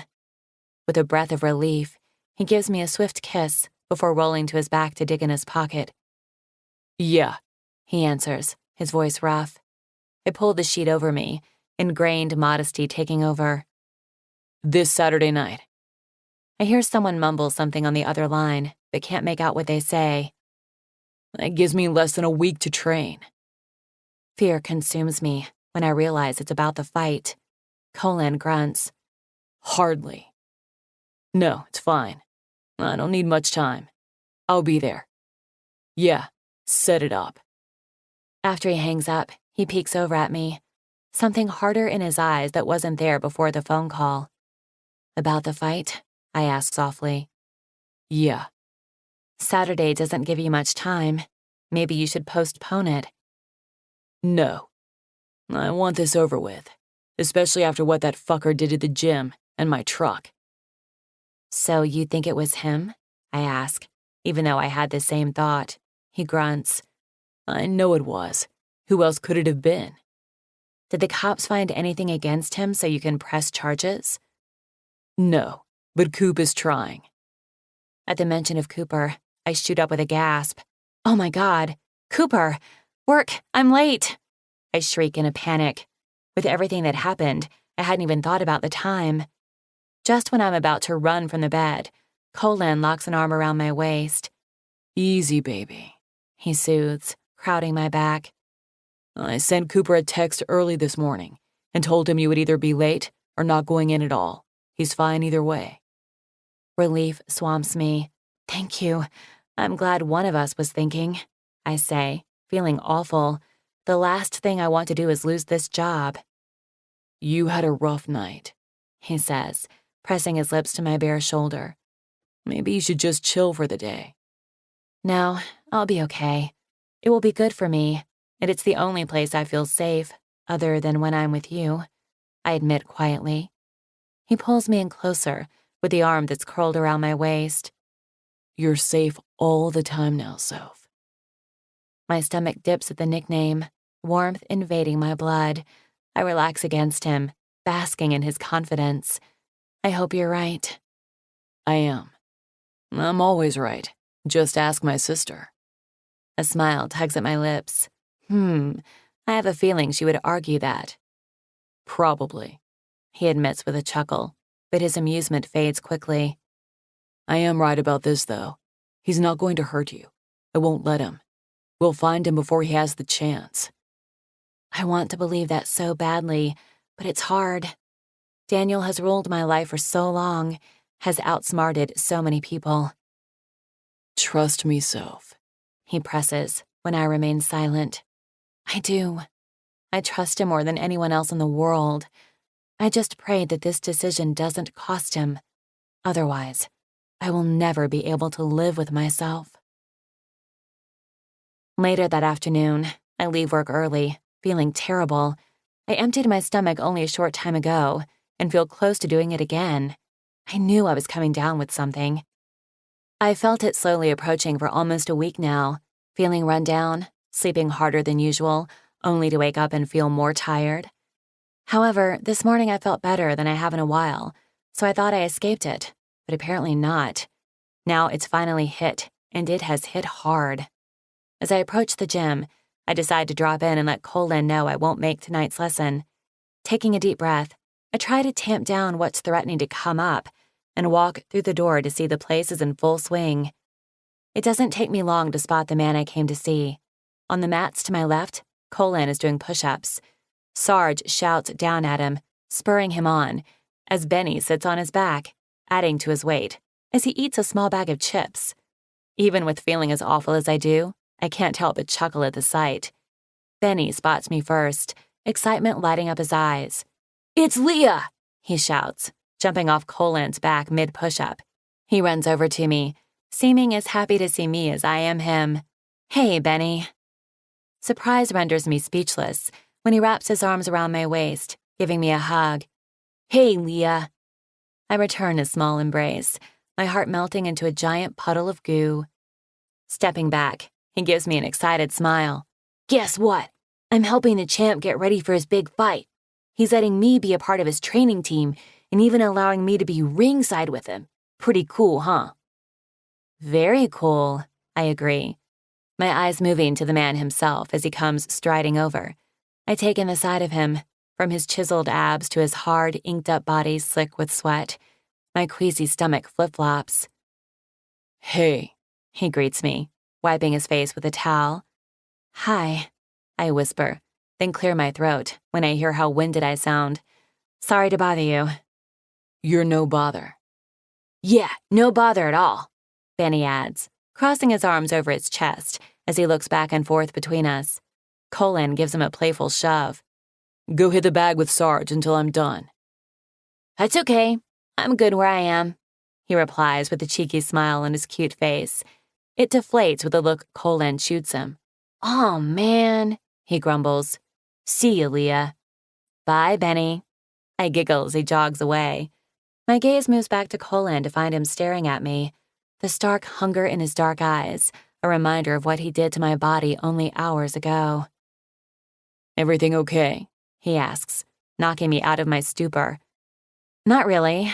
I just came by to tell you that I don't think I'll be making tonight's lesson. I left work early because I'm not feeling well." What's wrong? He asks, concerned. "I think it's the flu. I felt it coming on for a while now, but I was hoping to escape it." When I'm done here, I'll come by to check on you. I shake my head, then instantly regret it when I feel my stomach rebel. "No, don't do that. You can't afford to get sick, not with a fight coming up." I don't give a shit about that. "I do. I'd feel horrible if I jeopardized you winning this fight." I can tell he's about to argue, but I don't let him. "Really, Lynn, I'll be okay, and I promise to text you. Hopefully I'll wake up tomorrow morning feeling like myself. Maybe we can reschedule our lesson for then?" It's clear by his expression he doesn't like it, but eventually he tumbles out a defeated breath. Yeah. His arm snakes out, curling around my waist to pull me against him, causing my pulse to beat rapidly. But if you're not better by tomorrow, all bets are off, Sophie, and I'm coming for you. Oh, Lord. Okay, I agree breathlessly, my hand finding its place on his stomach as I tried to remain on my feet. An amused grin curves his sexy mouth. He's just about to say something when Benny interrupts him. Come on, champ, slip her the tongue. My body tenses, humiliation burning me as his words echo through the entire gym. I drop my forehead on Colan's chest with a groan when several chuckles fill the air, including Colan's. I told you he was mouthy. I peek up at him, feeling a smile tug my lips. He is, but he's still really cute. He grunts, obviously disagreeing with me. When another wave of nausea rolls through me, I take a step back. Well, I better go. You want me to give you a ride? I consider taking him up on the offer, but quickly decide against it. If I am going to empty my stomach again, the last thing I want is to do it around him. No, I'll be okay, but thanks anyway. I'm about to make my exit when he grabs my wrist, halting me. Text me, so I know you're okay. My heart warms at his concern. I will. Promise. This time, when I turn to leave, he lets me go. Bye, Leah, Benny yells from across the gym. Glancing back, I manage to give him a weak smile and return his wave. I walk out of the gym, moving as fast as I can, all the while praying I don't lose the contents of my stomach. Thankfully, I make it home first, but with every second that passes, I only feel worse. After hugging the toilet for a solid 20 minutes, I barely manage to make it to my room before collapsing and falling into a state of unconsciousness. Chapter 17. Colan. 2 nights later, I'm turning down Sophie's street, refusing to go another night without seeing her. I don't care what she says, sick or not, I need to see for myself that she's okay. The fact that she still hasn't been to work proves how bad she must feel. I also might miss the hell out of her. Okay, I do miss the hell out of her. Not even the intense training sessions I've been doing has distracted me from thinking about her. I've turned into the biggest pussy, and I'm the first to admit it, but I don't care. I miss everything about her. Her shy smile and soft giggle that always does funny shit to my chest. The way she feels in my arms, or her breathy moans when I make her come. Jesus, just remembering the way she shattered for me the other morning has my dick hard as a rock. Then she wanted more, and I pushed her away like an idiot because I refused to subject her to the only lifestyle I've ever known. The only way I know. Some people are cut out for it, but Sophie isn't one of them.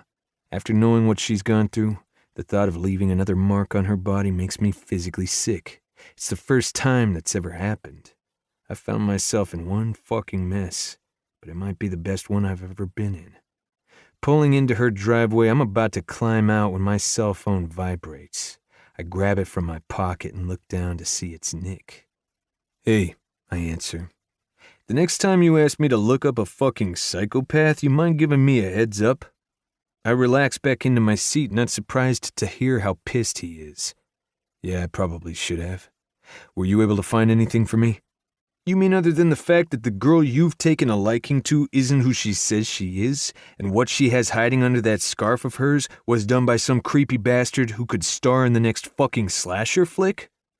Yeah, besides that, I grind out, feeling rage burn in my gut as I'm reminded all over again what that sick fuck did to her. Not a whole lot, at least not yet. I'm still trying to wrap my head around this shit. I need you to find him, Nick. And I need you to do it fast, before he finds her. If you would have fucking told me all of this to begin with, it would have saved time. I didn't have a chance, alright?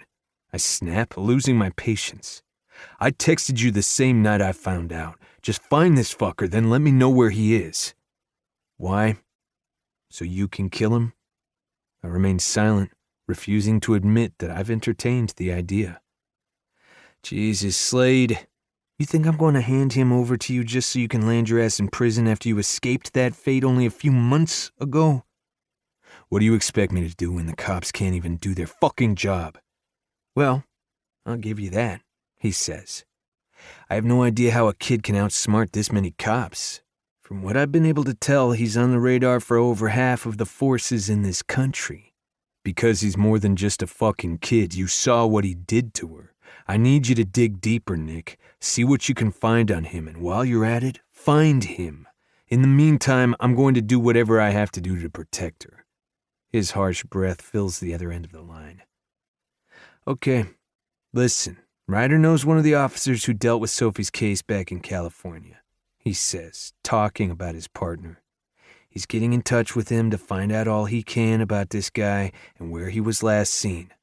I also have some other resources to follow up with that could potentially turn into some good leads. What are they? I ask, my interest piqued. Not yet. Let me follow them first. I promise to tell you something as soon as I find out. Fine. Other than Ryder, have you told anyone else about this? No. Good. Keep it that way. Don't even tell Kate. Sophie doesn't want anyone knowing yet. So as far as you know, she's still Leah. Yeah, fine, whatever, he grumbles. But when your sister does find out, I'll be making sure she knows you're the one who told me to keep quiet. You know, it's almost funny to see how whipped you are. Almost. It could be a lot funnier if it wasn't by my sister. Well, it's always going to be your sister, so it's time to get used to it. I'm already used to it, but I decided to keep that to myself. I'll hit you back up when I know more. Hey, Nick, I say before he can hang up. Yeah? Thanks.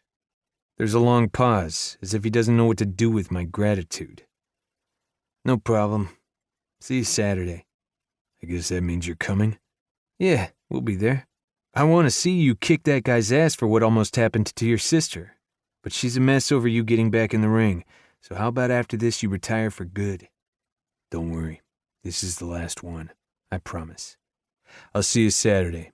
Tell Kate I said hi. Will do. See ya. Hanging up, I climb out of the truck and walk up Sophie's front steps. The house blanketed in darkness. I knock a few times, but don't get anything. Soph, it's me. Open up.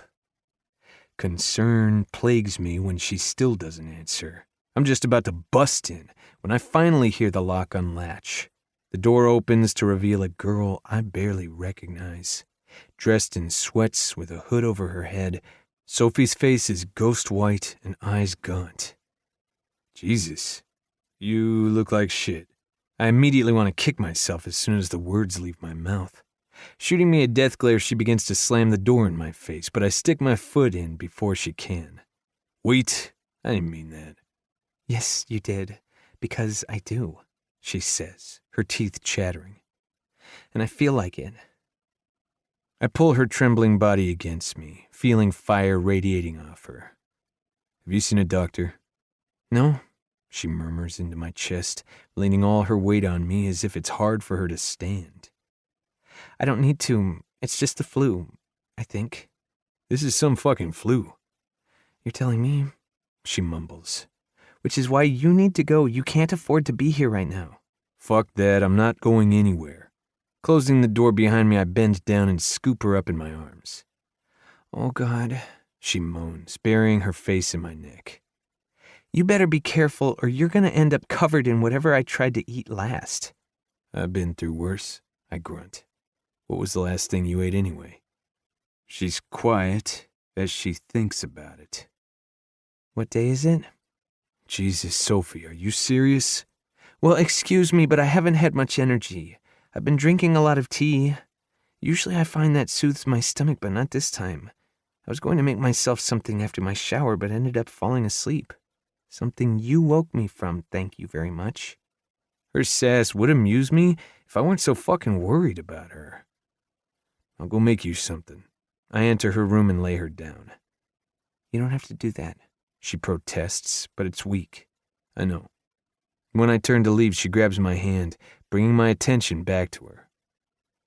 Don't be mad at me, she whispers. My hands drop on either side of her hips as I lean over her. I'm not mad at you, but the next time I want to come check on you, don't fucking argue with me about it. I expect her to bristle at my tone, but instead her hand moves to my face. her sunken eyes dazed as she stares up at me. When I wasn't puking my guts out, I missed you and your bossiness. I smirk and get the urge to kiss the hell out of her, but manage to refrain myself. I missed you every second, baby, even when I felt like puking my guts out from training. She smiles like I hoped she would. Okay, you win. Chuckling, I press a kiss to her damp forehead. I'll be back.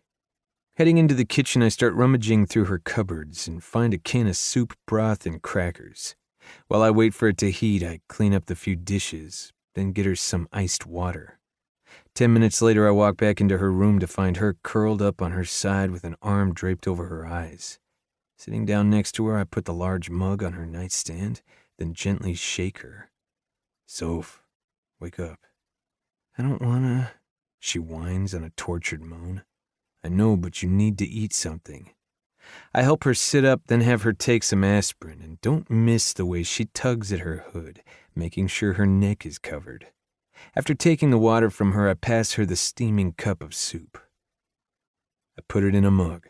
I figured it would be easier for you to have this way. It's perfect. Thank you. As she begins sipping, I move to the end of the bed and lean against the wall. How's training going? She asks.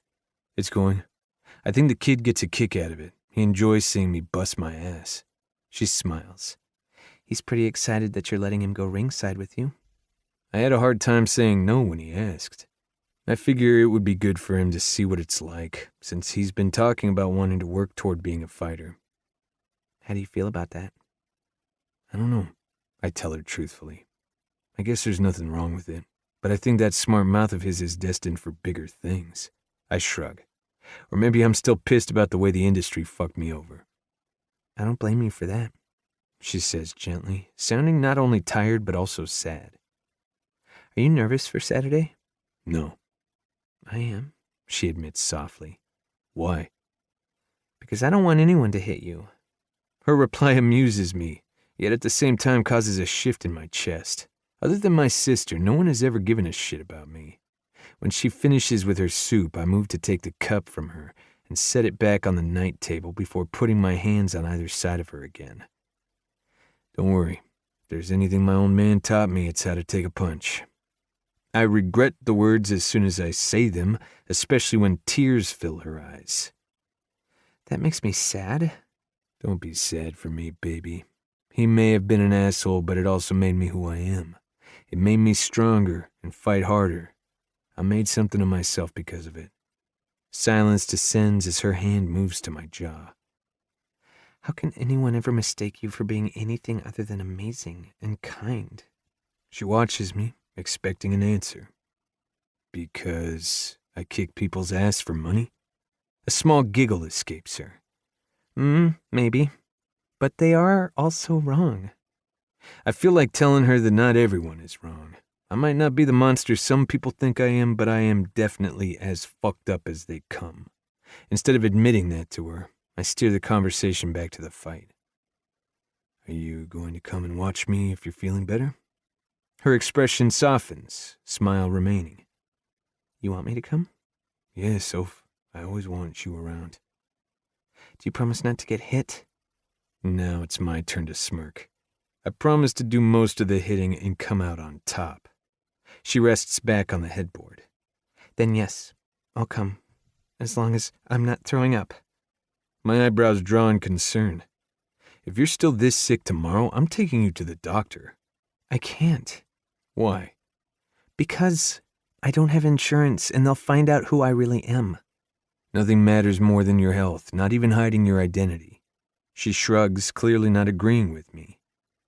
It doesn't matter anyway. It's the flu and just needs to run its course. I'm already feeling better thanks to you. I'm not sure who she's trying to convince, me or her. I decide to let it go for now and wait to see what tomorrow brings. Reaching up, I remove her hood before unzipping her sweater, revealing a thin, white tank top. Take this off. You need to keep cool, I say, helping her remove it.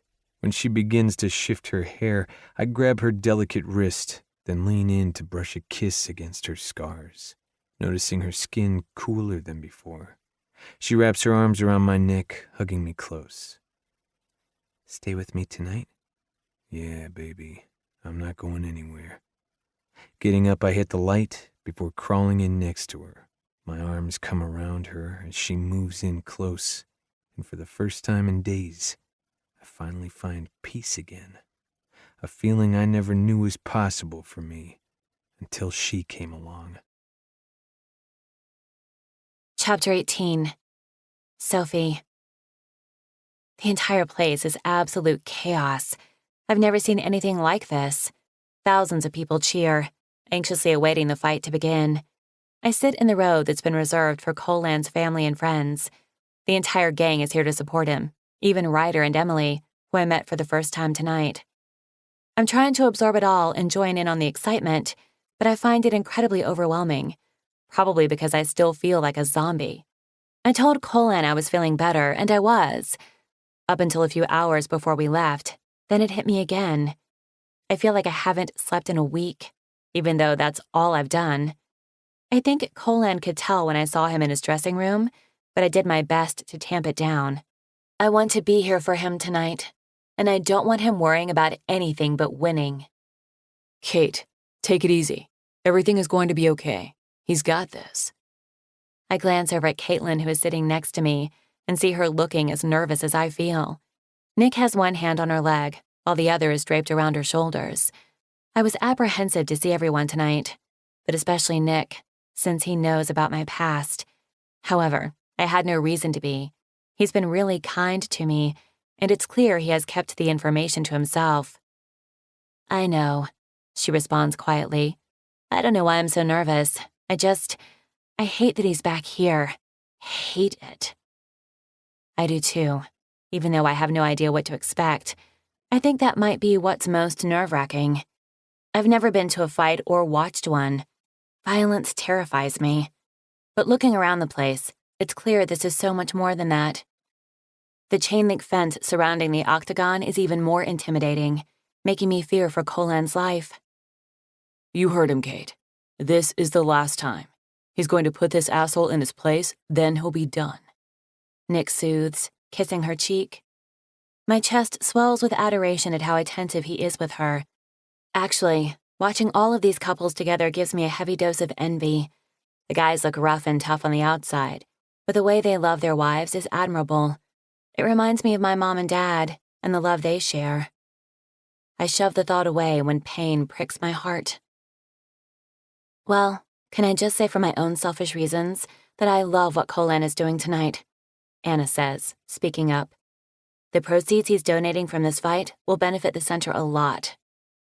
He's donating all of his proceeds? Julia asks. Anna nods with a smile. All of it. Wow. I'm not surprised to hear that. He's the most amazing man I've ever met. It's impossible not to fall head over heels for him. That's my brother, Caitlin exclaims proudly. There's a shift in the atmosphere, the chaotic energy of the crowd almost palpable as the lights are dimmed, covering the arena in darkness. Here we go, Caitlin says with a big breath, looking over at me with a smile. Metallica's Enter Sandman blares from the speakers, turning the crowd wild. We all stand as Colan makes his grand entrance. The music is loud, but the chanting is louder. Dark warrior. I lean around Caitlin to get a glimpse of Colan. His head is down, a hood shielding me from seeing his face, as he follows Sarge and another man I don't recognize to the ring. I smile at the sight of Benny walking with them. He waves to the crowd, arms pumping up in the air, excitement lit all over his little face. Once Colan enters into the cage, the hoodie comes off, unveiling his powerful inked body in loose blackboard shorts. He looks calm and focused as he rolls his shoulders, every muscle flexing beneath his firm skin. Not even the people's energy breaks his concentration. He blocks it all out, until he swings his dark eyes to our row, immediately locking with mine. It knocks the breath out of my lungs, the connection so strong, we could be the only two people in this place. The wink he gives me sends a flutter to my tummy and a smile touching my lips. Benny gives me an enthusiastic wave and a thumbs up, which I return, feeling so excited for him. That kid is a total trip. Sawyer comments with a chuckle. It's clear he has also taken a liking to Benny. How can you not? He's one of a kind, and I have a feeling he's as good for Colan as Colan is for him. Ozzy Osbourne's Crazy Train booms from the speakers, signaling the next fighter's entrance. It's then that a wave of nausea hurtles through me. Taking a deep breath, I try to tamp it down. Please, let me get through this. The crowd erupts once again, but it doesn't hold the same enthusiasm as Colan's did. It doesn't deter Cortez, though. He puts on a show as he walks to the ring, a cocky smile on his face as he points at Colan. What an asshole, Caitlin spits, looking ready to tackle him. Colan is unfazed by the challenge. Benny, on the other hand, isn't so bland about it. He shouts at the top of his lungs and waves a fist at Cortez, but it's too loud to hear what he's saying. Colan sends him a light knock in the arm, telling him not to engage. Once both fighters are in the ring, the announcer begins his introductions, starting with Colan. The place becomes deafening once again. It's obvious whom most are rooting for, and it seems he has a lot of fans who are happy to have him back. Satisfaction settles over me when Cortez is announced, and the cheers dull. There are even some boos as well. After the announcers leave the ring, the gate to the cage is closed, and the fighters are called to the center. It's then my nerves take a drastic turn. I briefly close my eyes, trying to clear the sudden fuzziness in my head. When the overwhelming sensation passes, I open them to see Cortez lifting his hand to touch gloves, but Colan doesn't reciprocate and turns his back to him. It's the first time he's ever done that, Caitlin says. Not that I blame him. Rather than be offended, Cortez only seems amused by it. Colan takes to his corner, eyes hard and determined. Sarge shoves the mouthguard into his mouth and yells something at him. Then Benny gives him a punch in the arm for good luck. When the bell rings, Cortez begins dancing around, but Colan wastes no time. He moves for him, striking out hard and fast. I flinch at the hits Cortez takes. He throws a few of his own, but misses. Colan's reflexes faster than his fists. That's when he charges at him, wrapping his arms around Colan's waist to take him down. But Colan breaks out of it with ease, sending Cortez to the ground with a sickening blow. Cheers ripple through the crowd, spurring him on. Benny stands in his corner, his little fists punching the air as he mimics Colan. Heated words are exchanged as Cortez hurries back onto his feet. He charges at Colan again, looking furious, and manages to get a couple of shots in that have me wincing. But it doesn't faze Colan. It only has him striking out harder. As I watch the two battle, I suddenly feel in a trance. It's as if I'm on the outside of my body looking in. My heart begins to pound in my ears, and my vision blurs. Please, God, not now, not here. The wave eventually passes, and I'm able to focus once more. Colan corners Cortez again, but this time, he doesn't give him a chance to escape. He's going in for the kill, I hear Jackson say. It all happens in slow motion. Taking a step back, I watch Colan's feet leave the floor as he jumps up, his powerful body spinning full circle in the air with grace and agility, bringing his foot around to connect with Cortez's face. He repeats the move in 2 consecutive rotations, light on his feet, before he rounds the second kick. Landing it at the same time, Cortez drops to the ground, unconscious. The entire crowd goes crazy, everyone on their feet, chanting his name. The guy's a fucking beast, Sawyer roars with a fist in the air. I have to agree. I've seen Colan aggressive. I've seen him intense, but I've never seen him like this before. Controlled, yet lethal. In this moment, with his breathing harsh and body stained with blood and sweat, he looks every bit of the warrior he is.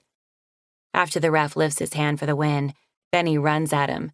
Colan scoops him up and sets him on his shoulders, while Sarge does some tackling of his own.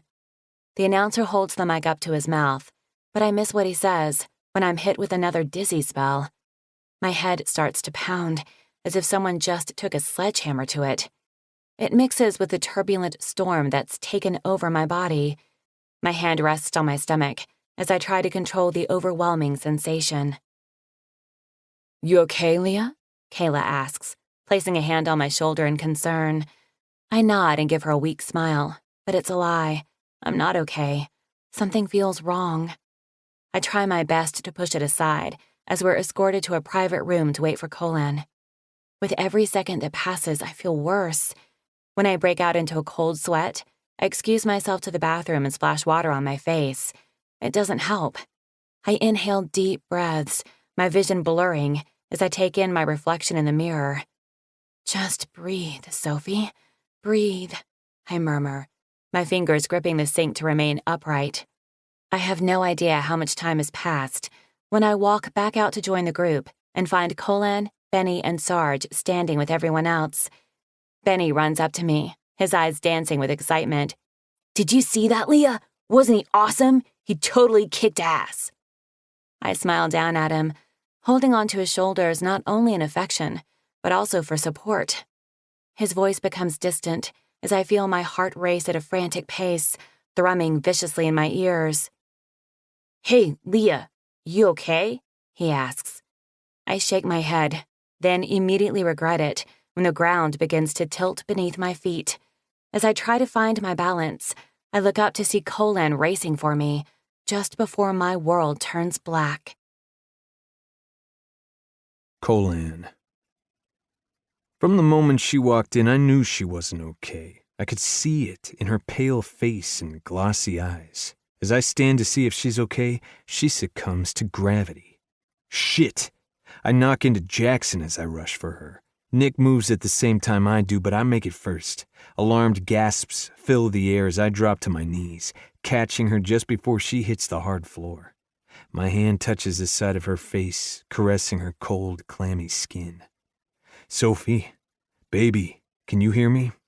Nothing. She's completely unresponsive. What's wrong with her? Benny cries, terror gripping his voice, the same fucking one ripping through my chest. And who's Sophie? Shit. Ignoring the question, I search for a pulse, but only find a faint thrum of life beneath my fingertips. Call an ambulance.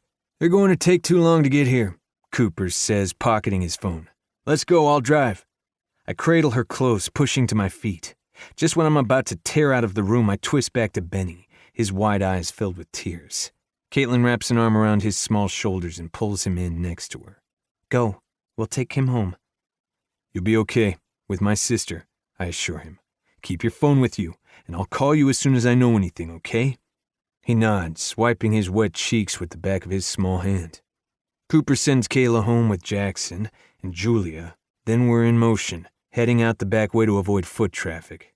My chest pulls tight, dread wrapping around my heart like razor wire as I hold her limp body. On the way to the hospital, Cooper calls it in, weaving in and out of cars with skill and precision. The entire time I hold Sophie close, reassuring her it's going to be okay. But I have no fucking idea if she can even hear me. Her breaths are shallow and labored. Every minute that passes feels like a fucking eternity. Fear swallowing my faith one heartbeat at a time.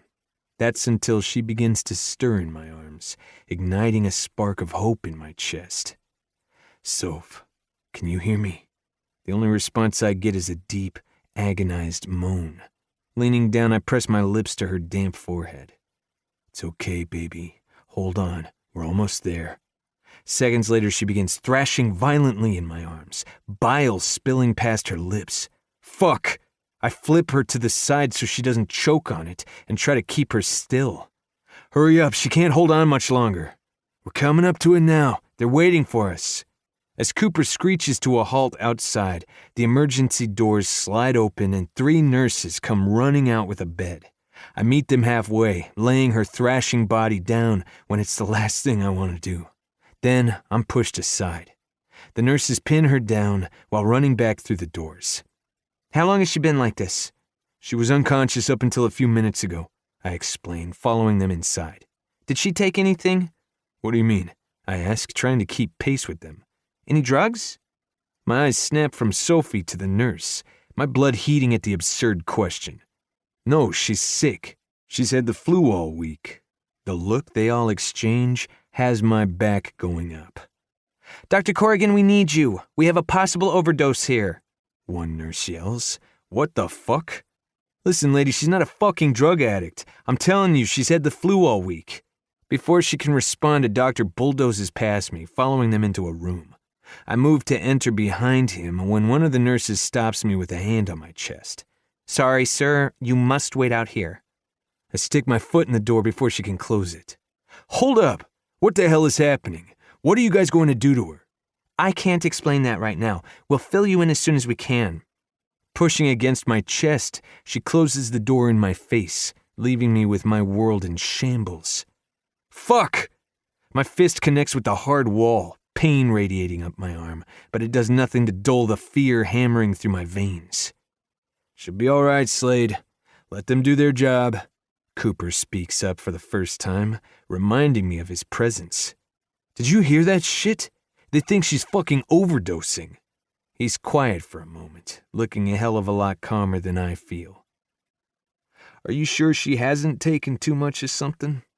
I tense, anger fueling my blood. What the fuck are you asking? You know she doesn't do drugs. That's not what I'm saying. It sure as hell sounds like it. No. But you have to admit what we just saw is not the flu. Could it be possible she took too much by accident? Or maybe mixed things she shouldn't have but didn't realize it?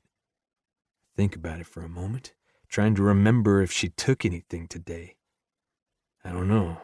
It's possible, I guess, but I doubt it. She was feeling better this morning. At least she said she was. She did look better, but obviously not well enough. I should have made her stay home, and someone be with her. I should have forced her to see a doctor the other day like my fucking gut told me. Come on. Cooper claps me on the shoulder. Let's go sit down. They'll come to get us as soon as they can. Reluctantly, I follow him to the waiting room. He grabs coffee from the vending machine, then hands me one of the steaming mugs. I end up putting it to the side when the first sip settles like lead in my stomach. So, Sophie, huh? He remarks, taking the seat across from me. Yeah. His expression remains impassive, but I know better. Look, I just found out myself. She's not ready for people to know yet, and I wasn't going to betray her trust. But I went and fucked that up tonight. I know who she is. I always have. His confession doesn't really surprise me. I just don't know the whole story, but I imagine you do now. I nod, but don't offer more. I'll need to know about it eventually, otherwise I can't help. She can tell you herself when she's ready. Fair enough. The conversation ceases when other people walk into the waiting room and take seats. Heavy silence fills the air as minutes turn into hours. I do everything to distract myself, from checking in with Benny to texting my sister, but nothing helps. Nothing calms the cold, hard fear paralyzing me. Fear that I may never see her again. The only girl who has ever been able to penetrate my walls and breathe life into my dead heart. Time eventually comes to a standstill, driving me to the brink of fucking insanity. Nurses have come and gone from her room, but they won't tell me a damn thing. If I don't get answers soon, I'll tear the place apart. When another nurse walks out, Cooper orders me to stay put while he speaks with her. Only then do we finally get answers. The nurse glances over at me nervously before talking to Cooper. His expression becomes more somber with every second that passes, his brows drawing together in worry. Oh, shit. His gaze shifts to mine as he lifts his chin to signal me over. Dread makes each step heavy and weak. What's going on? Is she okay? She's stable, the nurse says, sending an explosion of relief through me. She's tired and a little disoriented, but she's going to be okay. I want to see her. Her eyes dart away. Usually we only allow family in at a time like this. Well, she doesn't have any fucking family here. I'm the closest thing she has to one. She nods. That's what Sheriff McKay has said, and she has been asking for you, but... She's been asking for me and no one has come to get me? A deep-seated anger begins to burn inside of me. Without waiting for a response, I charge for her room. Wait! The doctor wants to speak with her in private. She protests, but I don't stop and barge through the door. My swift feet falter at the sight of her. She's hooked up to a bunch of machines, her delicate body fragile and broken. close to shattering at any given moment. Her sunken eyes swing to mine, the smallest smile touching her dry lips.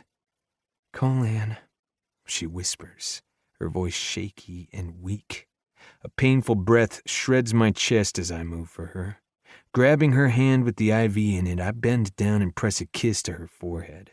I notice her scarf is gone, but most of her hair surrounds the scars. She wraps an arm around my neck to pull me in close, but it lacks strength. I'm so sorry I ruined your night, She says, her voice thick with guilt.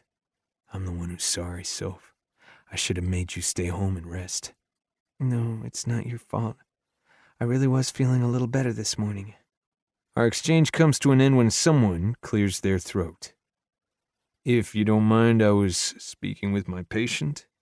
Standing, I look over at the doctor, wondering what the fuck his problem is, when it's clear he has one. I'm sorry, Dr. Corrigan, I tried to stop him, The nurse apologizes. Do you want me to call security? Security? Sophie squeaks in alarm. No one is calling security. Cooper cuts in, not bothering to hide his annoyance. It matches the burning one inside of me. Sophie's hand squeezes mine with a little more strength. I don't want him to leave. Don't worry, baby, I'm not going anywhere. My eyes narrow at the doctor, daring him to challenge me. I think it's best if I speak to you in private about the results of your blood work, he says. Anything you have to say can be said in front of Colan and Sheriff McKay. They're friends of mine. Silence fills the room until the asshole finally relents with a tight nod. Very well. Before we were interrupted, I had asked if you were on any prescription medications and you said no. That's right, I'm not. Well, the results from your blood work say otherwise. There was a significant amount of Depo-Dur and lorazepam found in your blood. What's that? She asks the question before I can. Lorazepam is mostly found in anti-anxiety medication, such as Ativan, and Depo-Dur is morphine. What the fuck? That's impossible. There must be some sort of mistake. I'm afraid it's not. But I'm not taking any medications. All I've had is aspirin this week from being sick. This doesn't make any sense. Could it be possible someone has been giving it to you without you knowing? Uneasiness settles in my gut. Of course not. I haven't been around anyone this week other than Colan. When his eyes shift to me, rage ignites in my blood. His silence says it all. A bitter laugh escapes me. Unfucking believable. Sophie looks up at me, confusion marring her pale face before she finally clues in. Wait, you think Colan did this? That's exactly what he thinks. I grit. It now makes sense why they didn't want me near her. It shouldn't surprise me that the blame is being misplaced once again. I swear if I could be blamed for global fucking warming, I would be. I'm only trying to figure out how this ended up in your system, if you did not take it. It also wasn't long ago that Mr. Slade was accused of hurting— I'm gonna stop you right there, Doctor, Cooper says, his interruption stopping me from knocking this asshole out. Any and all charges Colan was facing months ago were dropped. Now, I agree that something is obviously going on here, and I will personally be looking into it. But I know whatever it is does not have to do with Colan. I toss him an appreciative glance, a little surprised he had my back, but damn thankful for it. Exactly, Sophie bites out, her voice stronger than when I first walked in here. He would never hurt me. A worry I didn't realize I was carrying eases. Her opinion matters most to me, and obviously, it does look suspicious because I am the only one who has been around her all week. Jesus, what the fuck is going on? Fair enough. I'll leave this with you then, Sheriff, the doctor says before looking back at Sophie. I would like to keep you here overnight for observation just to make sure all is good before sending you home. She nods, her pale expression troubled. Thank you. You're welcome. Take care, Miss K. He leaves without so much of a glance in my direction, a tense silence filling the room. This doesn't make any sense, Sophie whispers, looking up at me. I'm still convinced it's a mistake. I sit in the chair next to her bed and clasp her small hand between mine, wishing I had the answers for her, but I'm still trying to wrap my head around it all. Why don't you get some rest, Sophie, and we'll talk more about this tomorrow when you're released, Cooper suggests. She tenses at the use of her name, her eyes snapping to his. He gives her a sympathetic smile. I've always known. Why didn't you say anything? Because I hoped you would tell me when you were ready. I'm sorry, Cooper, she whispers, her words heavy with guilt. Don't be. I understand why you did it, but you don't have to hide anymore. We'll figure this out, okay? She nods. Thank you for everything. No problem. His eyes move to me.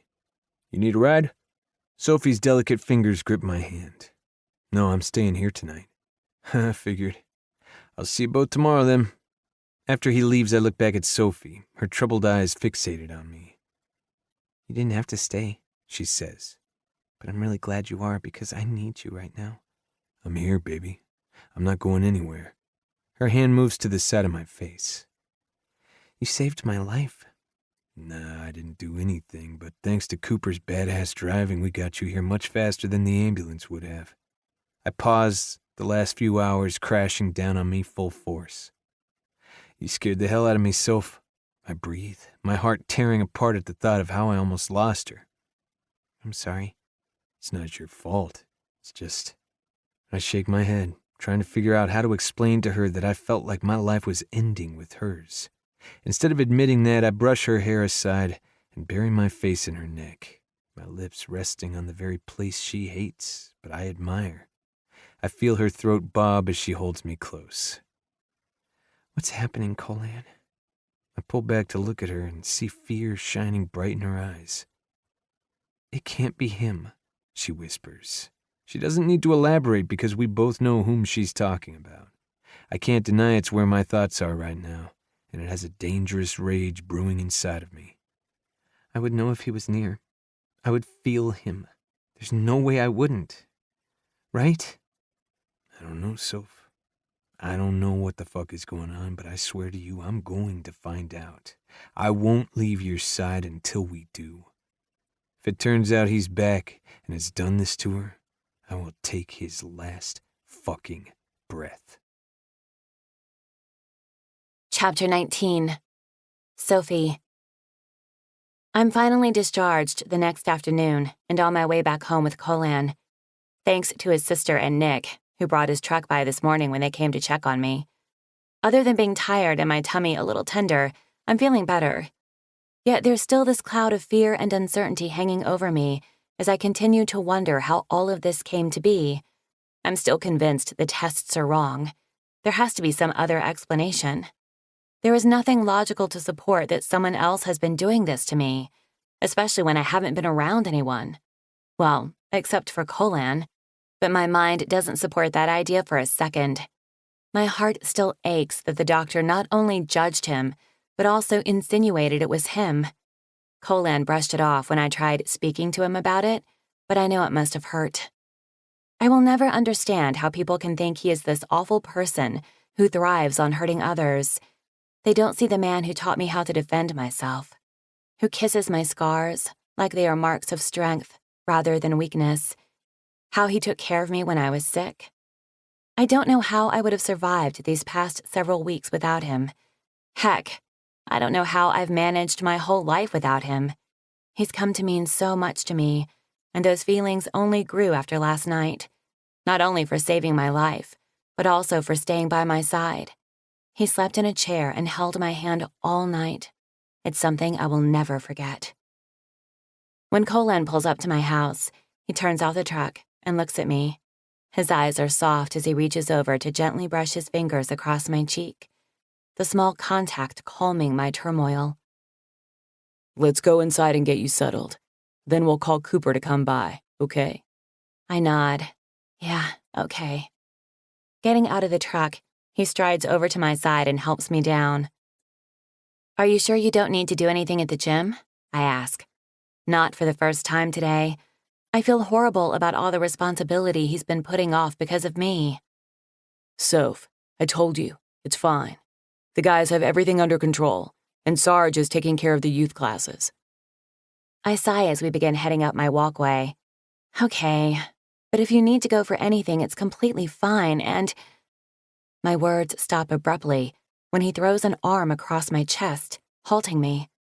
Looking up at him, I see his eyes trained on the steps. What's wrong? My attention moves to where his is, and I see a package sitting on my doorstep. Usually that wouldn't be so alarming, but what has fear crawling up my throat is seeing my name in black felt marker scribbled on top. Not Leah Kay, but Sophie Parrish. I blink several times, frozen to my spot.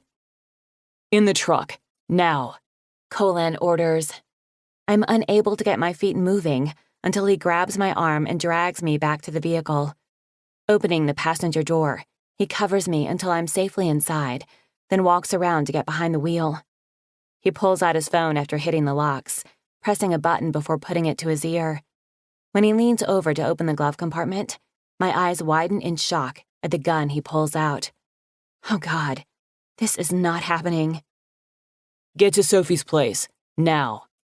My eyes snap to his as he hangs up. Who was that? Cooper, he's on his way. When he makes another call saying the same thing, I assume it's Nick. A chill racks my body, causing a shiver to work up my spine. Crossing my arms over my chest, I look out the window, waiting for that feeling to hit. The feeling of his malicious eyes, the feeling of being watched. But I can't feel anything other than fear. It can't be him. I would know. I would feel it. No matter how much I try to assure myself of this, I can't shake the feeling in the pit of my stomach that my time is up. That Daniel has found me once again. Please, God, don't let it be him. I'm not ready yet. Sophie, are you listening to me? My eyes snap to Colin when his voice penetrates my torment. I want you to stay here. My arm shoots out to grab his, fingers digging into his hard muscle. Where are you going? I'm going to show Cooper what's on the doorstep. My eyes move to the side mirror to see Cooper getting out of his squad truck. I hadn't even realized he pulled up. I shake my head. Please don't leave me right now. Sympathy washes over his expression. I'm not. I'll stay where I can see you and you me, okay? My fingers ease the death grip on his arm when all I want to do is cling tighter. Leaning in, he hooks a hand around my neck to pull me in close, our foreheads touching. Everything is going to be okay, no matter what. Do you understand? I nod jerkily, but know if this is what I fear most, then it will not be okay. After giving me a swift kiss on the lips, he gets out and slams the door before locking me in. My eyes follow his every move as he meets with Cooper. Words are exchanged before Cooper pulls his gun and starts for the house. Colin does what he said he would do and stands where I can see him. His arms are crossed, stands tense as he watches the door, making sure to glance in my direction every now and again. With a steeled breath, I wait for some kind of communication on what's happening. It isn't until minutes later that Colin finally comes over and lets me out of the truck. Come on, baby. No one's inside. I'm on guard as I make my way into the house, ready at any given moment if I need to run. Cooper gives me a short greeting that I quietly return, my throat tight and dry. When he leads us into the kitchen, I see the package sitting on top of the table, unwrapped. I come to a hard stop, my knees threatening to buckle beneath me. Not from the portable DVD player that sits open with the message, "Play me," on it, but the white paper that lies next to it with the words, "For you, my love." My heart begins to hammer in my chest, blood roaring with a vengeance. It's him, I choke out, my breathing as rapid as my furious heartbeat. I begin to backpedal out of the room, but end up knocking into something hard. I spin around with a scream and realize it's Colin. He reaches for me, his mouth moving, but I can't hear anything he says from the thundering in my ears. My arms stretch out in front of me to keep everyone back, eyes shifting all around the room, waiting for Daniel to emerge from the shadows. Colin doesn't allow me to keep him at arm's length. He breaks into my personal space, grabbing my upper arms to give me a shake. Snap out of it, Sophie. I try pulling away, but his grip is like steel bars, holding me in place, We need to go. We need to run. He's here right now, hiding. He shakes his head. No, he isn't. Yes, he is. I fire back, continuing to scan all around me. If we don't leave now, he'll kill us. Look at me, he bellows. I swing my gaze back to his. He's not here. Cooper searched this place. No one is in this house right now but us. He's right, Cooper says, coming to stand next to him. No one is here. I checked every inch of this place. I promise. My eyes shift back to Colan, watching him blur in front of me. Don't let it pull you in, he says. You're stronger than this, Soph. His undeserving words have a sob shattering my chest. My fingers curl into the fabric of his shirt when he pulls me against him. He holds me close, his hand rubbing my back until I'm able to collect myself. Eventually, he takes a step back to look at me. You good now? Yes, I'm sorry I panicked. Don't be. I know you're scared, but you need to fight it. I'm here. Cooper's here. Nick, he says, alerting me of Nick's presence. I look behind him to see Nick, standing next to the table. He gives me a small wave before I bring my attention back to Colan. We're not going to let anything happen to you, he finishes, his words a solemn vow to my frightened heart. I nod and try to inhale a deep breath through my tight chest. Why don't you take her out of here while we watch this? Cooper suggests. No, I'm okay, really. They look at me with uncertainty. Listen, I had a moment, but this is my life and my problem. I have a right to know what's on it. You're right, Cooper says. You do. It was just a suggestion. If you're up for it, let's see what's on it. With a deep breath, I take a seat at the kitchen table. Colan stands behind me, his large hands resting on my shoulders, the comforting touch conveying the strength I need. I reach for the DVD player, but Cooper stops me. Just let me touch it. I don't want any other fingerprints on it. At my nod, he brings the screen in front of me and hits the play button. The first few seconds is static and snow before it switches to video footage of a man dressed in black, a white mask adorning his face. Even though he is covered from head to toe, there is no doubt in my mind that it's Daniel. He stands at my kitchen table with my pitcher of brewed tea in front of him, dumping something inside. My eyes fall closed as my worst fear is confirmed. The next piece of footage is of me in my pajamas, pouring myself a cup before bed and drinking it. The scene after shows me entering my room on wobbly legs. My stomach rebels as I realize there's a camera in there, too. I watch in horror as I fall onto the bed, my legs hanging halfway off the mattress. Then it happens. Daniel walks in, standing over me. He was near me, in the same room as me, and I had no idea. I was completely vulnerable to him, at his mercy. Jesus. Nick breathes in disbelief. Colan's fingers dig into my shoulders, but I can't feel the strength of them. I can't feel much of anything, except for the pieces of my soul crumbling away into a pit of despair. After arranging my limp body, Daniel gives a taunting wave to the camera before dragging his finger along my cheek. I flinch, as if feeling his unwanted touch this very moment. Next, he leans over me, his face a mere inch from mine. He does nothing but stare at me. Then he pulls the scarf from my neck, brushing his finger along the mangled mess he created, trailing lower to between my breasts. Sophie, look away. Colan grinds out, but I refuse to follow the order. I can't. My heart is lodged in my throat, shivers of terror racking my body as I wait for the unthinkable to happen, for a far even greater violation. Something I couldn't possibly fathom. Please, God, not that. Daniel straightens, his hands moving to the zipper of his pants before he lowers it. My hand slams over my mouth, muffling my sound of disgust, as I fight to keep the bile down my throat when he begins to masturbate. He never touches me, but the violation is still the same. Fucking turn it off now! Colan bellows. He moves for the screen, but Cooper stops him, and that's when the footage flashes to the next scene. It's of Colan and me in my bedroom, the morning after I showed him my scars. My head is thrown back, lost in the pleasure he was giving me. I've barely registered what I'm looking at when it cuts out and shows Daniel's masked face inches from the camera. A scream of terror shreds from my throat. I flinch back in my chair, as if he's about to jump out at any given moment, his crazy clear blue eyes bulging out through the holes of the mask.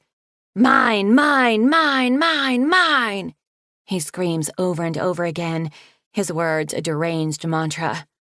Motherfucker! Colan's roar penetrates the insanity of the moment, his hand flying out to pick up the machine and throw it against the wall. I cover my ears as it smashes. Fuck Slade. That's evidence, Cooper snaps. He tears out of the kitchen and down the hall. When Nick and Cooper follow, I do too. My legs are weak as I move down the long stretch, feeling completely detached from my body. As I make it to my room, I watch in stunned disbelief while Colan rips apart my wall in a fit of fury, his fists bloody from where he broke through the drywall. It doesn't take long before the camera is found.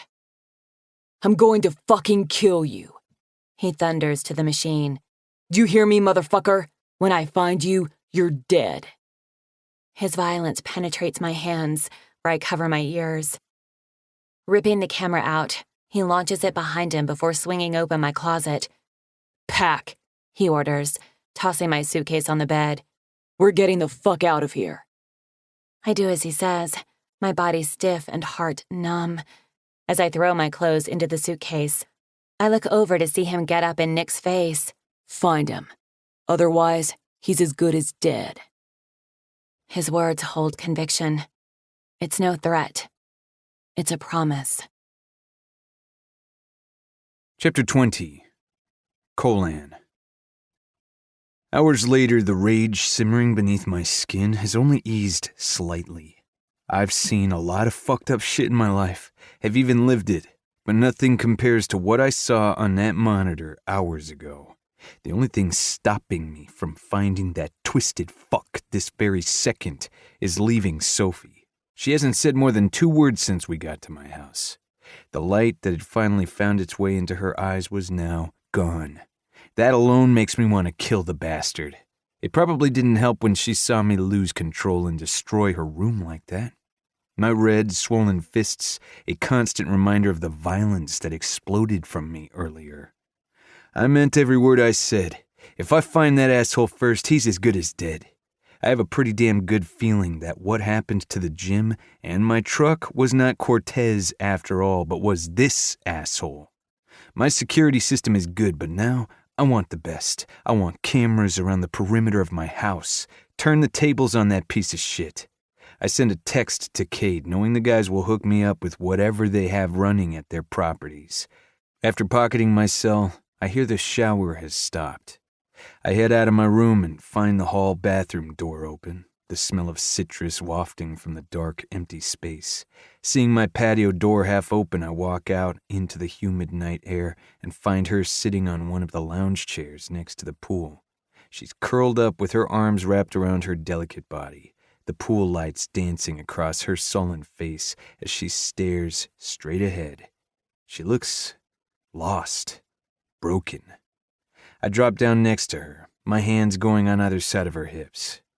You feel any better after having a shower? She shakes her head, keeping her gaze trained ahead. Say something, Soph. You're scaring the shit out of me. Her eyes swing to mine, despair and agony reflecting back at me. I shouldn't be here. What the hell are you talking about? Of course you should. You can't stay there. I should be running as fast and as far away as I can. I shake my head in frustration. We talked about this, Soph. No more running. No, you talked about it. You told me not to run. This isn't your problem, Colan. It's not Cooper's or Nick's either. It's mine. The hell it is. It's all of our problem, especially mine. How can you say that? Because I fucking made it my problem. I snap. She looks away, pressing her lips together. What are you going to do, Sophie? Huh? How long can you keep running before he finally catches up to you? Because he will. It's only a matter of time. Running isn't the answer. Staying and fighting is the only way you're going to beat him. You saw what he did, she says, her voice strangled. He can't be beat. He hasn't fought me yet. Her eyes drift back to mine, desperation heavy in their depths. I don't want to belong to him, she chokes out on a shattering sob. I've never wanted to be his. Her broken cries hit me like a punch to the chest. Lifting her, I bring her over to straddle me. Her arms lock around my neck, face burying in my shoulder as she cries for the first time since seeing the video. You do not belong to him, I grind out. Do you hear me? You never have, and you never will. I will not let him take you from me. The last words are out of my mouth before I can stop them. She pulls back to look at me, her cheeks stained with her misery. I'm so sorry I brought this to you. I'm glad you did. Otherwise, I would have never met you. Her eyes soften. I would have never got to see you dance. I continue, reaching up to push her damp hair out of her face. Never know what it was like to touch you. Leaning in, I trail my lips across her wet cheek, eliminating the tears before resting them at the corner of her mouth. To taste you, I murmur, brushing a kiss gently across her lips before forcing myself to back away. Meeting you, Soph, was the best fucking thing that ever happened to me. I'm not sorry for any of it.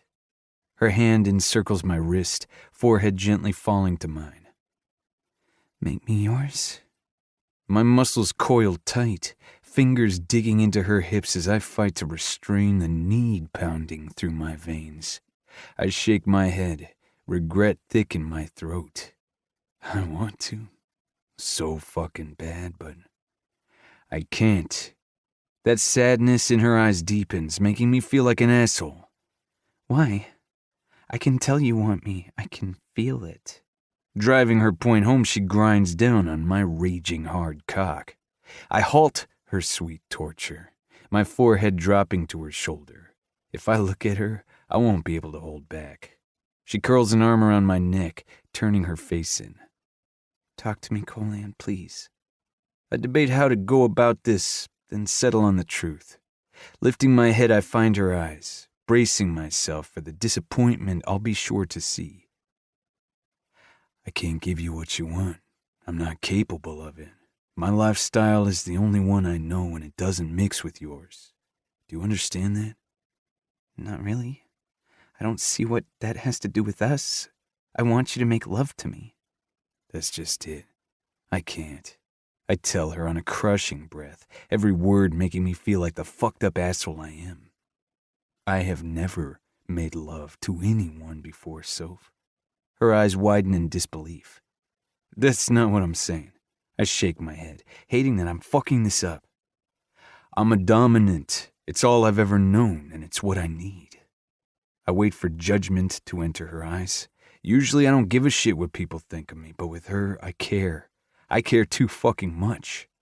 Strangely, though, I see no judgment, not even surprise. Why do you do it? She asks. Because I need control. I won't give it up to anyone. Not even her. Control I can handle, Colan. Pain I cannot. I've had too much in this lifetime. Her words hit me like a painful blow. I'd never hurt you. I know. I wouldn't be here right now if I wasn't sure of that. Her fingers fan my jaw. I want you. More than I've ever wanted anyone. I'd never ask you to change. To me, you're perfect just the way you are. I'm far from fucking perfect. Actually, I'm the complete opposite. But when her tentative lips press against mine, it destroys my resolve. My hand cups the back of her head, not allowing her the chance to escape as I seal my fate. I can't hold back any longer. I need this girl as much as the air I breathe. I just hope I can keep the beast caged long enough to give her what she deserves.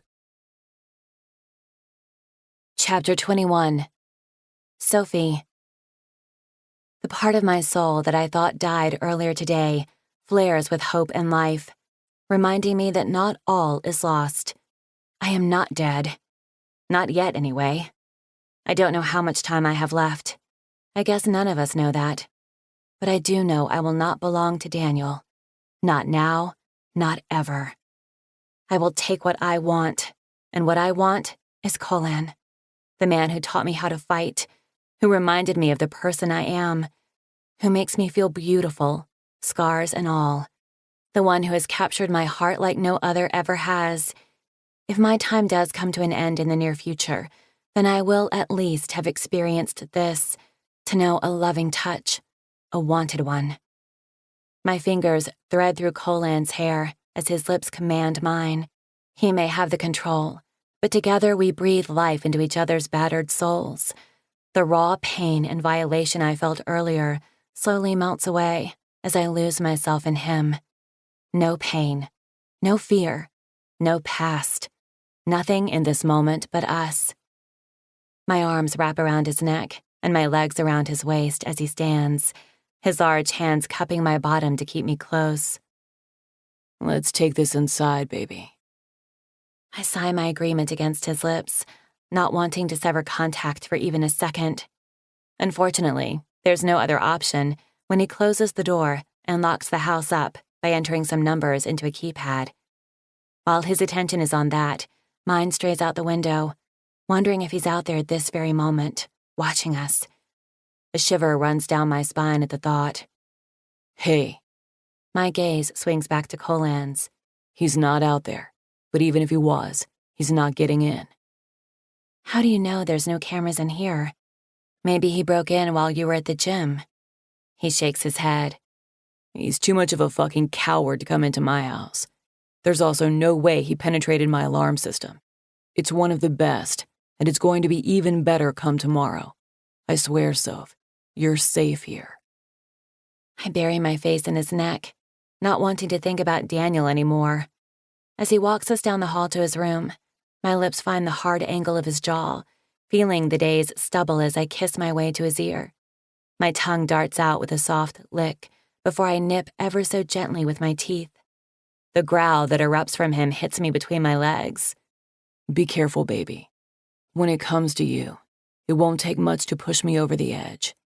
Something I don't think we're both ready for. Not tonight, anyway. His warning only fuels the desire inside of me, desire of the unknown. I need to tread carefully, because as much as I want to experience every side of Colin, this is all new to me. Do I tell him that? Is that something you tell someone? Or do you just let it happen? My conflicted thoughts cease when my back meets the massive king-sized bed, Colin's hard body following on top.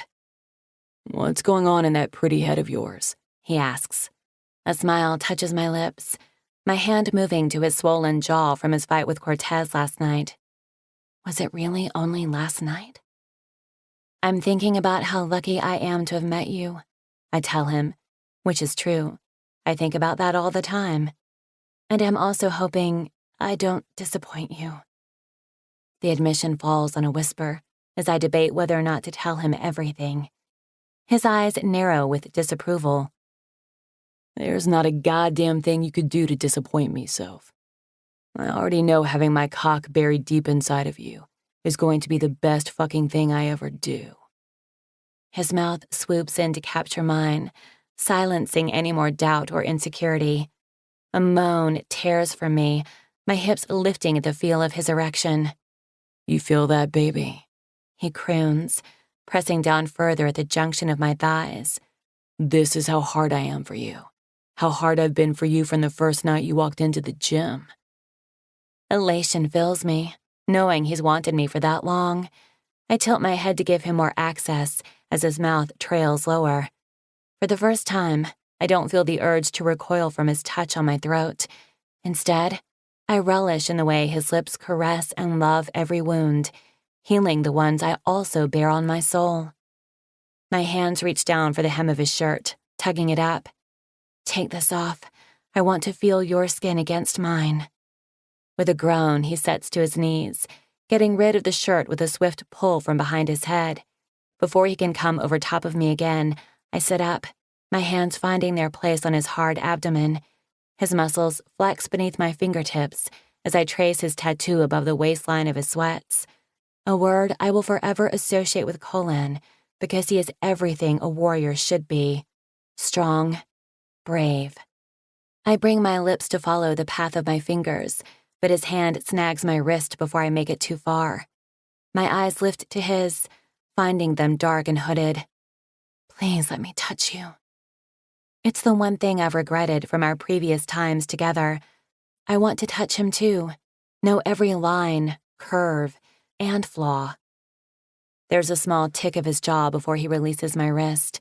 Exploring his hot skin and hard angles, I come across a few scars on his chest, ones I never noticed before. They are faint and hardly noticeable unless you're really paying attention, but I count every one. 7 in all. I resist the urge to ask, not wanting to ruin this beautiful moment. Eventually, I slip my thumbs into the waistband of his sweats, pulling them low enough to free him. A sharp inhale moves swiftly into my lungs at the beautiful sight of him. He's large, even larger than I expected, but what has shock rendering me frozen is the metal barbell piercing the head of his penis. Oh my God. The words are out of my mouth before I can stop them. Looking up, I see him watching me in amusement. "That must have hurt a lot," I say, my eyes dropping back to the piercing. Yeah, but it hurts so fucking good. His rough voice elicits goosebumps across my skin. Does it bother you? The uncertainty in his voice has my eyes snapping back up to his. "No," I rushed to say, not wanting him to get the wrong idea. "Just caught me off guard is all. I wasn't expecting it. I haven't seen one before." And it's going to be the only one you ever see, if I have anything to say about it. His possessive words add to the fire burning inside of me. Tentatively, I lift my hand, fingering the piece of metal with fascination. A low growl pushes past his throat as I brush the soft velvet tip. Feeling a little bolder, I encircle his shaft, my fingers unable to fully wrap around him. He pumps into my firm grip with a hiss, a tiny drop of liquid peeking out of the narrow slit. Unintentionally, my tongue sweeps out across my lips, wondering what it tastes like. Before I'm able to find out, Colan's hand weaves through my hair, tilting my head back to meet his gaze. "Not tonight," he growls. "Lift your arms." Releasing him, I follow the order, allowing him to remove my tank top. With a hand to my chest, he guides me to my back, his hungry eyes devouring my naked breasts before he moves over top of me. My gasp and his groan mingle through the air the moment our skin meets, his hard to my soft, sending electricity to shoot through every cell of my body. "Jesus, you have the softest skin I've ever felt," he murmurs, his lips trailing over that softness. When he captures a hard nipple with his mouth, I cry out, my back bowing as pleasure blazes through me. I'm a writhing mess beneath him as he delivers the sweetest torture to both sensitive tips. Each fiery lick of his tongue and sharp nip of his teeth takes me higher. I lift my hips, colliding with his hard stomach as I seek friction. "Colin, please," I beg. "I don't want to wait anymore. I want to feel you inside of me. I need it. I need him." With a growl, he reaches down, his hands moving to the side of my small lace shorts before tearing them from my body. A sharp gasp leaves me that quickly trails off into a moan when he brings his piercing to my aching flesh. "This what you want?" he asks, with his hand wrapped around his shaft, gliding the cool metal over my throbbing clit in a way that has my eyes rolling back in my head. "You like that, Soph?" "God, yes," I whimper. He never penetrates, his piercing inflicting the most exquisite sensation my body has ever felt, taking me to the brink of destruction. "Just wait until I fill this hungry little pussy." His dirty words send me hurtling over the edge into a sea of blinding light, anchored by nothing more than pure need. Good girl. Scream for me, baby. Pulling my arms from around his neck, he pins them over my head before driving into me with a savage thrust, turning pleasure into pain. Colin. The moment I enter her, I freeze, ice forming in my veins when she cries out. The agony in her voice as I break through the barrier causes me to tense above her, a barrier I didn't expect. Jesus, Sophie, I breathe, staring down at her. You're a fucking virgin? She nods, her wide eyes filled with pain. Pain from me. Shit, I'm so sorry. It's my fault. I should have told you, she says, her raw voice gutting me from the inside out. When I begin to pull back, she wraps a leg around my waist, taking me even deeper. No, please don't stop. A tortured groan escapes my chest as I rest my forehead on her shoulder. I don't deserve this, Soph. Yes, you do. I want you, Colin. I want this with you. How the fuck am I supposed to give her this when I have no idea how? Please, she says again. With a relenting breath, I release her hands. The gratitude in her caress proves to be worth the small sacrifice. I press my lips to the corner of one eye where a tear hangs loose, waiting to shed. Oh, I'm so sorry I hurt you. I'm fine. Just don't stop. I don't think I could even if I wanted to. My jaw locks, muscles coiling tight beneath my skin as I fight against every instinct I've ever known.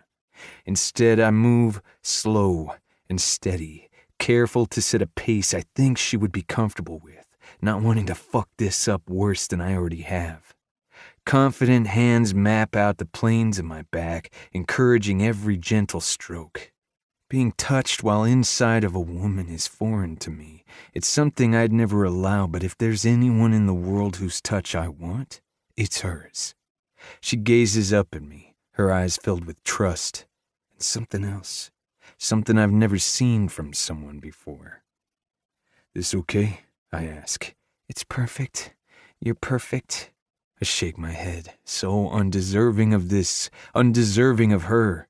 Her hand reaches up, finger tracing my lips that hover inches above hers. Kiss me. With a groan, I take her lips, losing myself in her taste while trying to concentrate on not pounding her into the mattress. But the battle is lost when the heat of her pussy grips me tight, sucking me in further with each calculated thrust. I can fuck for hours and not bat an eye, but this girl has me ready to blow at any moment. Her breathy moans penetrate the thick air around us, carrying with it the weight of this moment. Intense heat licks down my spine as I change the angle of my thrust, moving deeper, harder. Oh God! Her fiery whimper is the only indication I get seconds before she falls apart beneath me. My name pushes past her lips on a piercing cry, her pussy locking down on me. It feels fucking incredible. Too incredible. The cold realization hits me fast. Shit. Bracing myself above her with one hand, I pull out, gripping my cock with the other. I pump once, twice, before covering her flat stomach, marking her. With my heart pounding, I rest my forehead on hers, our labored breaths mingling with the remnants of what just happened. Don't move, baby. I'll be right back. Pressing a quick kiss to her forehead, I reluctantly throw on my sweats and head into the bathroom. After grabbing a warm washcloth, I come back to sit next to her and begin cleaning the small amount of blood between her legs, my cock stirring at the sight. Sorry, she whispers, her cheeks stained pink with embarrassment. Don't be. I'm not. If anything, it makes me never want to wash my fucking sheets again. Turning the cloth over, I begin wiping her stomach clean, still not believing I fucked her without a condom. I've never done that before. I don't think I even have any here. All of my shit is at the club. I haven't been there in months. Are you on the pill? I ask. She shakes her head, giving me the answer I expected. I should have thought about that. I'm sorry. The guilt in her voice has me tossing the washcloth across the room into the hamper before coming to lean over her. I'm not sorry about a single thing that just happened, so you shouldn't be either. I'm not. It was the best moment of my life, she confesses. But protection is something we should have talked about, especially since I'm not on anything. I'm clean. I've always used a condom, but I don't have any here. We need to get you on something, because now that I know what it's like to be inside of you without it, I don't ever want to use one.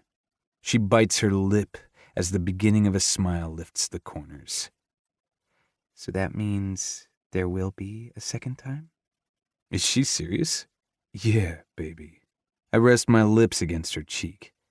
And a third, I murmur, trailing my mouth to her jaw. And a fourth, I continue kissing down to her neck. And a fifth, and a sixth. She wraps her arms around me with a laugh. Okay, I get the point. Good, I say, laying one more kiss on her pink lips before pulling back to look at her. I'm sorry I hurt you, Soph. If I had known, I would have been more careful. Her smile falters, eyes dimming. No, it's my fault. I didn't know how to tell you. I'm probably the only girl on the planet who's still a virgin at my age. I never had the chance to date, much less. I'm thankful she trails off because I don't want to talk about that bastard, and I definitely don't want to think about her being with anyone else. The thought makes me violent. Well, you're not a virgin anymore, I tell her, my cock aching with the knowledge of me being the only one to have her. Her smile returns. No, not anymore. Thanks to you. She tugs on my hand. Come hold me. I want to sleep in your arms all night. Lying next to her, I pull her in as close as possible, arranging her soft, naked body to face me. I drag the sheet up to her hips, then wrap my arms around her to keep her warm. I need to tell you something, she says, her timid eyes locked on mine. Well, shit, nothing good ever follows when a sentence begins like that. What? I knew about you, she admits sheepishly. I found out you were into that lifestyle shortly after I met you. I didn't know what it was, so I looked it up online. By the uncertainty in her eyes, it's clear she didn't like what she saw. It isn't for everyone, Soph. I know, and I'm not judging. I just don't understand it. Why would someone want a person to hurt them? It's not like that. It's not that kind of pain. Even though there are pain whores out there, that's really not my style. Not everyone is in it for that. There's a lot of other reasons people do it. You do it for the control, she states, but I answer it as a question. Yeah. Why? Because when you've lived without it for so long, and you finally have it, you will do everything in your power to keep it.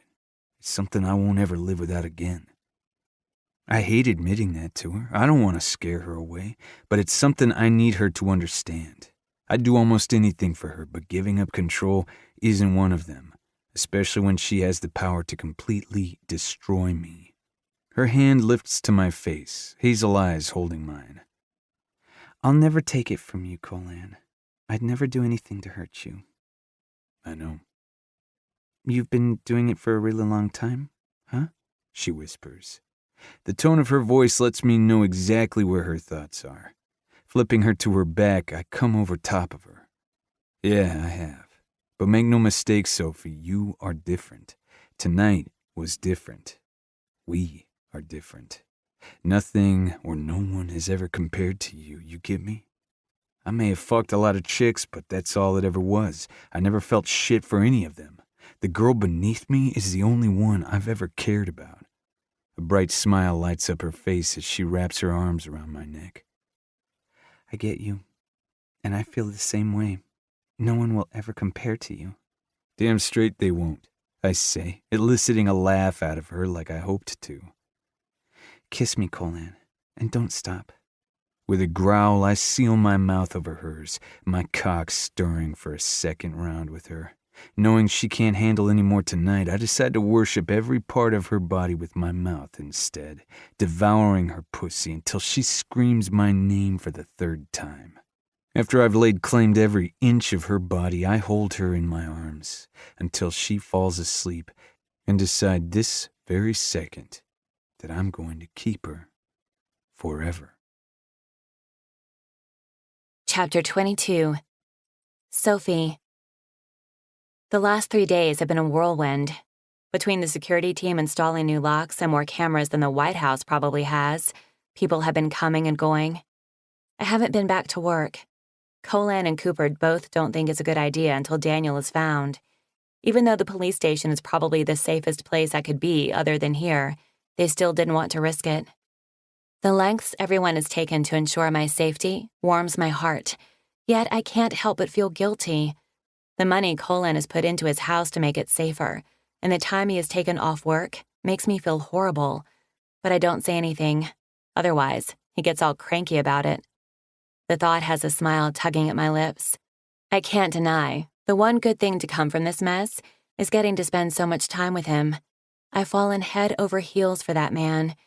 Every second spent with him has been a beautiful one, even in the midst of all this terror and chaos.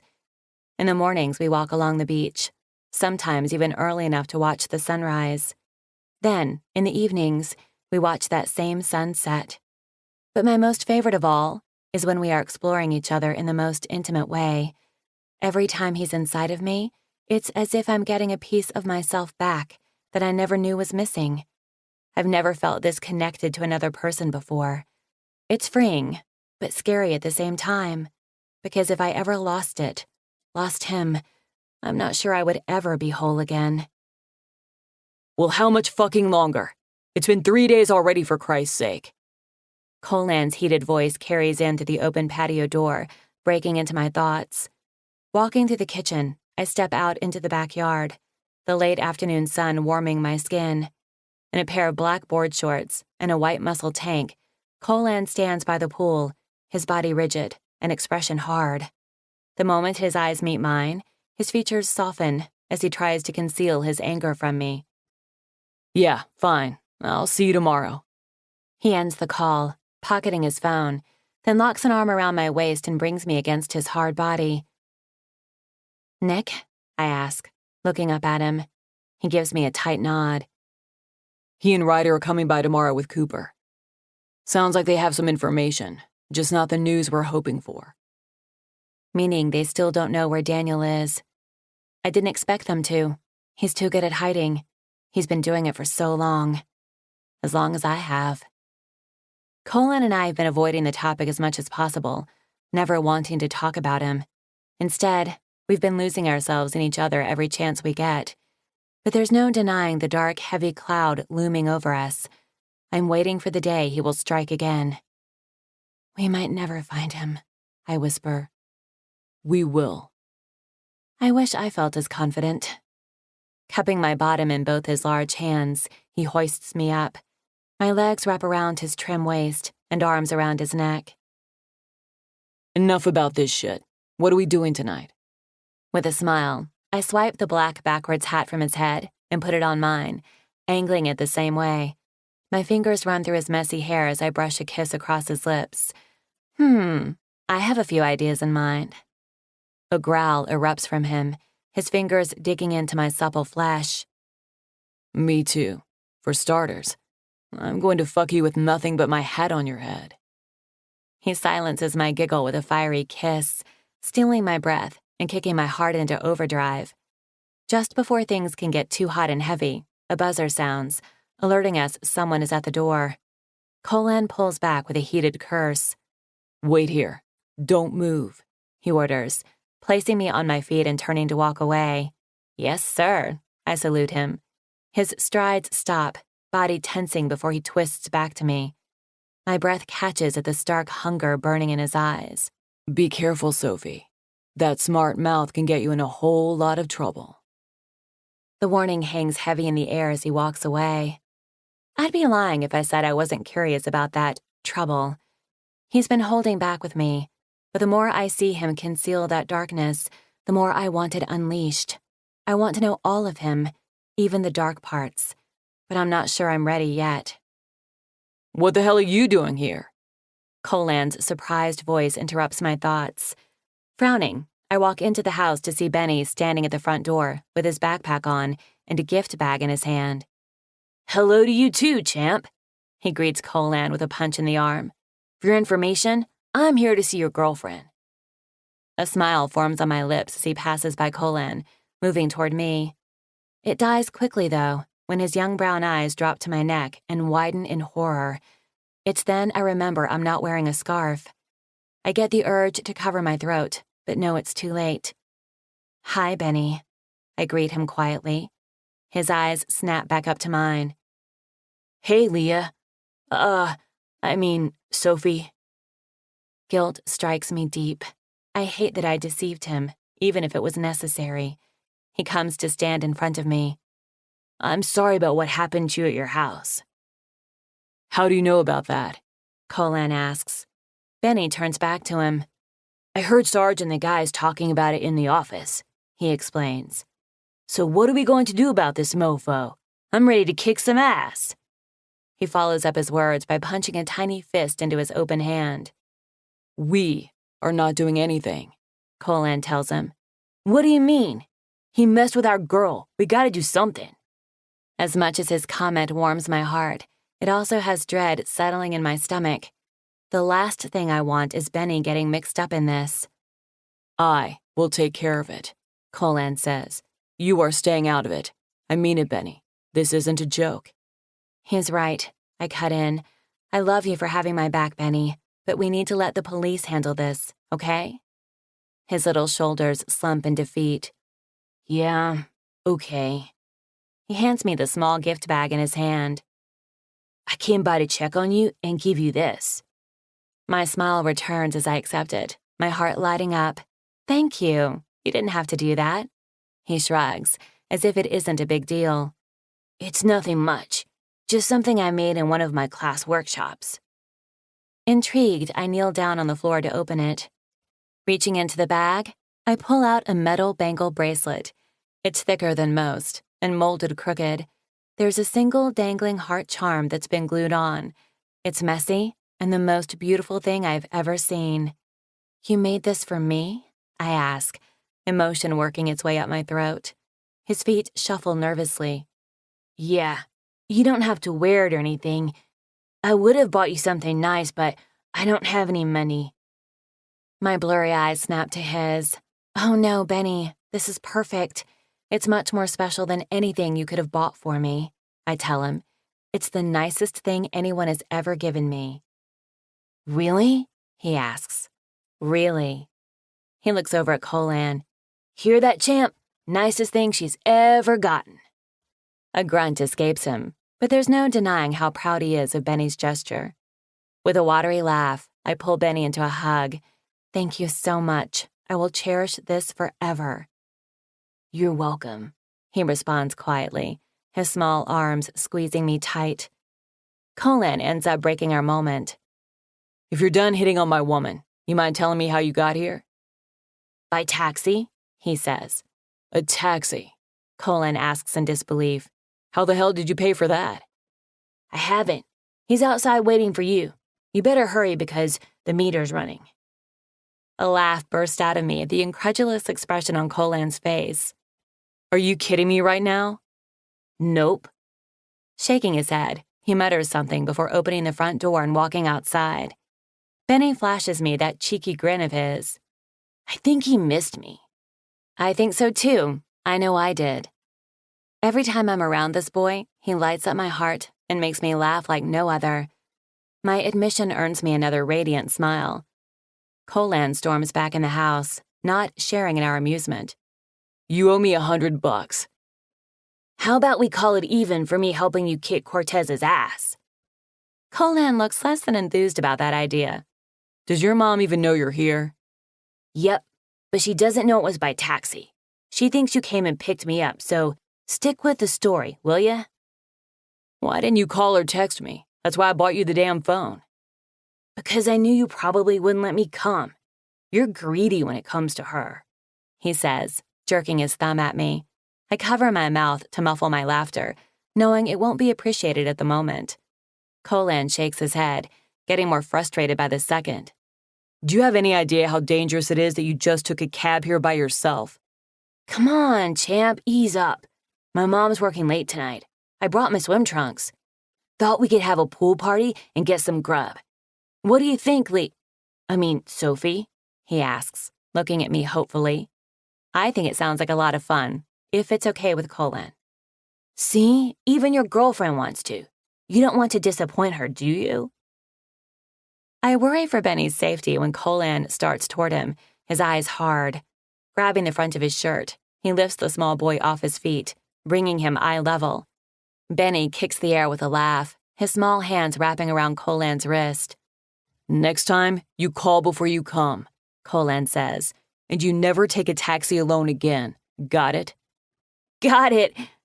Colin flips him upside down, holding him up by his ankle. Benny laughs hysterically as he's carried into the spare room and tossed on the bed. Get dressed. I'll meet you outside.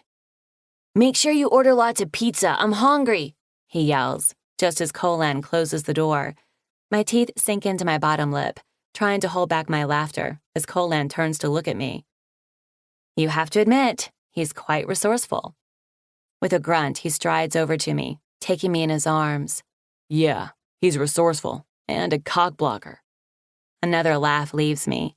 Don't worry, Slade. It'll only be for a few hours, then I'm all yours. Instead of smiling back, he stares down at me, eyes somber. Come in the water with us, Soph. You can wear my sister's bathing suit. I shake my head, panic striking me at the thought. I don't think so. I'll just watch. Come on, baby. I've seen every inch of your beautiful body. You have nothing to hide or feel ashamed of. I give him an appreciative smile, but it's sad. Come be with us, he pushes, diminishing my resolve. Okay, I relent with an anxious breath, unable to deny him. Once Benny exits the spare room, Colin grabs his sister's bathing suit, leaving it on the bed for me before heading to change. I stare down at the two scraps of material for a long time before finding the courage to put it on. I turn toward the mirror, making sure to only look from my chest down. The white bikini fits well and is something I would have worn years ago to the beach when I lived in California. A smile takes over my face as I remember how Tess and I used to drive my dad crazy with our choice of bathing suits, despite how modest they were. Pushing the thought away, I collect a deep breath and walk out of the room to hear Benny's laughter trailing into the house. I'm barely able to make out the sweet sound through my pounding heart. The moment I step outside, the sun embraces me, soothing my nerves and dancing along my skin that hasn't felt the sun in so long. Benny and Colin stand next to the pool, playing catch, but it quits the moment Colin spots me. His body stiffens. I can't see his eyes since his aviators shield them, but I swear I can feel them over every bare inch of me. Why this makes me so nervous, I don't know, especially when he has seen me completely nude, but for some reason this feels different. Come on, champ. What are you waiting for? Benny asks with his hands in the air, waiting for the ball to come back to him. When he clues in to where Colin's attention is, he turns around to face me. Whoa, he breathes, making me feel even more nervous. My stomach lurches as I fight every instinct not to run back into the house and hide. Colin finally moves, shoving Benny into the pool as he passes him. My eyes grow wide, heart dancing wildly as he stalks toward me. I gasp as he jerks me against him. His hand weaves into my hair as he tilts my head back and claims my mouth in a possessive kiss. I grab onto his hard shoulders to steady myself, his intoxicating flavor sending my senses reeling. When he pulls back, it takes me a moment to catch my breath. When I finally manage to open my eyes, I see his handsome face hovering inches from mine. Hi, I say through short breaths. His lips quirk in amusement. Hey, baby. So, the bathing suit fits. A low growl rumbles from his chest. Yeah, I see that. You look really fucking good, Soph. Leaning in, he brings his lips to the jagged skin of my throat, loving the ugliest part of me. Yeah? I ask breathlessly, my fingers digging into his strong shoulders. Yeah, and if I didn't have a kid here right now, I would show you. By bending you over one of these lounge chairs and fucking you senseless. His hand lands across my ass, the delectable sting pushing a fiery whimper past my lips. Oh, God. Seconds later, my feet leave the ground as he gathers me in his arms, bringing my back flush to his hard chest. His purposeful strides have but one destination. What on earth are you doing? I squeal, squirming to get free. Getting you wet, he chuckles, just before sending us into the pool. The cool water explodes through my body, cleansing my skin and refreshing my soul. Oh, right! Benny cheers as I clear the surface. With a sputter, I push against Colan's chest, but he keeps me locked in his arms. You could give a girl some warning, you know. That wouldn't be as fun. You're going to pay for that, Slade. A dirty grin lifts his lips. Give it your best, baby. Bracing my hands on his broad shoulders, I try with all my might to push him down, but he goes nowhere. Have no fear, Sophie. I'll save you, Benny bellows in a deep voice. I turn to see him out of the pool, backing up with enough distance to come running for us. Shit. Colan pushes me out of the way, catching Benny's small body as he sails through the air before sending him into the water head first. Oh, man. I almost had you, Benny grumbles when he floats back up. Come on, Sophie, help me. With a laugh, I launch for Colan the same time Benny does, my heart lighter and happier than it has been in a really long time. Chapter 23. Colan. Later that night, I walk outside to take a call from Sarge and get caught up on everything I've missed the past few days, especially the youth. When he informs me that Benny took it upon himself to be in charge until I return, I can't help but grunt. Figures. However, after the way he put a smile on Sophie's face today with that bracelet, he can pretty much have whatever the fuck he wants.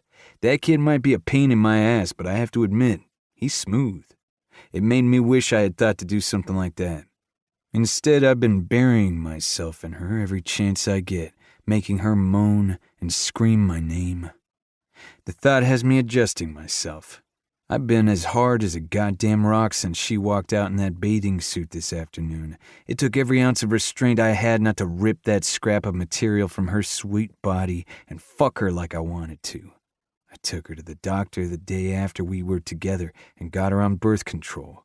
Since then, I've spent every moment I can inside of her, worshiping her in ways I never knew I was capable of. I've managed to keep the dark part of myself hidden, and strangely, I don't miss it. I want to own her and claim her in ways she could never imagine, but I don't need it. All I need is her. And the control. Deciding not to wait another second, I finish up with Sarge, then go on the hunt. Anticipation swelling in my veins. I end up finding her in my gym. Music quietly plays from the speakers as she stands in front of the floor-to-ceiling mirrors, staring at her reflection. She's still in her sundress that she threw on over her bathing suit from when we drove Benny home earlier. Her expression is thoughtful as she touches the jagged scars on her slender neck. I come to stand behind her, my hand sweeping her long hair to the side before bringing my lips to the base of her throat. "It's worse than I remember," she whispers. "Is this the first time you're seeing them?" She nods. "Yeah, other than when I was in the hospital, I couldn't bear to look at them," she admits quietly, her fingers tracing the scars. "He didn't leave a single inch of flesh untouched." "He left a lot untouched," I say, bringing her body flush against mine. The back of her head rests against my chest. "I wish you would have known me before all of this. I was so different. I was fearless, confident. I smiled all the time and loved life. I never hid any part of myself. I wasn't so damaged." "You're far from damaged," I tell her. "I don't know the girl you were before, but I really like the girl I'm looking at now." My hand moves to her neck, my thumb stroking her angry skin. "This might be all you see when you look at yourself, but it isn't what anyone else sees. It's only a small part of who you are, and even that part is not flawed. We all have weaknesses, Soph, and I like that I've gotten to see all of yours. Trust me when I tell you the furthest word from my mind when thinking of you is weak.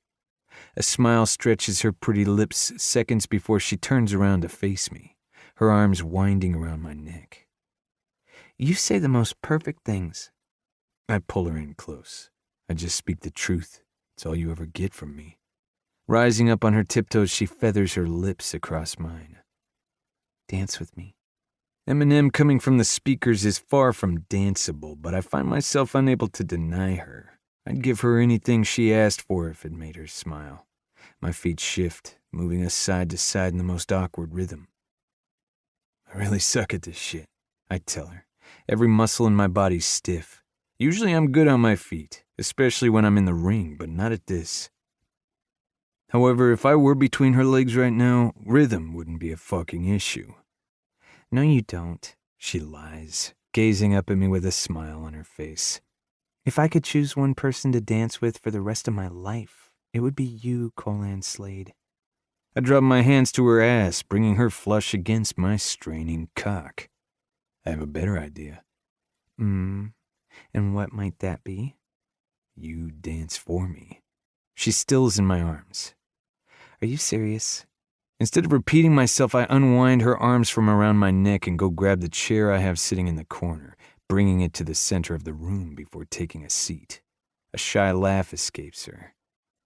You seriously want me to dance for you? Yep. I hold her eyes, challenging her. With a sassy smirk, she moves toward me, her hands planting on the back of the chair on either side of my shoulders. All right, Slade. I'll dance for you. On one condition. I lift a brow, surprised by her boldness and a little amused. And what's that? No touching allowed. House rules. I grunt.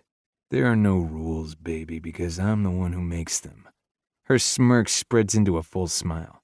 Not this time. Follow the rules, or I stop. The dark hunger I've been trying to conceal begins to claw its way to the surface. My fingers grasp her chin, holding her in place. Watch it, Sophie. Tempt the beast, and it's exactly what you'll get. Maybe it's time I met him. My muscles burn, fire surging through my blood. She has no idea what she's asking for. Leaning in, she brushes her lips across my jaw before moving to my ear. Relax, Slade, and enjoy the show. It takes every ounce of control I possess not to throw her down right here and pound into her like the animal I keep caged inside. Stepping back, she walks over to the stereo and picks up my iPod. What kind of selection do you have going on here? It's satellite, I tell her, then clear my throat when I hear how rough my voice sounds. Click on the green icon and type in any song you want. Any requests? I stare back at her, wondering if she's serious. Baby, I don't give a fuck if there's any music. I just want to watch you dance. A laugh tumbles past her lips, creating a seductive melody all on its own. Hold your horses, Slade. I got something in mind that will work just fine. Her body works perfect with or without a fucking song. I dig deep for patience as she takes her precious time finding whatever she's looking for. A few seconds later, I touch myself by the divinals comes through the speakers. The only reason I recognize it is because my sister is a music buff and I had to listen to shit like this constantly. However, this song could end up being a favorite now, especially if she keeps swinging those hips like that. She turns to me, clearly holding back a laugh. It's perfect, right? Because it's true. Pointing at me, she begins singing. When I think about you, I touch myself. My blank expression has her tossing her head back on a laugh, finding herself fucking hilarious. I find nothing funny about how hard she makes my dick. Dance, Sophie, I order. My, aren't we impatient? She sasses, spinning around with her arms above her head.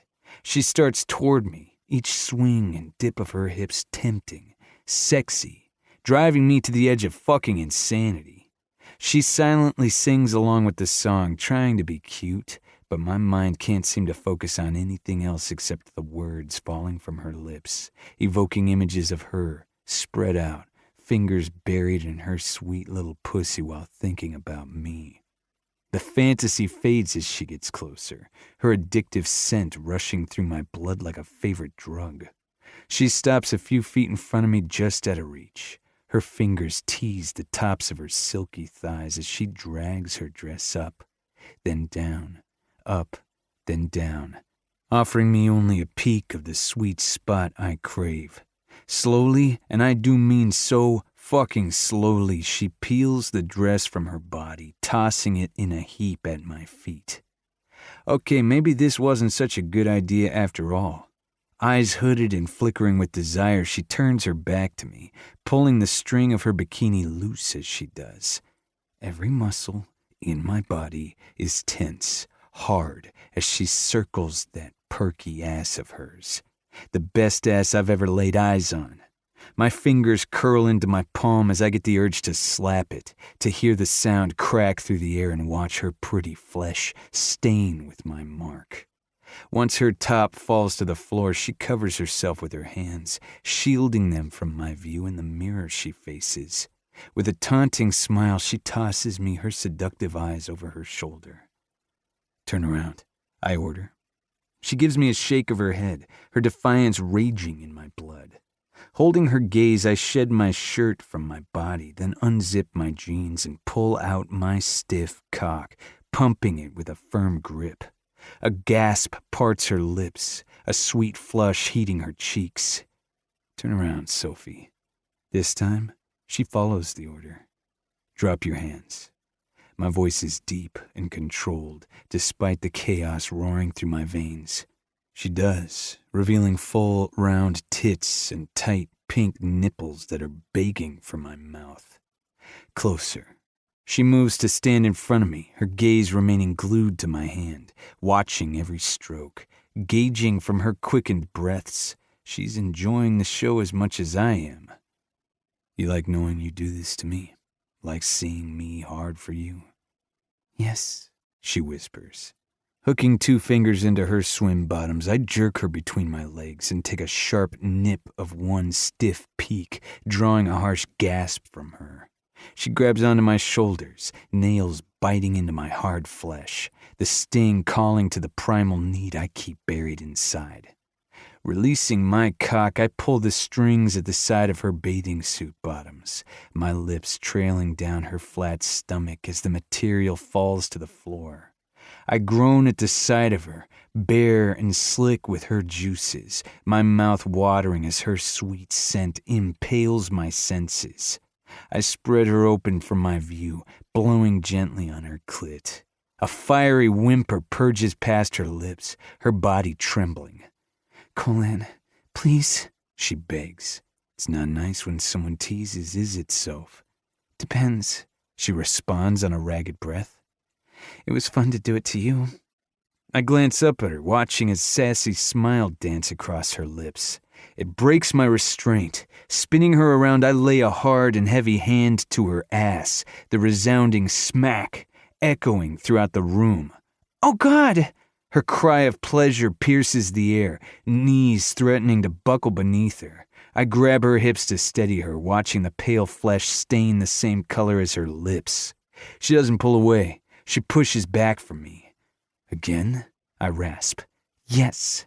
Giving her what she wants, I lay another slap to the other cheek, her scream rushing through my veins. I knew you'd love it, I groan. I'll bet I can make you come with only my hand to this pretty ass of yours.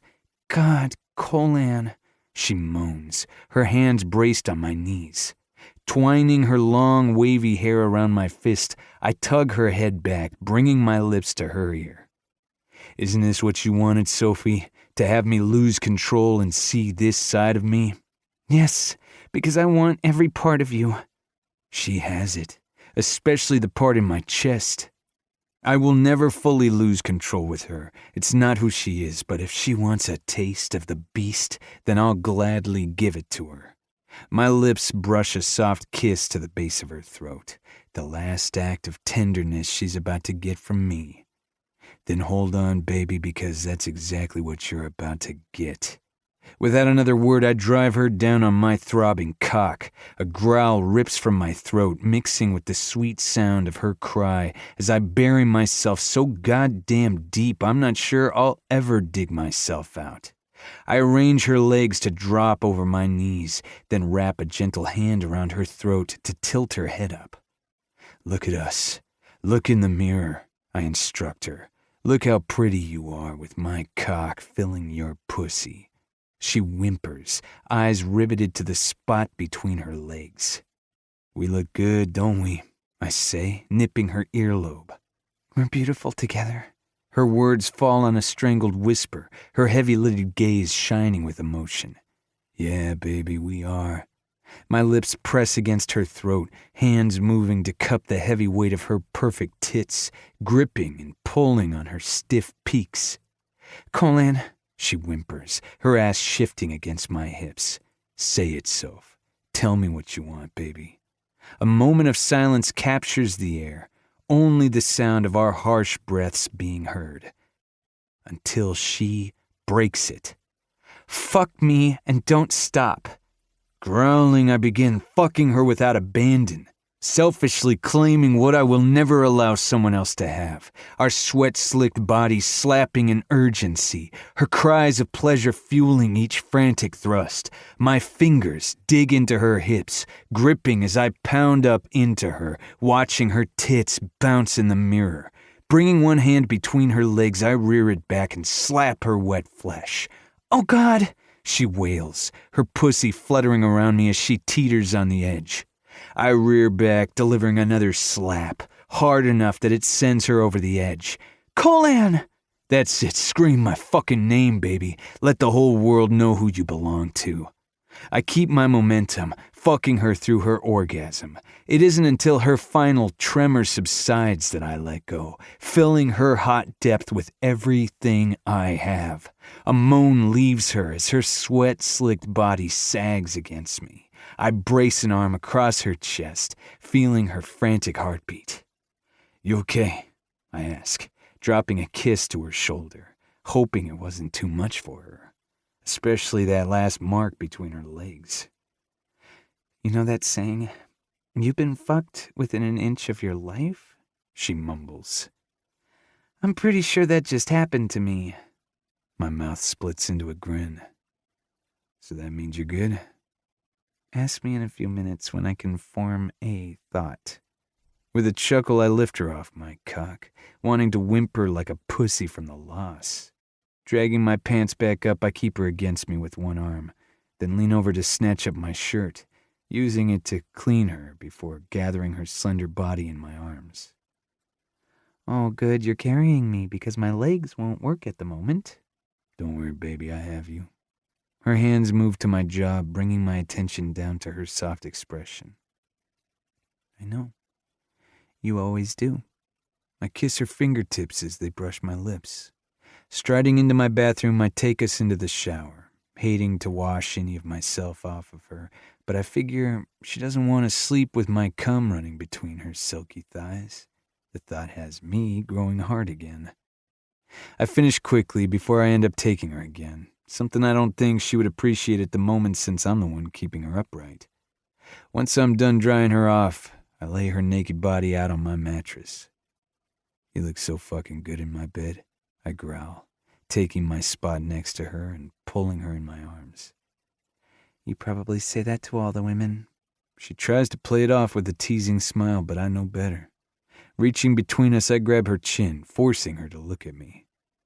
I've never had another chick in my house, let alone in my bed. Not here or any other place I've lived. Never? She asks, shock evident in her tone. Never. Only you, Soph. Her smile returns, this one genuine. I love it when you call me that. Call you what? Soph? She answers softly. My sister always called me that, and she's always been Tess to me. Is she older or younger than you? I ask, intrigued to know more about her family. Older? Not by much, though. We're only 15 months apart, but by the way she bossed me around, you'd think she was my mother. There's no hostility in her words, only affection. Can I ask you something? She doesn't hesitate. Of course. Why Leah? Why did you choose that name? Sadness twists her expression. Leah is Tess's middle name, and my mother's maiden name is Kay. She shrugs. It was a risk since it's something he probably could have found out, but I had to keep something from them close to me, even if it was only a name. I brush a wet strand out of her face, the loss in her voice gripping my chest. When was the last time you spoke to them? I heard my mother's voice a couple of weeks ago when I called. Even though I never said anything, she knew it was me. My mom's always been good at that. Maybe it's time you spoke to them. Tell them you're okay. She shakes her head. Not yet. I can't risk something happening to them. He'd use them against me. I already live with enough guilt over Blaine and Laura. I scowl, surprised by her response. What the fuck do you have to feel bad about with those two? They're dead because of me. The hell they are. I snap, the words coming out harsher than I intended. They're dead because of him, and because they were fucking behind your back. That's not on you, Sophie.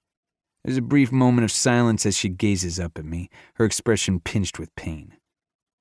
When I think about the way they betrayed me, I get so angry, she admits quietly. Sometimes so much that I think I hate them, which makes me feel even more guilty. The last thing you should ever feel when it comes to those two is guilt. Her eyes search mine, terror dark in their depths. If anything happens to you, I won't survive it. Nothing's going to happen to me, I tell her firmly. I have never been beaten, and I never will be. You will not lose me. Her arms lock around my neck, pulling me in close for a hug. Good, because I've already lost too much. Dancing, my family. If I lost you too, it would destroy me. Not as much as it would me. Hearing her speak about her past sends the crushing reminder that she had a life before me. One where she was happy and thrived in before that bastard showed up. One she could go back to when this is all over. Chapter 24. Sophie. Soph, you coming? Colin calls from his workout room, waiting for me to join him for a quick lesson. I'm here. With the announcement, I jump over the threshold, fists up at the ready. Let's see what you got. Light on my feet, I dance around and punch the air, challenging him. He stands in place, unimpressed by my brave moves. What's wrong? Scared? I tease. Hardly. You're not even making a correct fist, he muses, a slight smile twitching his lips. Come on. We don't have much time before Cooper and the others show up, and I want to work on this. Yes, sir, I salute, knowing it pushes his buttons, something I've really started to enjoy doing. With a growl, he spins me around, bringing my back against his chest. The small contact sets my body on fire. He begins explaining how to get out of the current hold he has me in. I try to focus on his instructions, but can't. His smooth baritone in my ear and hard, warm body crowding me makes it impossible to concentrate on anything but the way he feels against me, especially when I think about what he did to me last night in this room, in front of these mirrors. Sophie. His warning penetrates my thoughts, arms tightening around me like a steel band. I'm sorry, I moan, pushing my ass against him. I can't think with you touching me like this. Jesus. His hand begins coasting down my stomach, heading for the spot I ache to feel him. You want me to touch your pussy instead, baby? God, I love it when he talks to me like this. Or maybe you want me to spank this pretty ass of yours again. His teeth nip my ear, evoking a delicious shiver to travel through me. Warmth gathers between my legs as I remember the feel of his heavy hand against my sensitive flesh. I'm just about to plead. No, beg for it, when the doorbell interrupts us. Fuck. Colin breathes out the heated curse. Come on. He tugs my hand, dragging me behind him. Wait! I dig my heels in, bringing us to a stop. He graces me with a sexy smirk and pulls me in for a kiss. Don't worry, baby. We'll pick up where we left off as soon as they leave.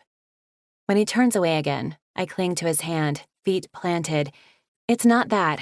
I need to get a scarf. There's no denying the disappointment that flashes in his gaze. Don't look at me like that, I whisper, my heart pinching. Like what? Like you're disappointed in me. He cups the side of my neck, his thumb stroking my jaw. I could never be disappointed in you. I just don't think you should hide yourself from anyone. You're too beautiful for that. I gaze up at him, his eyes conveying so much to my wounded soul. No, not wounded. Healing. It's healing. I'm healing. You're right, I say with more confidence. Let's go. This time, he's the one who stops me.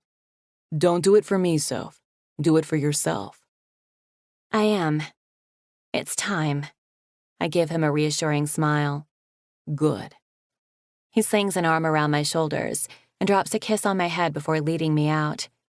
I stand at the edge of the living room and watch him open the door. My feet shuffle nervously as I fight the urge not to cover my exposed neck. Hey, Sophie. Cooper greets me first, passing by Colan. Hi, Cooper. I wait for his eyes to drop and for that brief flash of disgust, but it never comes. My anxiety dissipates when his eyes remain on mine and he pulls me into a hug. I'm stunned for only a second before I wrap my arms around his waist, my heart warming at his affection. You doing okay? He asks, stepping back. I nod. I am, thanks to Colan. Good. Nick and Ryder greet me next, shaking my hand, and both of their eyes remain on mine, like Cooper's did, like I'm normal and not standing here with my mangled neck exposed to the world. Colan's words from last night invade me. This might be all you see when you look at yourself, but it isn't what anyone else sees. I'm pulled from the memory when Colan places a hand on my back. Let's go to the kitchen. As we head to the table, my eyes stray to the thick folder that Ryder carries. I reach to take the chair next to Colan, but he grabs my hips and brings me down on his lap instead. The warmth of his hard body settles my anxious nerves further. What do you have for us? Colan asks. Unfortunately, not what you were hoping for, Ryder says, setting the folder down in front of him. Obviously, we know he's here, and trust me, we have eyes everywhere. Cooper has put out a statewide APB on him. I smile over at Cooper as he gives me a nod of acknowledgement. I wanted to see you guys today to let you in on what I have found out. His eyes shift to mine. I know one of the officers who dealt with your case back in California, Reed Cunningham. Officer Cunningham. Yes, I remember him. He was one of the officers who showed up that very first night when we caught Daniel looking in my bedroom window. He went above and beyond for me after Daniel was served the restraining order. He checked in often to make sure I was doing okay. Tess had a huge crush on him. He was very attractive. However, for what I was dealing with at the time, it was the furthest thing from my mind. He was really great to me and my family, I tell him quietly. Yeah, Reed is a good guy. He comes from a family of law enforcement. I've encountered him and his brothers a few times, he says. Anyway, he only just phoned me back yesterday because he's in the middle of a case right now. We spoke for a while. Apparently, he wasn't notified either when Daniel was released from the hospital. When he got word of your attack last year, to say he was pissed is an understatement. His brothers are spread out all over the country, and he made sure every single one of them had Daniel on their radar. My heart warms that he went out of his way for me, especially when it wasn't his case anymore. He also went to St. Louis to see you in the hospital last year, but, you were gone by the time he got there. My gaze falls to the table, guilt lancing through me. I can only imagine how it felt for my family, too, when they found out I was gone. He's glad to know you're all right, and I told him I would say hello. Thank you, I whisper. Thankfully, he moves on. When he got back to California, he did some digging on his own, going all the way back to Daniel's childhood. Did you know his parents died? Yes, I knew that because he lived with his grandmother. He nods. He was originally born in Oregon and lived there until his parents passed when he was 10. What happened to them? There's a beat of silence, something passing over his expression. Freak accident. One night they went out to their hot tub for some alone time and got electrocuted when the stereo fell in. Oh my gosh, that's horrible. Yeah. Well, what would be even more horrible is if it wasn't an accident. What does that mean? Colan asks. Reed was able to track down the detective who headed up the investigation back then. He's retired now, but spoke candidly about Daniel. When Reed told him about what happened to Sophie, he wasn't surprised. He'd had his suspicions surrounding the incident with Daniel's parents. He was convinced it was not an accident. However, he was unable to collect enough physical evidence to back it up. How can that be? He was only a child, I say in disbelief. Why would he kill his parents? Sometimes there is no rhyme or reason for the things people do, Cooper says, choosing that moment to cut in. especially if he's as mentally fucked up as we know he is. But why? I ask, frustration thick in my voice. Why is he like this? I don't get it. Were his parents cruel to him? Were they sick too? Ryder shakes his head. Not according to the detective. He told Reed Daniel's parents were good people, gave him a good life. There was nothing to support why he would hurt them. As for his psychopath tendencies... He trails off with a brief pause. Did you ever meet his grandmother? No. I don't even know what she looks like. Why? Reed said when he first met Daniel and served him the restraining order, there was something off about her. I know she believed Daniel and I were dating, but I figured Daniel was just good at lying to her. After his parents died, he was sent to live with her in San Francisco. They remained there until his senior year, and that's when they moved. With a sullen expression, Ryder pulls a picture from the open folder and lays it down on the table in front of me. It's of a beautiful young girl with long brown hair and big blue eyes. She has the most infectious smile and looks to be about 15 years old. Who is this? I ask, unable to take my eyes off her. The reason Daniel moved to Huntington Beach in the first place. My gaze snaps to Ryder's, a sick feeling forming in the pit of my stomach at the quiet rage in his green eyes. There were others? I ask quietly, praying with everything I am that I'm wrong. He confirms with a solemn nod. Her name is Lana Caldwell. It turns out Daniel had taken quite a liking to her back in San Francisco. According to a few of her friends, he followed her like a shadow. He made her uncomfortable, but she thought she could handle him. When she couldn't take it any longer, she confided in her best friend that she was going to tell her parents. Except she never got the chance. She disappeared that night. No, I whisper, my heart sinking with devastation. He killed her? The regret in his eyes says it all. They never found her body. She's still missing to this day. Tears burn the back of my throat. Desolation consuming me for a girl I never knew, but that I strangely feel connected to. It could have been me. It almost was. How the fuck did he get away with that? Colan snaps. The cops investigated the hell out of him. They could not find a single piece of evidence to connect him to her disappearance. All they had was hearsay from a few of her friends about him following her. Even the grandmother gave him an alibi, which leads me to believe she somehow helped him. This kid. He shakes his head. I don't know how he's done it, but he's not just crazy. He's fucking smart.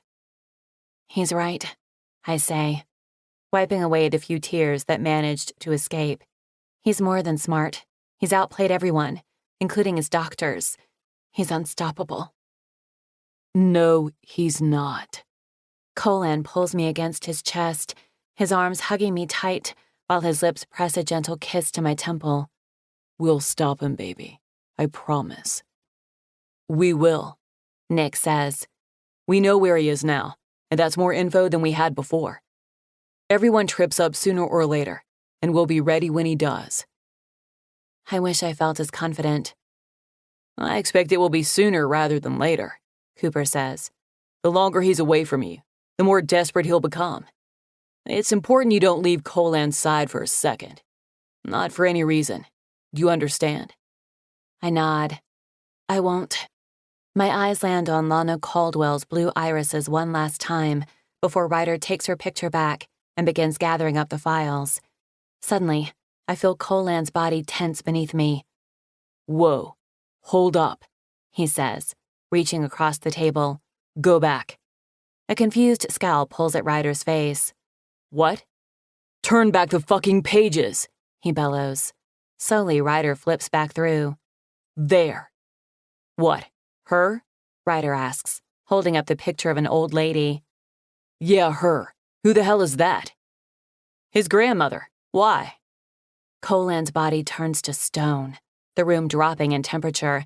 I look back at him. Colan, what is it? I've seen her before. Where? Nick asks. At the boutique in town. She's the one I bought the scar from a couple of weeks ago. All the blood drains from my body, horror slamming into my chest like a freight train. Are you sure? Ryder asks. I'm fucking positive. She said she was new in town. She was even talking to me about her grandson and how she was trying to convince him to buy his girlfriend a scarf. Fuck me! Which boutique? Cooper asks, jumping to his feet. I don't remember the name of it. It's the one across from Grace's bakery. Cooper whips out his cell phone and hits a number. Liz, do me a favor and put me through to Southern Charm. Yeah, thanks. Silence descends upon us as we wait with bated breath, my heart pounding so loud it's all I can hear. Donna. Yeah, it's Sheriff McKay. Are you alone right now? Good. Listen, you hired an elderly lady recently. Is that correct? Can you tell me her name? He gives Ryder a nod. When was the last time she was in? Something flickers in his expression. She was supposed to come in today, but never showed. He repeats for our benefit. Okay, I need her address. He pinches the bridge of his nose, his patience wearing. I'll realize that, but I don't have time to get you a warrant. It could be a matter of life and death. You know me, Donna.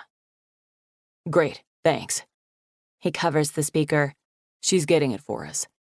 Ryder and Nick get to their feet, scooping up the rest of the papers.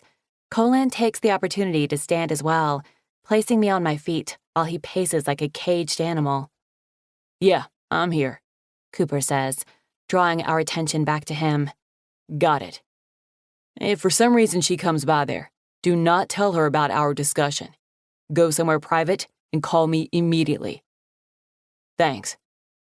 Hanging up, he pockets his phone and moves for the door. Let's go. Hold the fuck up. Colan reaches out and grabs his arm. You mind filling me in on what the hell the plan is? The plan is, we're going to the damn house and praying like hell he's there. It's only a block from where she was living. Those words have my heart dropping like an anchor, sinking into the pool of fear I have flooding me. I want him. Colan grinds out, the lethal note to his voice causing a shiver to shudder through me. Cooper takes a step forward, getting up in his face. Well, you can't have him. It doesn't work like that, Slade, and you goddamn know it. Colan remains silent, the stiffness in his body conveying more than words ever could. Cooper spins back around and storms out the door, with Ryder close on his heels. Before Nick can leave, Colan grips his shoulder. You know what to do. Nick nods. I got it, man. I'll call as soon as we have something. Keep your phone on you, he says, then hurries out the door to follow the others. Fuck! Colan kicks the door shut, slamming it so hard it almost breaks. I can't believe I never caught on to that shit. It's not your fault, I tell him, my words nothing more than a choked whisper as I hug myself, trying to ward off the chill racking my body. He turns to me, his angry expression easing. Hey. He closes the distance between us, cradling my face between his hands. You okay? You with me? I shake my head, my hands securing around his wrists. He was living a block from me, and I had no idea. He killed his parents, I add with a whisper, my head still reeling with the information. He killed a beautiful young girl who had so much to live for, and for what? Why? Why is he doing this? He gathers me in his arms, a furious breath escaping him. Because he's a fucking psychopath, Soph. It's a shitty answer, but there's never going to be a good one. You can't understand someone like that. All we can do is stop him. I hope they get him, I murmur into his chest. I just want him gone, Colin. For good. I know, baby. Me too. We'll get him, no matter what, he promises. Eventually, we moved to the couch and tried to distract ourselves by watching TV while we wait to hear back from Nick. Colin warms us up some leftover pizza from the night before, but my appetite is gone, and by the looks of it, his is too. For the most part, we just wait. Words are few and far between. I try to find comfort in his strong arms, but his body is stiff and rigid as he holds me. His heart thunders beneath my cheek, echoing the rage he has locked inside. Each second that passes feels like an eternity, and Colin checking his phone every few minutes only adds to my trepidation. Finally, when I can't take much more, I get up to use the bathroom. I splash cold water on my face and look at myself in the mirror, my eyes as hollow as I feel. Please, God, let him be there, I pray, my fingers gripping the sink. Stone, tell me you have him. At the sound of Colin's harsh voice, I exit the bathroom and find him in the kitchen with his phone to his ear. My breath ceases while I anxiously await the verdict. You have got to be fucking kidding me! He bellows in disbelief, his expression outraged. My eyes close, any hope I had deflating. Without saying goodbye, Colin ends the call and whips his phone across the house, thankfully not shattering it. Motherfucker! His hands brace on the counter, head hanging in defeat. I stare at him, trying to find the words that simply aren't there. They are buried somewhere deep inside of my hopeless soul. She's dead, he tells me, shock rendering me in place. His head remains low, fingers gripping the counter. He killed her. He wasn't there, but they found more evidence. Not that it fucking matters. He's right. It doesn't. Because it still won't lead us to him. All we can do is wait for him to strike again. And I can't help but wonder who will be next. Chapter 25. Sophie.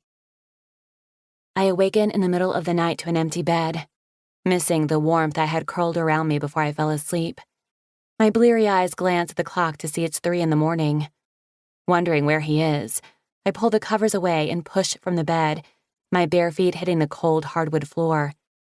As soon as I step out of the bedroom, I hear the faint sound of fists smacking leather from the room down the hall. I follow the sound to the gym and push the cracked door open, my steps faltering at the sight. Eminem's Lose Yourself comes from the speakers as Colin destroys the heavy bag. Each jab is calculated and precise. His rage and despair hover like a dark cloud, the cloak of darkness casting shadows upon my heart. Judging by his sweat-soaked body, it's apparent he's been at it for a while. The succession of blows comes to a stop, his body tensing when he senses my presence. He grabs the chain at the top of the bag, his exhausted body sagging and chest heaving for each breath he takes. You shouldn't be here right now, he rasps. The gruff sound of his deep voice draws me closer. My hand tentatively reaches out to touch his back, feeling his slick muscles pulse beneath my palm. Colin, look at me. His face turns to the side, meeting mine. The wild fury and complete helplessness that bleeds from him has pain striking my heart. This is because of me, because of Daniel. It's finally wearing him down. He's had enough, and I don't blame him. He walks away to grab his towel at the other end of the room, wiping down his face and chest. Go back to bed. I'll be there soon, he orders, without looking at me. I ignore the sting of his brush-off and move toward him, refusing to let him push me away. Sophie, he warns with narrow eyes, but I don't let it deter me. Reaching out, I fold my arms around his lean waist, ignoring his rigid posture. Please don't shut me out, I plead. Tell me what's wrong. I'm just really fucking mad right now. Let me cool off, then I'll come back to bed. Are you angry with me? The thought has emotion clogging my throat. He shakes his head, the tightness in his muscles slightly easing. No, baby. I could never be angry with you. Resting my forehead on his chest, I press my lips over one of the 7 scars that mark him, then move to the next one, wanting to erase his pain and frustration. His hands clutch my shoulders. This isn't a good idea, Soph. I think it's a very good idea, I tell him, my tongue darting out to taste his salty skin. When his grip tightens, I peer up at him and find the battle he's fighting raging in his dark, troubled eyes. Trust me, Colin. It's not you I don't trust. Grief grips my heart to hear him so conflicted, especially when it comes to me. I trust you enough for the both of us. Dropping my hand between us, I brush over his hard length through the thin fabric of his shorts, watching his jaw flex. Let me do this. Let me make you feel good, like you do me. I don't wait for a response. My lips coast down his hard stomach as I fall to my knees before him. The groan that escapes him gives me a feeling of empowerment, despite my position. My warrior, I whisper, pressing a kiss to the ink above his waistband. His hands move to the side of my head, silently commanding my gaze. I give it to him. We do this my way, he says, voice rough. I nod, knowing this is hard for him. I want his trust, but I will never take his control, not when I know how much he needs it. And if I'm being honest, I need it just as much as he does. It does something to me, feeds a part of my soul that I never knew I had, that I'd never give to anyone else but him. His thumb grazes my bottom lip as my hands move to the waistband of his shorts, gently tugging them down his hips until his erection springs free. When I wrap my fingers around him, he pumps into my firm grasp with a hiss, his piercing as warm and smooth as the rest of him. With one hand, he grips either side of my jaw, his thumb and fingers pressing to open my mouth for him. Put those sweet lips around my cock, baby, and suck. The order is dark, hungry. His large body looming over mine with so much power should be intimidating, but all I feel is a gush of warmth between my legs. I follow the command, taking him in as far as I can possibly go before releasing him on a slow glide, dragging my wet lips along his shaft. That's it, just like that. His praise has me taking him deeper, working my hand up and down the length of him, seeking the release I know he needs. You look so pretty with my dick in your mouth, Soph. A whimper escapes me, my clit swelling at his dirty words. This time, when I suck back to the top, I play with his piercing, my tongue flicking the metal before swirling the velvet tip. Jesus. His head drops against the wall, muscles straining and jaw flexing. You're goddamn perfect, he rasps. Relax, baby. Take me all the way back. I do as he says, feeling the tip of him slip down my throat. Reflex has me swallowing. Fuck. His fingers grip my hair with a delicious sting, and he begins pumping his hips, fucking my mouth with quick strokes. I give him the control, letting him set the pace. You like this, Soph? Like when I fuck this hot mouth of yours? I moan, conveying just how much. I love it. Love seeing him like this and knowing I'm the one doing it to him. With each passing thrust, I feel him harden further. Shit. His pace slows, a tortured groan leaving him as he begins to withdraw. I don't let him. My hands move to his hips, my mouth continuing to stroke. Soph, I'm about to explode. Pull back. I moan again, letting him know how much I want it and renew my efforts. He comes on a roar of pleasure. It's the most beautiful thing I've ever seen. This man, the strong, powerful man falling apart above me. I swallow every drop of him, relishing in his release, soaking in it, my own need escalating. With a heaving breath, he pulls from my mouth and bends down to gather me in his arms, lifting me to my feet. Then he spins me around. Hands on the mirror. I obey quickly, pressing my hands to the cool glass, my own need and desire overriding everything else. He shoves down his shorts, stepping out of them, then shreds my panties from my body. The bite of the fabric across my sensitive skin only adds to the moment, intensifies it. Injects something so raw and potent, I feel drunk from it. His hands move to the hem of my tank top, peeling it from my body and tossing it to the floor. My chest blooms with heat as he stands behind me, a wild fire burning in his gaze. Spread your legs. The low husk of his voice has me moving without hesitation. Parting my legs shoulder width, my body is less than an arm's length from the mirror. He hooks an arm under my left leg, lifting it up before entering me in one smooth thrust. I cry out at the beautiful invasion, loving the way he completes me, body and soul. God damn, Sophie, He groans. As much as I loved your mouth, baby, there is nothing like the feel of your hungry little pussy taking my cock.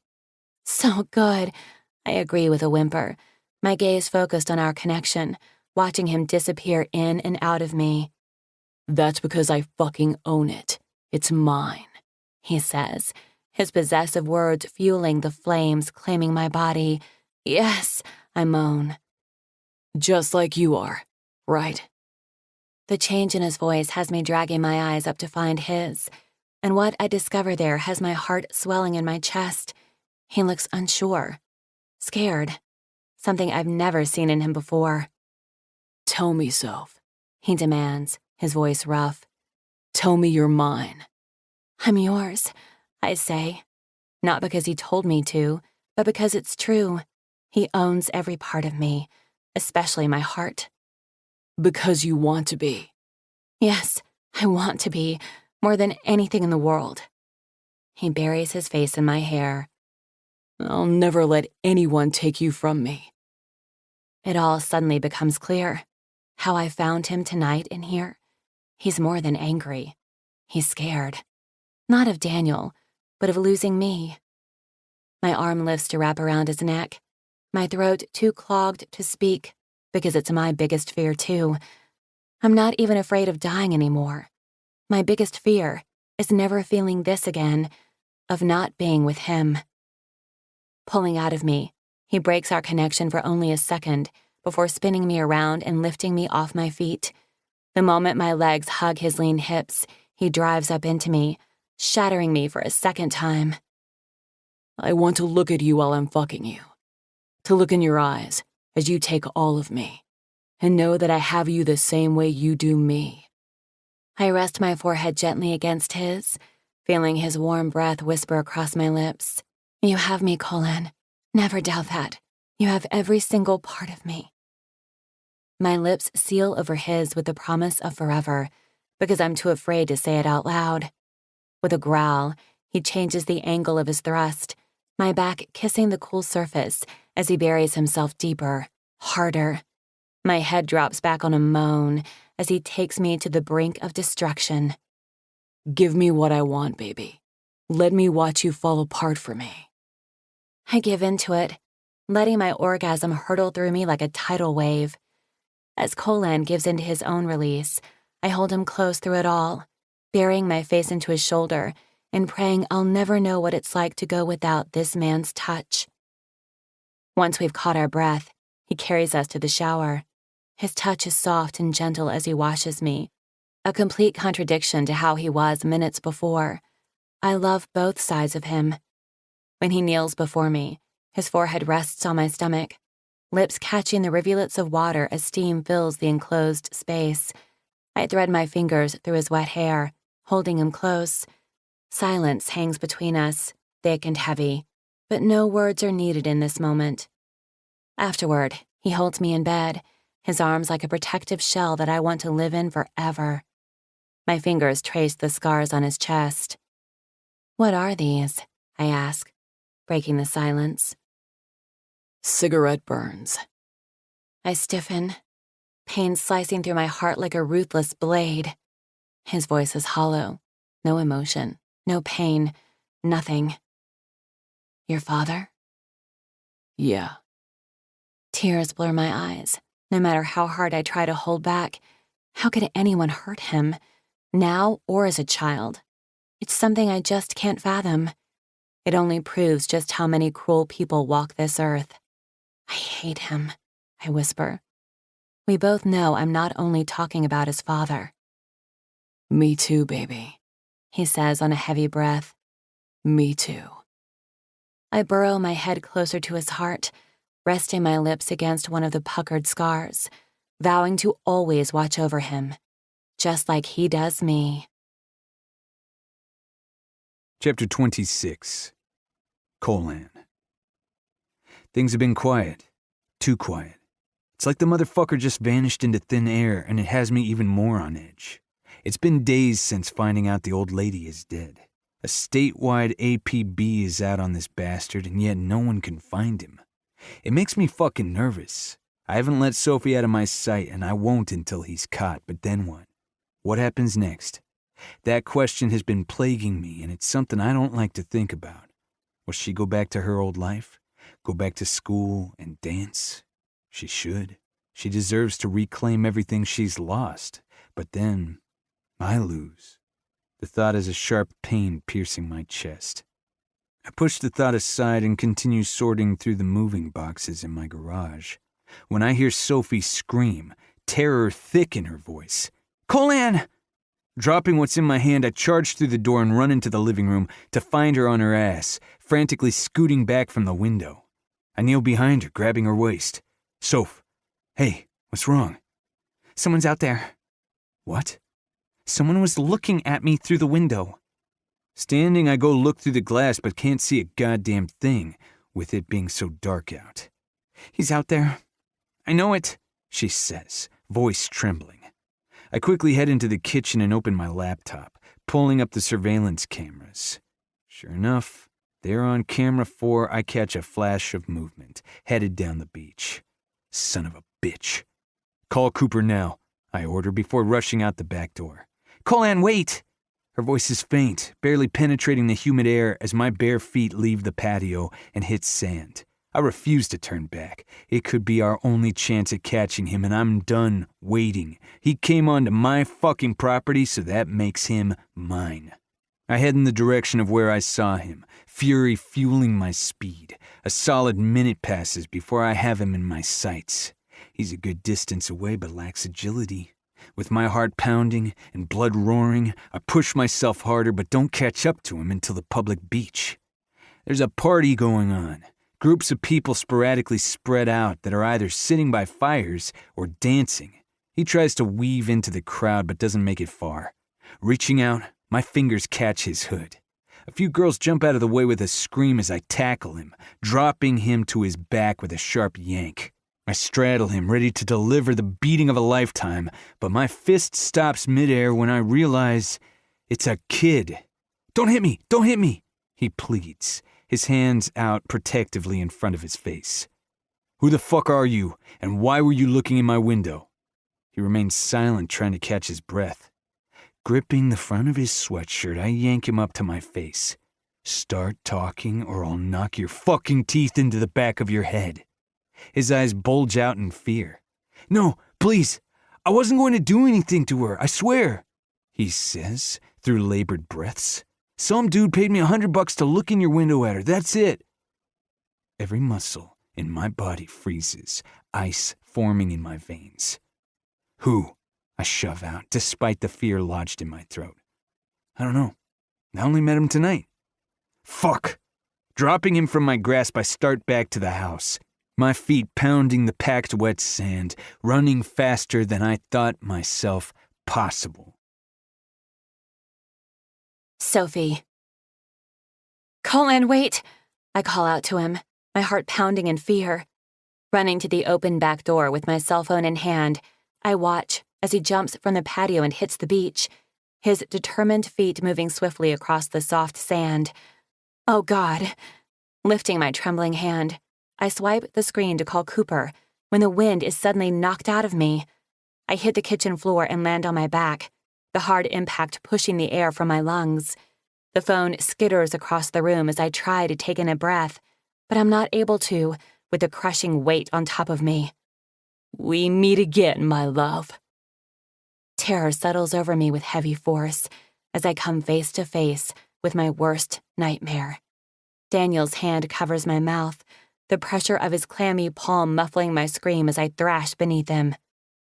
"Oh, Sophie, I've missed you so much," he says softly, his pale blue eyes hooded and vacant as he assesses my face. Desperation latches onto me, and my instincts kick in, penetrating the terror this man instills in me. My mind scrambles as I try to think of all the things I've learned from Colan these past few weeks. He's bigger, stronger. There's no way I can maneuver from beneath him at this angle. His body is cradled between my open legs, his erection pressing into me. Saliva pools in my mouth as bile inches up my throat. I buck my hips, giving myself enough room to wrap both legs tightly around his waist. I squeeze, using every ounce of strength I possess.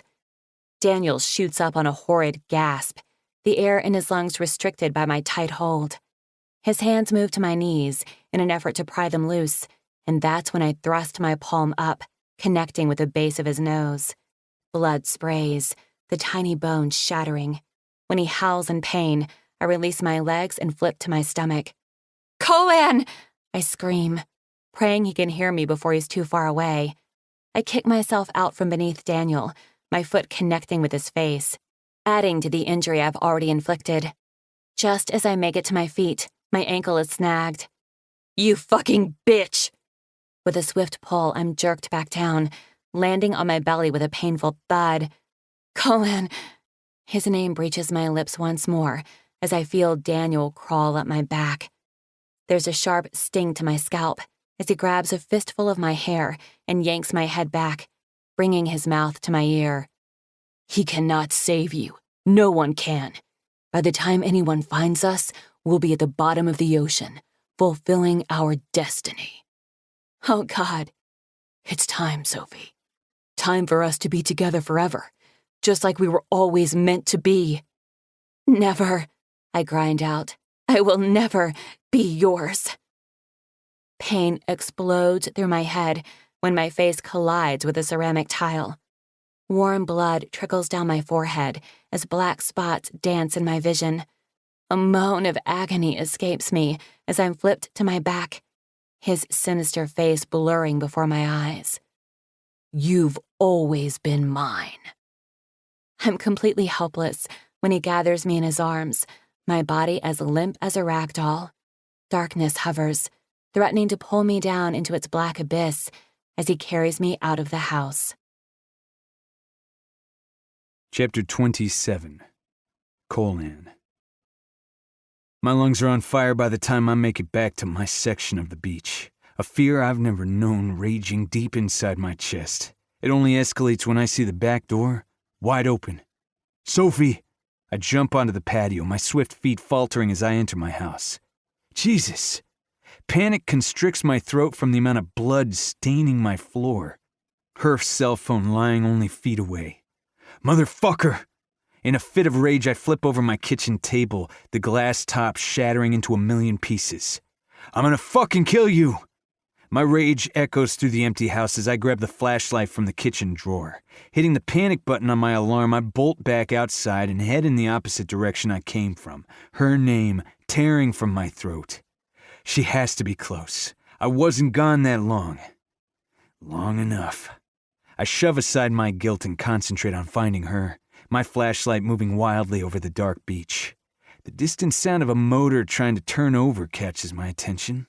Stopping in my tracks, I listen more carefully and try to calm the blood pounding in my ears. After a few seconds, I hear it again. Urgency propels me forward, the sound becoming more distinct the closer I get. I cast the light toward one of the docks in the distance and spot movement. "Sophie!" I dig deeper, my quick feet destroying the sand beneath them. "Shit!" I hear the heated curse just as I reach the dock and see the boat floating away while he continues to try and ignite the motor. Vengeance boils in my blood, spinning into a black pool of rage, burning me from the inside out. I tear down the wooden plank and hurtle through the air to land on the aluminum fishing boat. It teeters on its edge, rocking wildly beneath us as I find balance. "Stay back! Don't come any closer!" He stands behind Sophie with an arm banded across her chest, the moonlight reflecting off the silver blade he has pointed toward her throat. Violence pumps ruthlessly through my veins at the sight of her bound and gagged, tears mixing with the blood staining her face. "I must admit, you're quick," he says, his breathing more winded than mine. "I was hoping to be gone by now, but it was a struggle to get this rope around her. My sweet Sophie has turned into quite the fighter. You've taught her well. She even broke my nose." Pride fills my chest, mixing with the deep-seated anger I have locked inside. Good.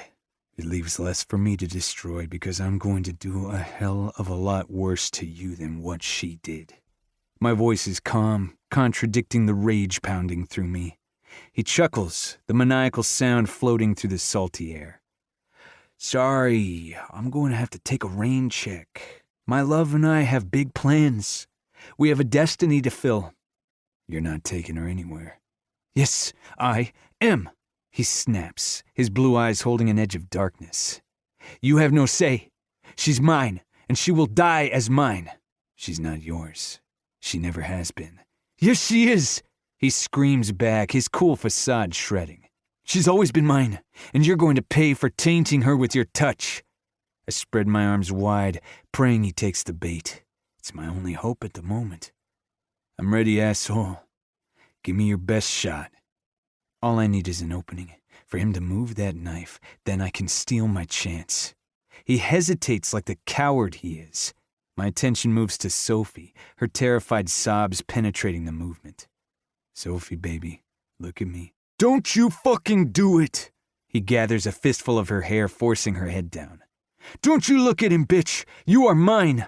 Her cry of pain shatters my control. "I swear to God I'm going to fucking kill you. Let her go." "No.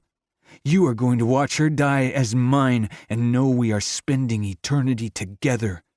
"It will never happen. As long as I'm still breathing, she will always be mine. She belongs to me." "Never!" His roar tears through the night. I wait for him to make his move, knowing it pushed him over the edge, but Sophie ends up striking first. She throws her head back, smashing it into his face. At the sound of his enraged roar, I lunge for her, but don't make it in time. Horror seizes my chest as he knocks her over the edge. My fingers swipe the air between us, her muffled screams vanishing as she hits the water. "Fuck!" As my knees bend to jump in after her, he charges at me, his lanky body slamming into mine. I grab his wrist, stopping the knife inches from my face, and trip over one of the seats, landing on my back. "You're going to die," he snarls above me, the blade pointing down at my forehead. "You will never touch what's mine again." Sending a blow to his temple that dazes him, I twist the knife in his hand, then pierce it through the side of his skull, relishing in the feel of his fucking blood splattering across my face. His eyes widen in alarm for the briefest second. "She will never be yours, you sick fuck." With a lift of my legs, I send him over the opposite side of the boat. Without a moment of pause, I dive into the cold ocean, the freezing water a shock to the system, but it does nothing to penetrate the panic rushing through my veins. I'm unable to see a goddamn thing, my hands reaching in every direction for her. I stay under for as long as I can manage, the depths of hell raging in my lungs. I come up for air, taking my direction from the boat, then pull in another long breath, knowing it could very well be the last one I take. I will not come back up without her. My ears begin to ache from pressure the deeper down I swim. With every moment that passes, my dread grows. Defeat stakes its claim as darkness begins to invade me. Until my hand connects with something soft at the last second. Grabbing hold, I bring it against me, a newfound hope surging through my blood when I feel her familiar curves. I fight my way back to the surface and clear the water on a rush. "Soph, baby, can you hear me?" I ask through winded breath, tapping her cheek. When there's no response, I begin swimming back to shore, knowing there's no way I'll get her up on the dock myself right now. Exhaustion weighs down on me as I keep her limp body close, my tired muscles threatening to give up. As soon as my feet touch ground, I cradle her in my arms and fight through the crashing waves. "Hang on, baby. We're almost there," I whisper into her hair. Carefully, I lay her down on the sand and drop next to her to begin CPR. A few rotations pass and I get nothing. No response. "Come on, Soph," I grind out, relentless with my compressions. She blurs before me, my eyes and throat burning like a motherfucker as I breathe every bit of air from my lungs into hers. Seconds later, water spews from her mouth. Sweet fucking relief explodes through my chest as I turn her to her side. "There you go. Good girl," I breathe, rubbing her back as she coughs and sputters, her lungs heaving for air. My heart pounds a steady beat of fear and guilt. Thoughts of what almost happened running wildly through my mind. Sirens sound in the distance as I gather her shivering body in my arms. "I'm sorry. I tried," she croaks through chattering teeth. "Shh, don't talk." I bury my face in her wet hair, feeling something hot leak from the corner of my eye. "Everything's going to be okay. You did good, baby. I'm proud of you."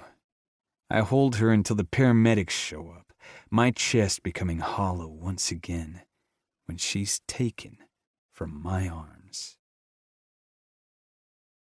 Chapter 28. Sophie. 2 days later, I sit on the edge of my hospital bed with my feet dangling while I wait for Colin to come back and take me home. Other than the small knot on my head and my face looking a little worse for wear, I'm feeling better.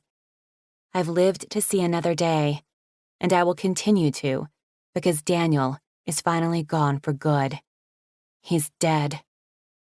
Cooper came by yesterday afternoon to tell us Daniel's body was recovered. I knew he was dead, but I wouldn't feel safe until his body was discovered. He also filled us in on the evidence that was found in the house Daniel and his grandmother were renting. It seems Daniel found me by a photo that was floating around on the internet of Colin and me the night we were walking Charleston. A picture I had no idea was taken. The article had read, "Colin Slade's next victim." Some stupid gossip magazine ran it, which made me furious on Colin's behalf. Daniel had it pinned to a board with all the other pictures he had of me, ones he'd taken himself. In the end, it all turned out to be a blessing in disguise. How Daniel found me doesn't matter. What matters is he did, and he's been stopped. For good. There was also proof that Daniel was the one who vandalized the gym and Colin's truck, which didn't come as a surprise. As disturbing as some of the news was from Cooper yesterday, there was also good, too. Evidence was found that they believe could lead them to the whereabouts of Lana Caldwell. They found a map in the grandmother's chest to a forest located only a few miles from where she had lived in San Francisco. With it was a necklace that was identified as Lana's. As horrible as it is to say, I hope they do find her body so the family can finally have peace. I can't imagine how hard it's been for them, not knowing what's happened to her. The thought makes me think about my own family and the hell they've been through not knowing where I am, but I try not to dwell on it. I'll make it right. What matters now is I don't have to live in fear and look over my shoulder any longer. Daniel can't hurt me or anyone else ever again. And it's all thanks to Colin, my warrior. Colin chooses that moment to walk into the room. The quick whoosh of the door opening is equivalent to what my heart feels every time I lay eyes on him. It doesn't matter that I just saw him only minutes ago. The man always manages to take my breath away just by being in the same room as me. "Hey, baby," he greets me, closing the door behind him. "Hi," I smile, ignoring the ache in my cheek. Dropping down in front of me, he takes my hand between his warm ones and presses a kiss to my palm. "You feeling okay?" He asks. Yes. Even better now that you're here." He flashes me that lopsided grin of his, but it doesn't reach his eyes. He's been like this ever since Cooper left yesterday. I know he feels responsible for the picture, but he shouldn't. He shouldn't feel any guilt when it comes to me. He saved my life. In more ways than one. Are we ready to go? I ask with a smile. I want to go home and feel your arms around me for the rest of the day. We haven't spoken about me going back to my own house. I know I will eventually, but I'm hoping to spend a few more days with him before I do. His head lowers, gaze dropping to my lap as he gives me a solemn nod. Yes, Soph. Everything is in place. I want another minute with you. I frown at the sound of his gruff voice. Hey, look at me. The moment his tormented eyes meet mine, devastation grips my chest. My hand moves to his jaw. Colin, what's wrong? He shakes his head. Nothing. Leaning in, he buries his face in my neck, his lips soothing over my puckered skin. You know you're the best thing that's ever happened to me, right? My worry eases and heart warms, his words like a balm to my frazzled nerves. Well, I don't like to assume, but I trail off with a giggle. He doesn't smile like I hoped he would. Instead, he seals his mouth over mine, silently conveying what he's trying to say. My arms encircle his neck as I drown myself in this feeling, in him. With a groan, he lifts me from the bed, my feet dangling inches above the ground. Our lips don't sever until we're both in need of air. My eyes remain closed, wanting to bask in this moment forever. When I open them, I find him watching me, his expression soft. You have the whole world in the palm of your hand now, Soph, and you deserve every piece of it. Another frown pulls at my face as I try to gauge his mood. Are you sure everything is okay? I have a surprise for you. That brings a smile to my face. What have you done now, Colin Slade? He leans in, pressing his lips to my forehead one last time before placing me back on my feet. Come on, I'll show you. Intrigued, I take his warm hand and follow him out of the hospital room, my eyes never leaving him as I attempt to figure out what's going on. Sophie? I tense, the familiar tear-filled voice infiltrating my heart. Turning, all the air freezes in my lungs. I blink several times, terrified each time that what I'm seeing will disappear. Mom? Dad? Tess? The names fall on a choked whisper, their images blurring before my eyes. My feet move on their own, a sob exploding past my lips as I run down the hall and straight into my mother's waiting arms. Oh, baby, I've missed you so much, she cries, her tears falling into my hair. I've missed you too. I move an arm around Tess as she huddles in, her tear-stained cheek sticking to mine. My dad wraps his arms around us all, pressing a kiss to the side of my head. My heart expands as minutes pass, peace settling over me to be reunited with the people I love most in the world. It's as if the final cracks in my fractured soul are finally being mended together. I feel completely whole for the first time in so long. I'm no longer healing. I'm finally healed. My mother eventually steps back to cradle my face between her hands. The sadness in her eyes has guilt striking my heart. I'm so sorry, I manage hoarsely, my eyes moving to my dad, and Tess too, hating to see the same pain in their expressions as my mom's. So sorry I stayed away. I thought... My mom presses a finger to my lips. We can talk about that later. All that matters right now is that you're okay. She drops a hand to my neck, her fingers gently brushing my scars. Are you okay? I am now, I assure her, feeling a small smile stretch across my cracked lips. And it's all thanks to one person. Let me introduce you guys.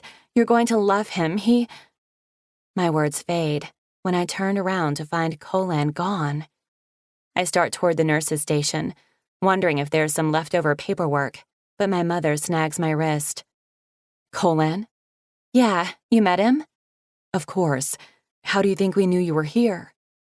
It's then I remember his surprise. Of course this was all him, I think with a smile. He called yesterday and arranged for us to fly down here late this morning. Warmth invades me as I'm once again blown away by his kindness and generosity. He seems wonderful, honey. He really is, Mom. We can tell, my father cuts in. He even said he'd take care of getting your things packed up and sent home for you, so you won't have to worry about it. Every muscle in my body strains, panic striking me hard and fast. What? I ask, thinking I misunderstood.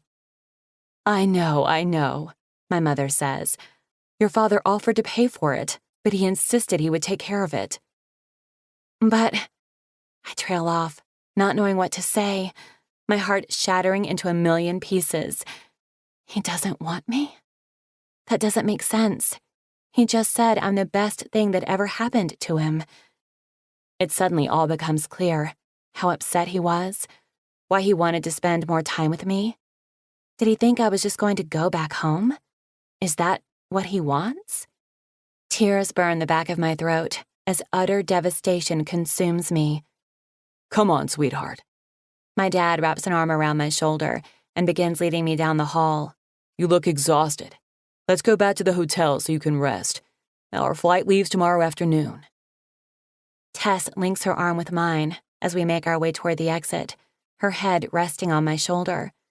My body is moving, breathing on its own, but I feel completely dead inside.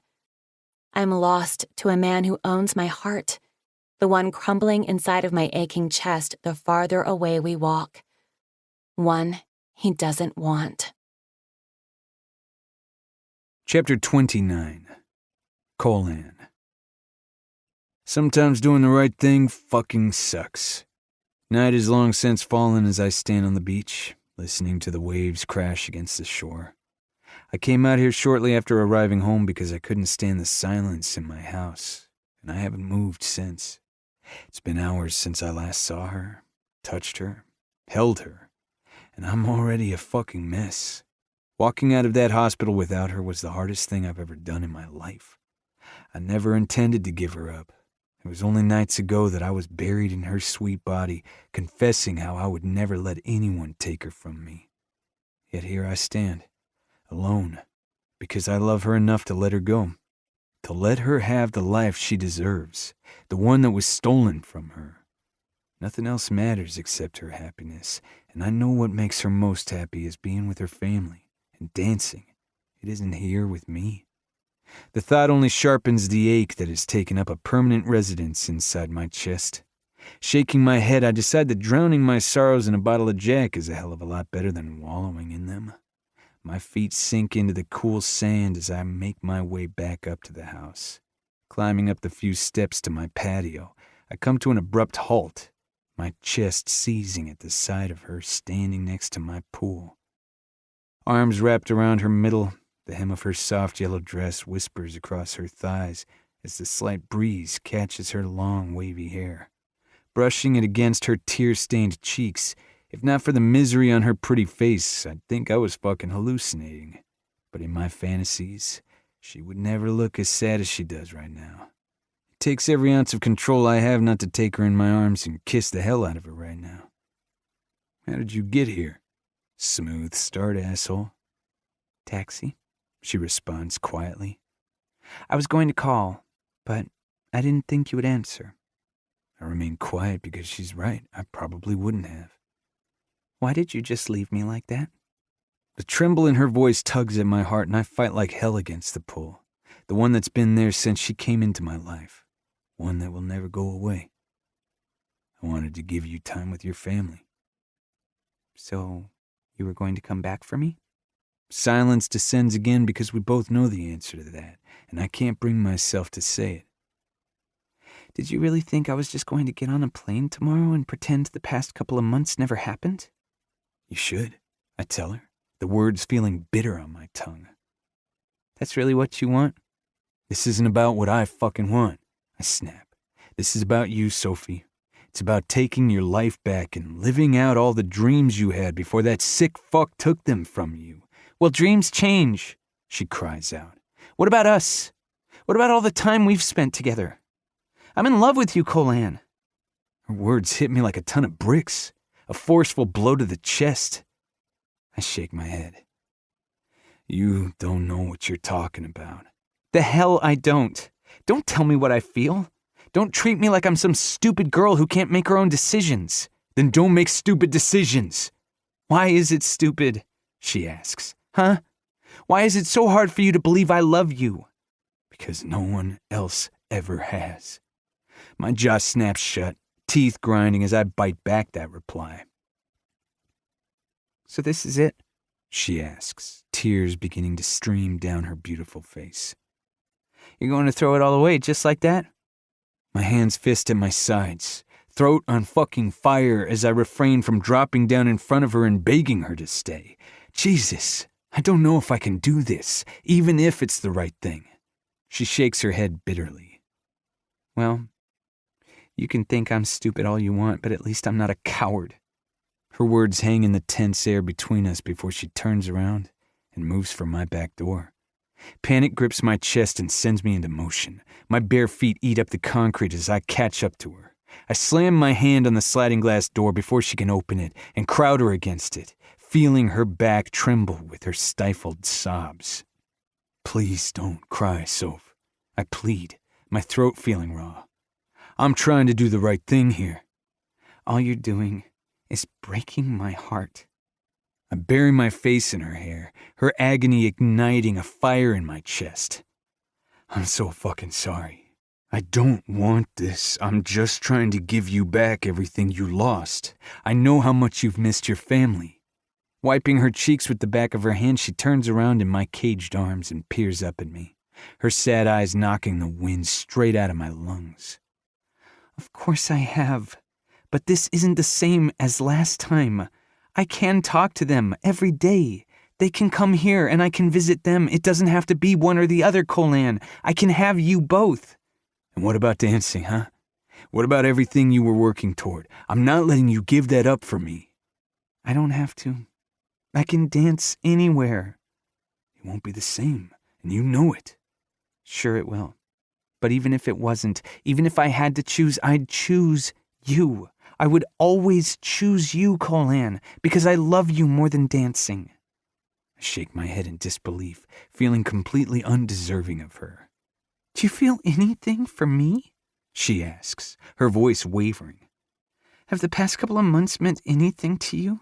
Jesus, of course they have. I fucking love you, Soph. It's not about that. It never was. Her hands fist on my shirt, eyes pleading. Then don't send me away. Don't throw us away. I drop my forehead on hers, my breathing harsh for the emotions threatening to suffocate me. Be sure, Sophie, because if you stay, then you better know how I'm never letting you go. She gives me a watery smile. Promise?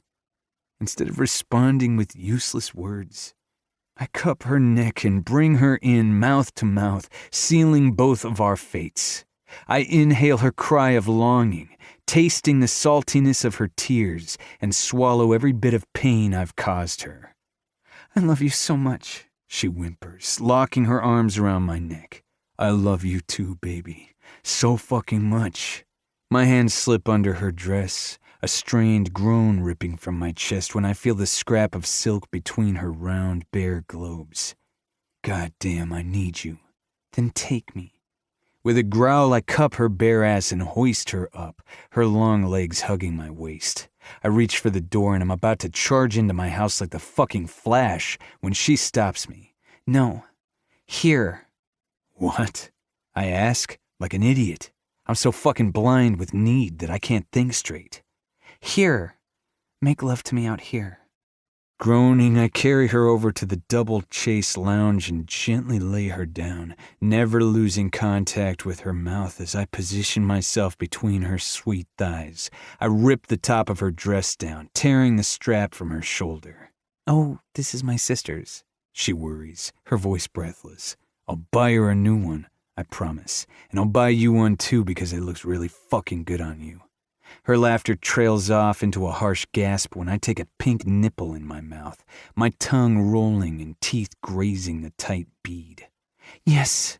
She knocks my hat off my head, her fingers gripping my hair as she arches into my mouth. Her hips lift, the heat of her pussy burning through my jeans.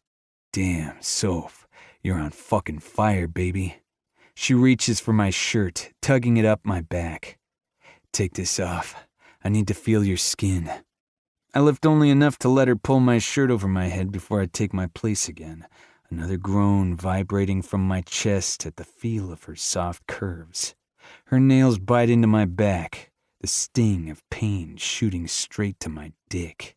My mouth fuses with hers as I reach between us to fumble with my belt, the need to be inside of her overriding everything else. As much as I want to take my time and worship every part of her body, I need her too fucking bad right now. Colan, She whispers against my lips. Yeah, baby? can I be on top? My efforts cease as I pull back to look down at her. The only time I've ever had a girl over top of me is tied up, her hands bound above her head and linked to the chain hanging from a ceiling. Sensing my hesitation, she gives me a small smile, but there's no denying the flash of disappointment in her eyes. Never mind. It's okay. Come here. She curls a hand around my neck to bring me back to her lips. But I switch positions instead. With an arm under her, I roll to my back, bringing her over to straddle me. Her eyes widen with surprise, and I wait for panic to set in. It hovers, threatening to claim me, but it doesn't break through. Not yet. Maybe because she looks fucking perfect above me right now. Or maybe it's because I'd give this girl anything she asked for if I knew it would make her happy. Are you sure? She asks quietly. Yeah, baby. I'm always sure when it comes to you. She reaches down, her hand grazing my jaw. You control it all. I just want to feel you this way. Reaching under the dress bunched at her waist, I rip the thin silk from her hips. Her blissful moan fills the air as she lifts herself up enough for me to free my hard cock and center myself.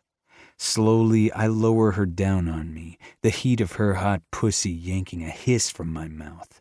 My teeth grind as I resist the urge to drive up inside of her. Oh, God. I love the way you fill me. She moans, head falling back as she takes me all the way to the hilt. Me too. You feel so fucking good, baby. Always so good. I barely hold on to my restraint. My fingers dig into her hips as I give her time to adjust, when all I want to do is roll her over and fuck the breath out of her. Brace her hands on my stomach. She begins rocking back and forth, her movements slow and unsure. My grip on her hips helps guide her while she finds her rhythm. There you go, baby. I praise, allowing her to set the pace. Her expression is soft and eyes hooded. The pool lights dance across her soft skin, casting a glow over every inch of her perfect body, making her look like the fucking angel she is. My angel. Lift your dress off. Show me what you look like riding my cock. A fiery whimper parts her lips as she gathers the bunched material in her hands and lifts it. I watch as my cock disappears with each smooth glide, her pussy sucking me into its hot depths. Glancing up, I discover her gaze transfixed between us. We look good, don't we, baby? Yes. She breathes, her teeth sinking into her plump lip. Unable to resist, I reach up, tugging at the soft flesh. Her lips part and her tongue darts out to wrap around my thumb, sucking it like she would my dick. It fucking unravels me. With a growl, I pump up into her, fucking her hard and fast. Her scream of pleasure pierces the air, nails raking along my abs as she fights to hold on. Oh, God, Colan, don't stop. She begs, her pussy clenching around me, begging to keep me inside. You're close, baby, I can feel it. Give it to me, Sophie. Slipping a hand between us, I find her swollen clit, my knuckle barely grazing her sensitive flesh before it sends her over the edge. She tosses her head back on a heated cry, ecstasy washing over her face, and her pussy locks down on me. Fire pools low in my stomach seconds before I self-destruct with her, filling her with everything I have. She drops down on top of me, her skin damp. I hold her close, absorbing the way her heart thrums strong and steady against mine, when only days ago I thought it would never beat again. My lungs lock up at the memory. She lifts her face from my chest, her eyes searching mine. You okay? Reaching up, I brush a stray hair aside, cupping her cheek. Yeah, Soph. Are you? I am now that I'm with you. I reverse our position, flipping her to her back. The quick action draws a squeal of laughter from her. Good. Get used to it, baby, because you're stuck with me now. She graces me with a smile. There's no other place I'd rather be. Dropping a swift kiss to her lips, I reach under the edge of the lounger and pull the drawer open, grabbing a few fresh towels. I finish removing her dress and use one towel to clean her, then drape the other over her hips before folding her in my arms. She curls into me, her bare leg fitting between my jean-clad ones, making me wish I took them off. I have no idea how I'm going to explain my sister's dress to her, she says with a shy smile. I'll bet she forgets all about it when you tell her you aren't going back home tomorrow. I meant it to be a joke, but there's no denying the truth of my words. They already know, she tells me. Her fingers touch my lips. I spent the entire afternoon catching up with them, and I told them everything before I left tonight, including that I wanted to stay. I'll bet they were real happy about it. She shrugs. They understood. However, they did say that if everything worked out tonight, like I hoped it would, then they'd cancel their flights and stay longer to spend time with me. They want to get to know you. They already like you, she adds with a smile. Especially my dad. I grunt. I'm sure he'll change his mind once he actually gets to know me. Not possible. They'll love you even more. It shouldn't bother me one way or the other. Usually I don't care what anyone thinks of me, but I do care about them, because I know they mean a lot to her. You saved my life, Colan, she says softly. You were there for me when no one else was. You've taken care of me and been my friend when I needed one most. That alone makes them love you forever. But I know it will become so much more when they get to know the honorable man I fell in love with. My hand moves to her neck, fingers tracing the rough skin. I'll always take care of you. I know, and I'll take care of you. She follows up the promise with a kiss to one of the scars that mark my chest before propping her chin on her fist to look at me. Do you have any idea how it feels to lay out here with you like this and know no one is watching? To not have to look over my shoulder anymore or be scared of being seen? Her eyes begin to water, but there's no denying the peace I see reflecting back at me. It's the most freeing feeling in the whole world. You are free, Soph, and you always will be. I'll never let anyone hurt you again. And you'll continue to teach me how to kick ass, right? She adds with a smile. Damn straight. With a giggle, she rests her cheek back on my chest and stares out at the pool. A comfortable silence descends on us as she traces my tattoos. Minutes later, I feel her breathing begin to even out. You want to move inside to bed? I ask, my lips brushing her hair. Can we stay out here tonight? Yeah, whatever you want, baby. She snuggles in closer. Good, because I want to sleep out here in your arms, under the stars, then wake up in the same place and watch the sunrise, then do it all over again, night after night. It sounds like the perfect fucking plan. To me. Epilogue. Sophie. 5 months later. White twinkling lights glitter throughout Cade and Faith's backyard, while music fills the night air, carrying with it a soft melody. Yet the noise and constant buzzing of people does nothing to disrupt the sleeping bundle in my arms. Caitlin and Nick's new baby boy, my nephew, Hunter. At only 2 months old, he is the smallest human I've ever seen, and absolutely precious. Caitlin wanted another round on the dance floor with her new husband, so of course I jumped at the chance for more baby snuggles. I've been blessed with a lot of them today, between this little guy and Ryder and Emily's new baby, Colton. With him only being a month older than Hunter, I know these two will grow up to be best buds. I already danced most of the night away with all the girls and their little ones. Then there's my main dancing partner, Benny. With a smile, I glance at the dance floor and find him locked in a slow dance with Julia. He's been filling in for all the guys tonight, since they aren't much for dancing, unless it's their little girls dragging them out there, because how could they say no to them? Benny says something to Julia that has her belting out a laugh, and I can't help but smile with her. I can only imagine what he just said. That boy is a charmer through and through. Caitlin flops down in the chair next to me, a radiant smile on her glowing face. It sure is going to take a while before I'm back in shape. She chuckles, out of breath, and leans over to drop a soft kiss on Hunter's head. Don't be ridiculous. You look incredible. You would never be able to tell she just had a baby. Well, aside from her chest being fuller. The rose gold boho wedding gown she's wearing is soft and elegant, made up of loose-fitting chiffon and lace, the color enriching her smooth golden skin. A deep V runs between her breasts, while the back is completely open. Her thick brown hair cascades down her back in loose waves. Pearls are draped around her head, a lace flower attached to the beads that matches her dress. She's the most beautiful bride I've ever seen. It's obvious her husband agrees, considering he hasn't been able to keep his hands off her all night. I remember when she first fell in love with this dress, until she saw the price of it, then balked. She refused to spend that kind of money. But then Colan found out because I have a big mouth, and he made sure she had it. Only the best for my sister, he had said. Well, thank you for saying so. You look beautiful too. All of my bridesmaids do. I smile back at her, feeling blessed that I got to be included in this special day. She has come to mean a lot to me. Everyone here has. I was nervous about not wearing a scarf with my dress. Not that everyone hasn't seen my scars yet, because they have. But I worried about Caitlin looking back on pictures of her day, with me standing next to her, my mangled skin on full display. She was adamant that nothing would make her more proud than to have me stand next to her, scars and all. I feel ridiculous about it now. Everyone has been kind about them.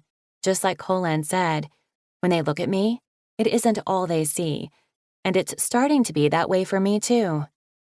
Hey, Sophie, check these moves out, Benny shouts over the music, cutting into my thoughts. My attention moves to the dance floor, and I find all the girls circled around him, Michael Jackson's Billie Jean booming from the speakers. Kayla, Julia, Faith, and Grace cheer him on as he shows off all his stellar dance moves. One in particular I taught him. With his collar turned up and sunglasses on, he looks every bit of the cool kid he is.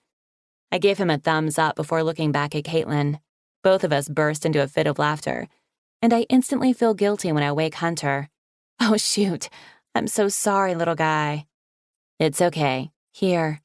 Caitlin takes him, cradling his small body into her arms, then lifts her chin, motioning behind me. You have quite the admirer. Twisting my head, I find Colan watching me, where he stands over the bar, with all the other guys, his intense dark eyes making my heart skip a beat. A reaction I should be used to by now. Maybe there will be another wedding in the near future. Caitlin muses, nudging my shoulder. My gaze snaps back to hers, and I shake my head. Oh, I don't think so. Not yet, anyway. But I can't deny the hope that sparks inside of me at the thought. I'd give anything to be his wife. I glance back at him, my breath catching when he begins making his way over, his purposeful strides closing the distance between us. I wouldn't be too sure about that, Caitlin murmurs, but not low enough. Sure about what? Colan asks, stopping in front of me. Oh, nothing, I rushed to say. Nothing at all. We were just talking about today. I'm such a terrible liar. He gives me that sexy smirk of his, making my tummy flip-flop. It's clear he knows I'm full of it, but thankfully doesn't call me out. You ready to go? Sure, if you are. He nods. It's time to take Rico Suave home, before he gets even more out of hand. Both Caitlin and I giggle. Oh, come on, he's harmless. He's keeping the party alive, if you ask me. Definitely, Caitlin says, backing me up. Colan grunts his disagreement and leans down to kiss his sister's cheek. Bye, Kate. I'll see you soon. She curls an arm around his neck, hugging him close. I love you. Thank you for walking me down the aisle and making this one of the best days of my life. Anything for you. You know that. My heart warms at their bond. Today was a hard day for him, whether he wants to admit it or not. Other than me, she is all Colan has. And as happy as he is for his sister, I know he feels like he lost a part of her. But that's far from the truth. Caitlin will always need him. I think it's one of the reasons she gave in and accepted the dress from him. He needed to do it for her, and she recognized that. Colan leans down and says bye to Hunter next, or whom he calls Mini RoboCop, since he looks so much like Nick. He's getting more comfortable with the little guy. He's still too nervous to walk around with him, but he will sit and hold him as long as Kate and I are around. He's afraid of doing something wrong or accidentally hurting him. I tried telling him that could never happen. His strong hands are the kindest I've ever known. I say my goodbye after he does, and thank her again for letting me be a part of her day. Then we make our rounds to everyone else before collecting Benny. He's very disappointed to be leaving. However, it doesn't last long, because as soon as we climb into the SUV, he passes out, well before we even hit town. Colan ends up having to carry him up to his apartment, and the sight of it does all sorts of things to my insides. I love both those boys something fierce. As I wait for him to return, I check my phone and find a text message from Tess. I giggle when a picture pops up of her lying on the ground in her pajamas, open textbooks scattered all over the floor. Her brown, messy hair is a hot mess on top of her head, and she's got a distressed look on her face. The text reads, "Pull me out of my misery." Shaking my head, I send her a message back, telling her to hang in there and that I can't wait to see her next week when Colan and I come for our visit. The thought brings on a rush of excitement, not only at getting to see my family, but to show Colan where I grew up. My dad even got tickets to a basketball game for them. Male bonding, he had said. Even though he would never admit it, both Tess and I know he would have loved his son for that reason. It warms my heart that he has Colan now to do that with. When Colan climbs back into the SUV, my thoughts take a turn, my body humming to life with the way his large body fills the space. Stop looking at me like that, Soph, he growls. I turn in my seat, my back resting against the door as I prop a heeled foot up on his lap, making sure my dress rides up nice and high. I can't help myself. You look so good in that suit, Slade. His jaw ticks, hand snaking up my leg as high as he can reach, grabbing my upper thigh. Well, rein it in, baby, because I have one stop to make before we head home. Where? I ask, feeling a frown pulling at my face. He flashes me that sexy grin of his. You'll see. My interest peaks. What does he have up his sleeve now? When we make a left-hand turn and head in the opposite direction from the house, Colan slows the vehicle. Close your eyes.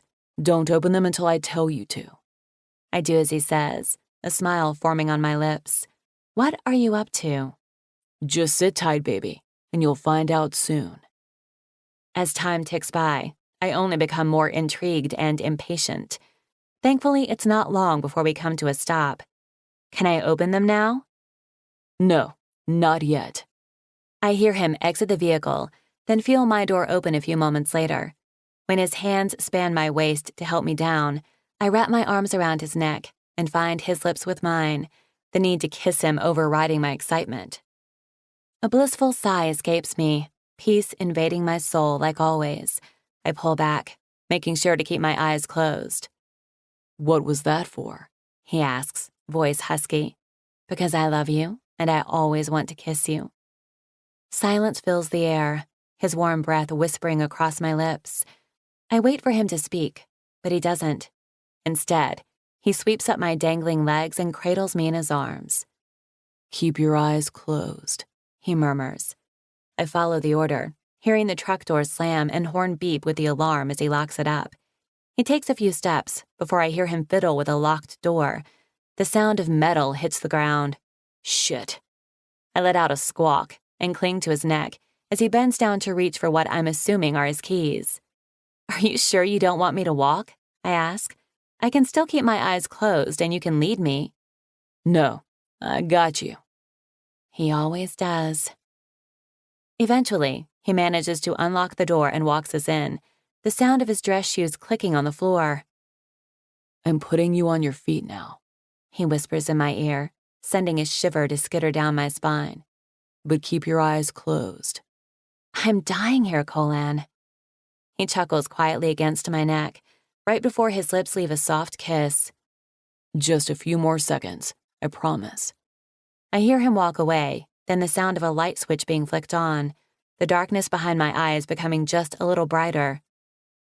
Okay, you can look now.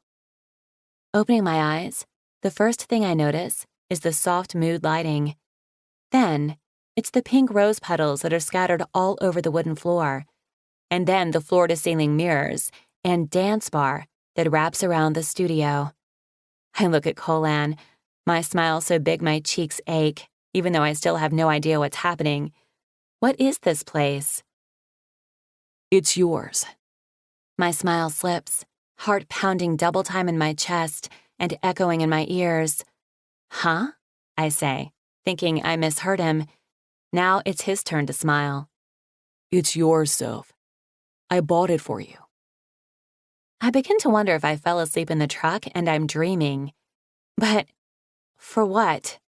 Why? I ask numbly, my mind having a hard time comprehending what's happening. He shrugs. Whatever you want to use it for. If you want it all to yourself or your own personal dance space, then do that. If you want to open it to the public and instruct, then go for it. It's yours to do whatever you want with. I stare at him, rendered speechless. My eyes begin to blur as I look around the studio again, paying more attention. Colan. I shake my head, warm tears beginning to trickle down my cheeks. I can't accept this. The hell you can't. He walks up to me, taking my wet face between his hands. I don't want you to give up your dreams for me, Soph. I haven't, I begin to argue, but he doesn't let me finish. Yes, you have, and we both know it. You could have gone and done something out of this world with your talent, but you stayed here. With me. That's not settling. All I care about is being with you. I can dance anywhere. I've been looking into studios over the last few months, but haven't found anything that was a good fit for me yet. Now you can do it here, he says. I want to do this for you, Soph. Take it. Otherwise, I'm stuck with a fucking dance studio, and we both know I won't get any use out of it. I release a constricted breath that tumbles into a sob, my heart exploding with emotion. I can never repay you for this. I don't want you to. Seeing you smile and dance is all the payment I need. Leaning down, he presses his warm lips to mine. Say you'll accept it. I will, I whisper, my breath hitching. I'll cherish it for the rest of my life. He gives me a smile of triumph. Good. Stepping back, he begins showing me all the ins and outs of the space, but I stay where I am, rooted to my spot. These are for your lights and speakers, he explains, showing me all the different switches, but my focus remains only on him. Finally cluing into the heavy silence, he looks back at me. You're not listening to anything I'm saying right now, are you? Smiling, my heels click on the floor as I approach him. Grabbing the lapels of his suit jacket, I pull him to the center of the dance floor. Give me your phone. What? Your phone, Slade. Hand it over, I order, putting out my hand. Quirking a brow at me, he reaches in his pocket and drops it in my palm. I open his music app and do a quick search before downloading the song I'm looking for. When Elvis Presley's Can't Help Falling in Love pours from the small device, I keep hold of it and wrap my arms around his neck. My heels blessing me with a little more height to match him. Dance with me, Colan. It soothes the soul. His warm chocolate brown eyes never leave mine as he locks his arms around my waist and pulls me in flush against him. His erection nudges my stomach, fingers brushing the curve of my bottom. I patiently wait for him to lead, knowing it's important to him. He does so, his steps less stiff than they used to be as he sets our pace. You're getting good at this, Slade. You better be careful or I may recruit you to help me instruct, I tease. His grunt has me chuckling. Is that what you're going to do with this place? Teach? Yeah, I think I will, I say with a smile. It's always been a dream of mine. Well, I know everyone is hoping you will offer lessons for their kids. They want to be your first students. Surprise surges through me. The whole group knows about this place? Yeah, thanks to Kate and her big mouth. I quickly recall her comment to me earlier tonight and shake my head.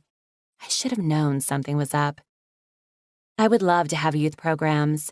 Maybe I can even offer classes for underprivileged kids, like you guys have at the gym.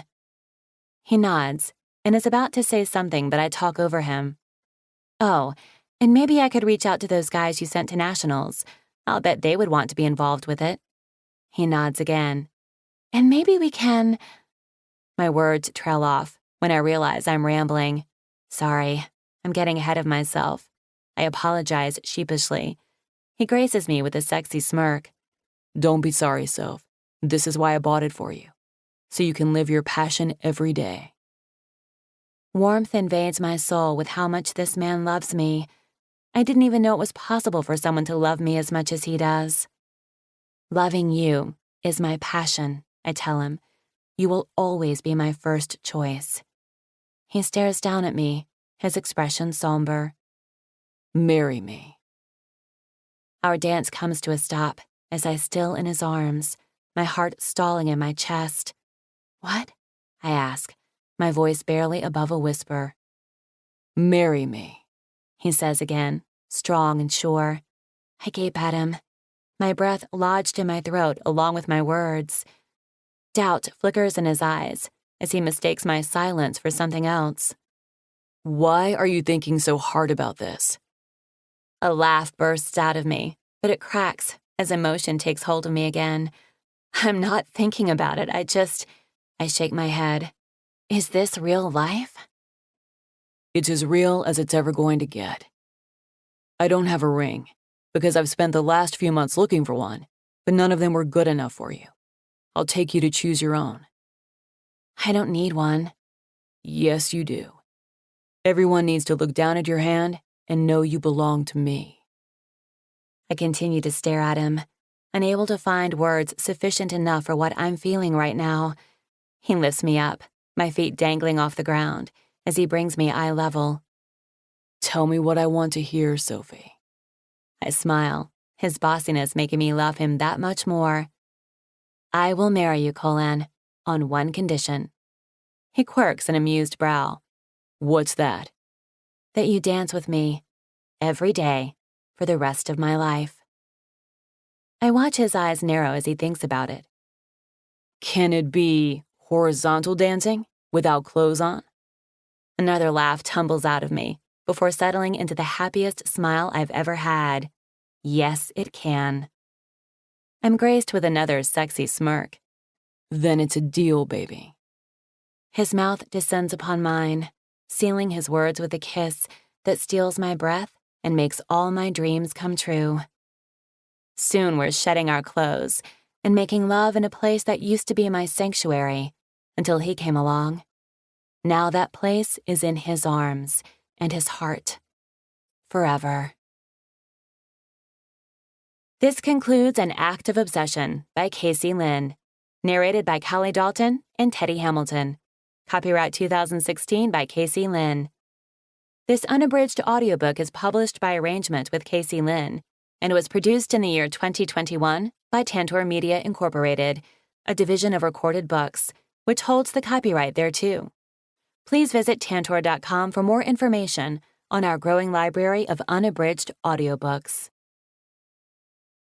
Audible hopes you have enjoyed this program.